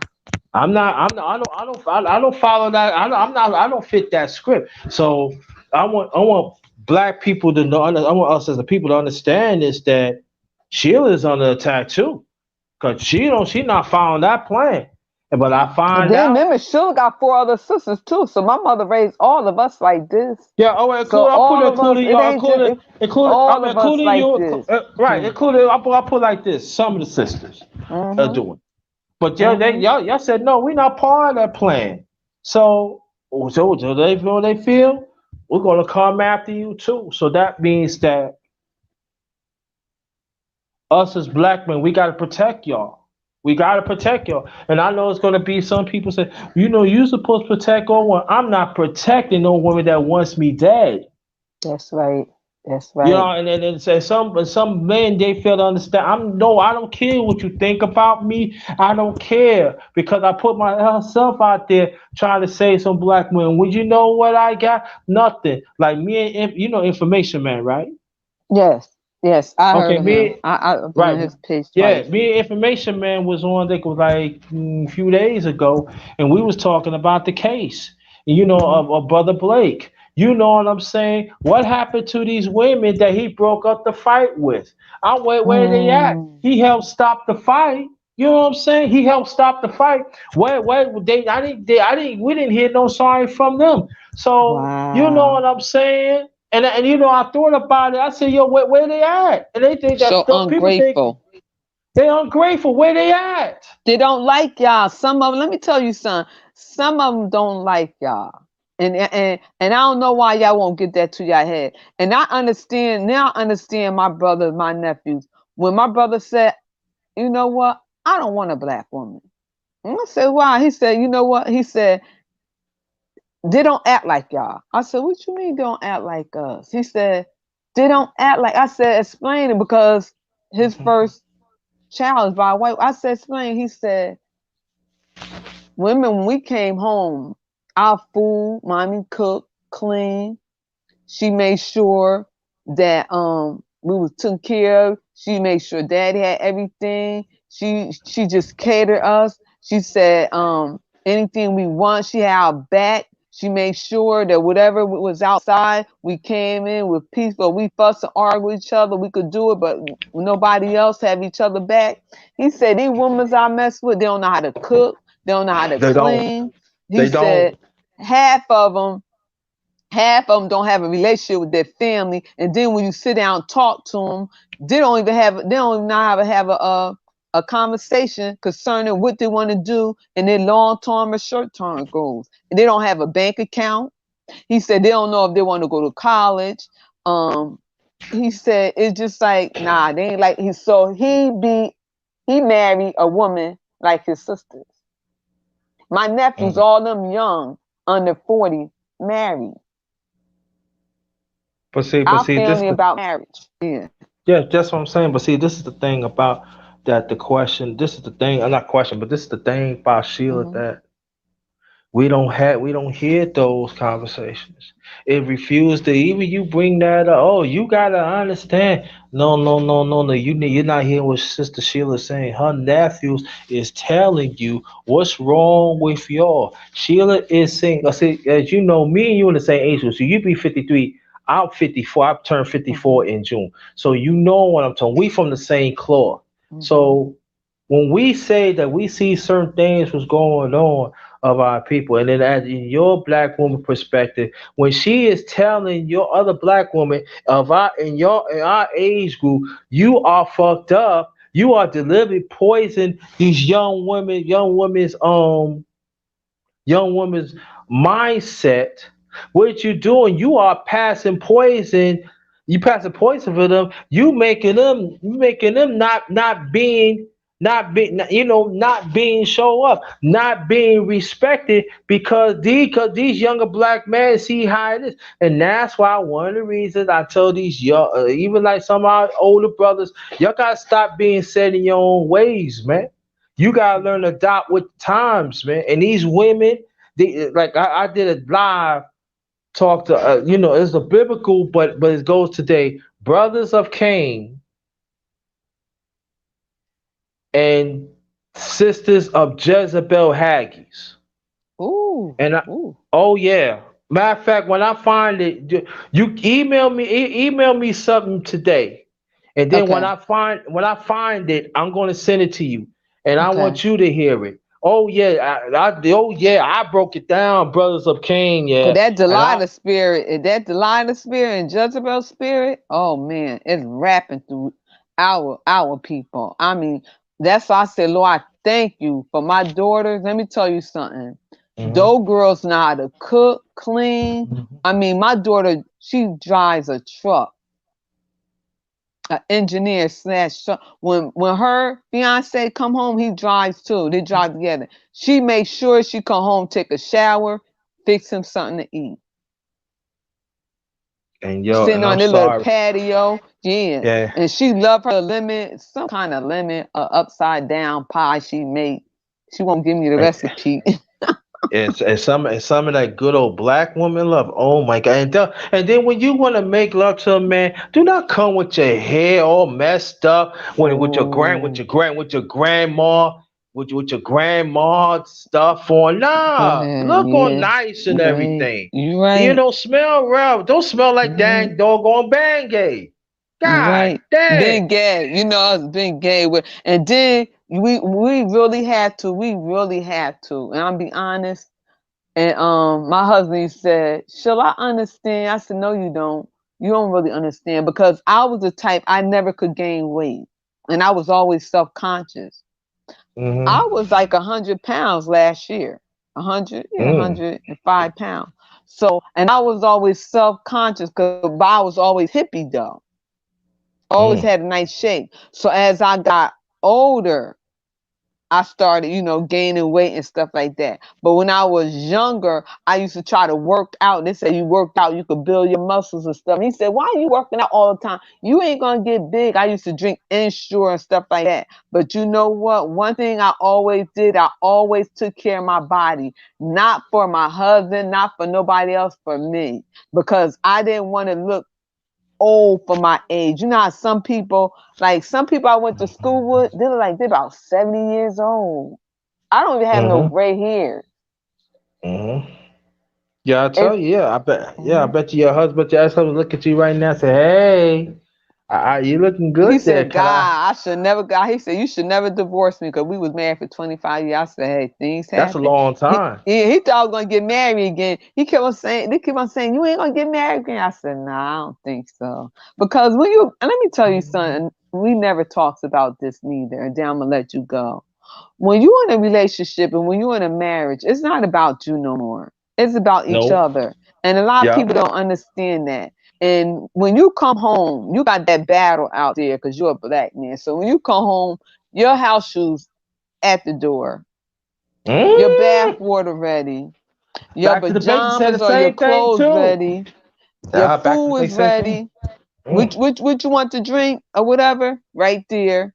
Okay, what you want to watch? And then I had it so his voice was like, what? I mean, is this your sister? When it's game night and we gotta go to his boom boom boom. So I said, okay, because I love sports too. Okay. So he like the Cowboys. So this is what I gotta do. What you want? Okay, so I get his finger foods, everything, the drinks or whatever. And make sure I had his 65-inch, ready, set, everything, their beers, their Henny, their Corona, all that stuff. So, and I would come make sure they had the ice bucket or whatever, the nice little stuff. So I would come down there. I said, y'all all right? So one of his friends said, who is this? Is this y'all? He thought I was the maid or something because this is his friend. He was like, why she keep on asking we all right? He said, no, that's my wife. He said, that's how she do. I'm supposed to do that because if we have company and you have your football game, I'm not going to be around y'all, but I'll make sure you all right. Y'all got enough chicken. Y'all need any more, any more sandwiches or anything? Y'all any more sodas? I make sure everything is laid for them.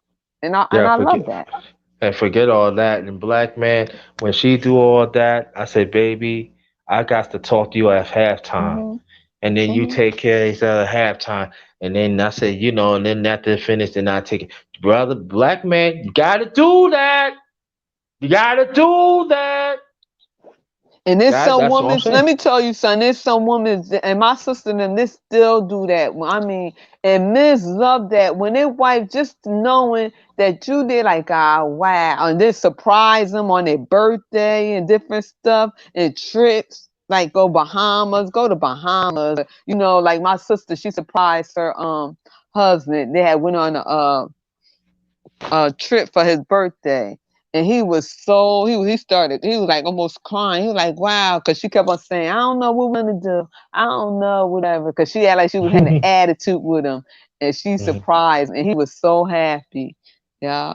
And that's what it's all about. We just want to feel appreciated. You know what I'm saying? We have to deal with this goddamn world ever since for centuries and centuries. Because, see, I was married. You know what I'm saying? And I wasn't appreciated. After that was over, and I was with a young lady for almost 8 years. She passed away, though. But I'm just saying, that's all. Thank you. You know what? But at the same time, you know what I'm saying? I was the one doing this and that. But and all of a sudden, like throughout the years, she said, I said, man, I wish I had JT back and everything. But I always let her know. Like in the past, I said, yo, you made that decision. So when you made a certain decision, you gotta live with that.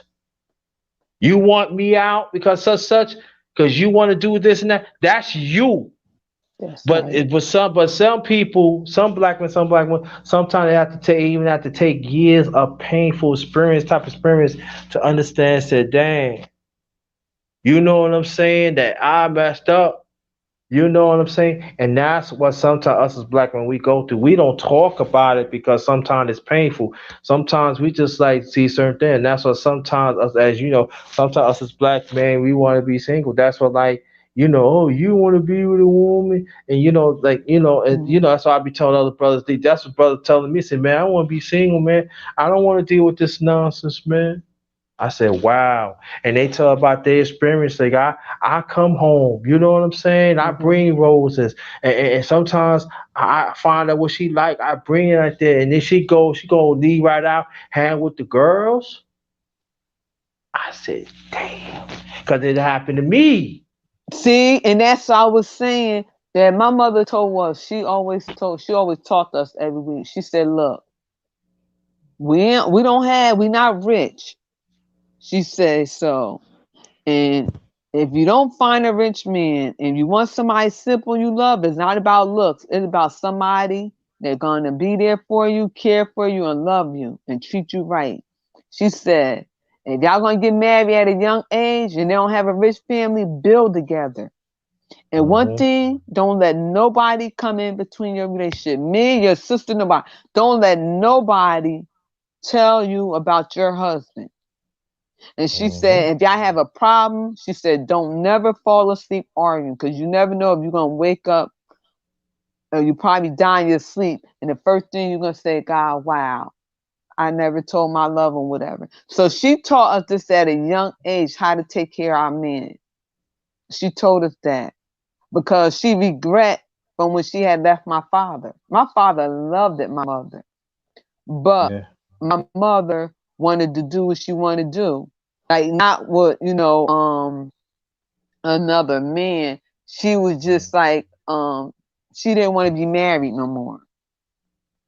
And she just said she just didn't want to be married. But she never got married again. But she told us, and we was kind of angry with her about that too. But we had uncles in our lives, and my father, and he told us, he said, your mother didn't want me or whatever. And he had kids by a white woman. But here or there, Did it hurt him? Did it hurt him that no, his mother? no, it didn't hurt my mother. My No, it mother, didn't hurt. It didn't hurt. Did it hurt him? It hurt your father. it hurted my father because you know why? He will always throw up in. He wasn't even married to her. He was still married to my mother. He will always throw up in her face, "Oh, you're not like my wife," and Damn. and I mean, you don't know how to cook. You don't know how to do this. You don't know how to do that. I mean, and before she died, she said, "Your father used to always compare me to your mother." hmm I had biracial sisters. And they look Got you. just like us. Yeah, they look just like us. Only thing that they dye their hair different colors like red and stuff like that. But other than that, my mother did the best she can as a single mother, away from my father. But we had uncles there, and our uncles taught us everything. And my grandmother was there, so our family, we had like a close family. So as girls, because my mother was a middle class, and when she did, she sold the house and went in the project.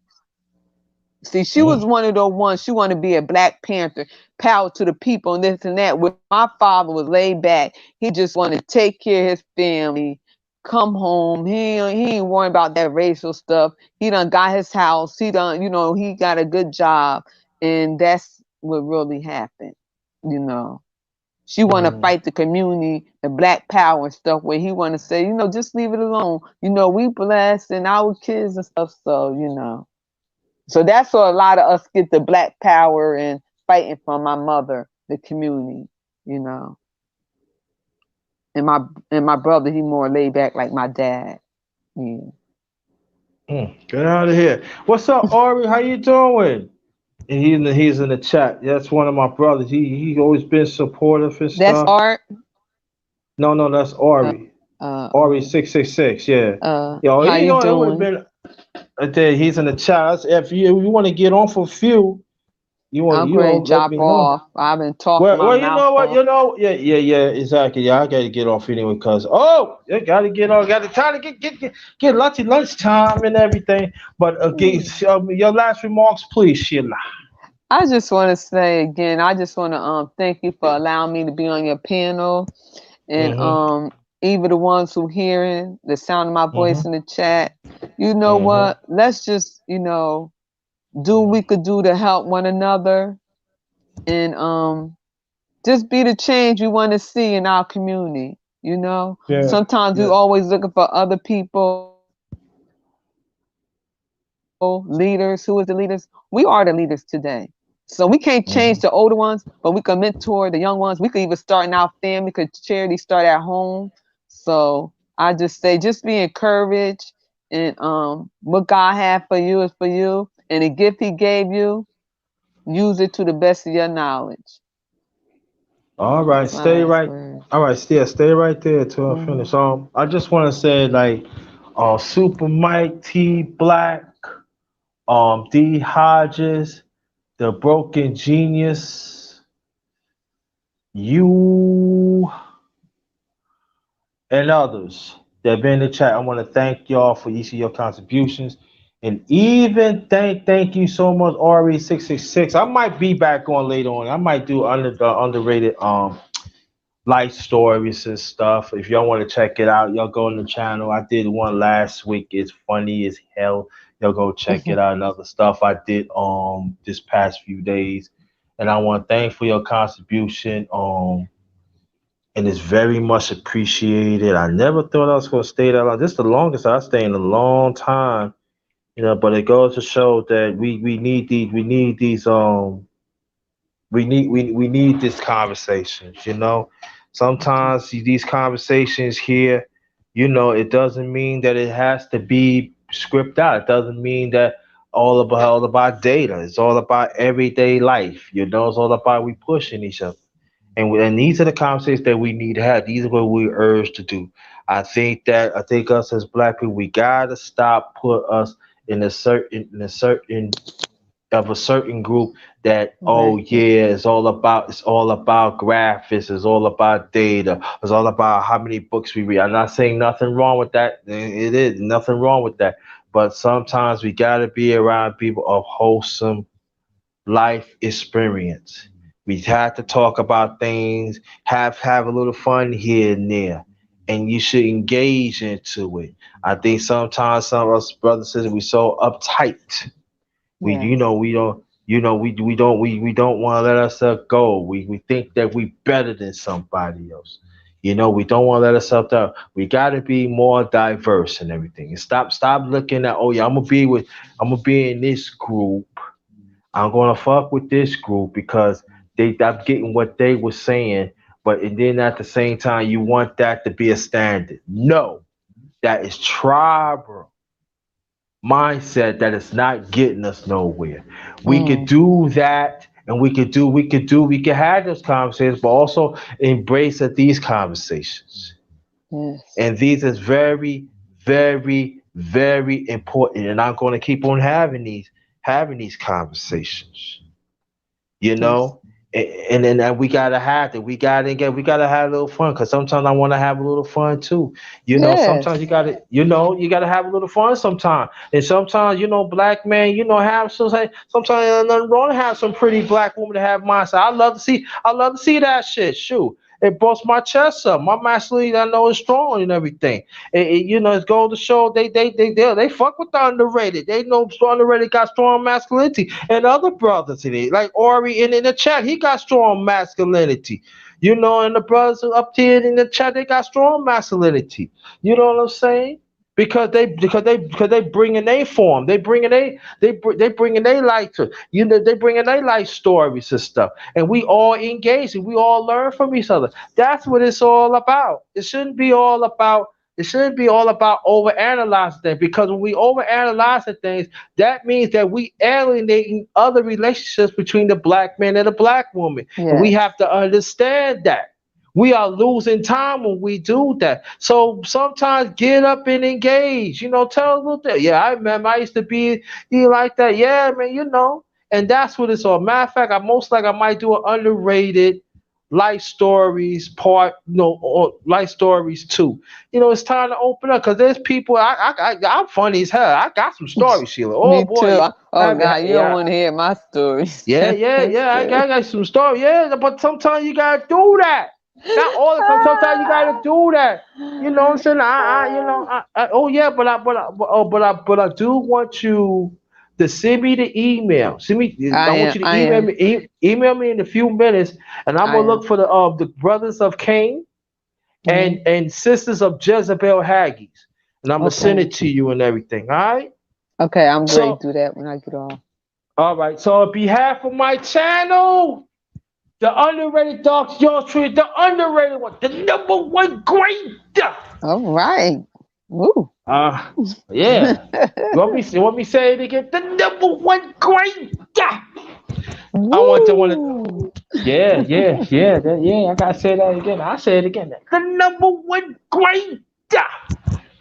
Woo. Yes, Lord. I like when the black woman says, "Ooh, yeah, that's right." And we're going to really bless and everything. All right. But I want to thank y'all and thanks again, Sheila. And me and Sheila gonna do something special. Me and Sheila gonna do something, and also I want to do a chop up with you too. Okay. Let me explain before I get off. It's not an interview. Okay. It's all about chopping up with a darkness round table. I'm gonna ask you a few questions about yourselves, and then we're just gonna have a basic conversation about yourself, and then after that, wherever it is. That's all it is.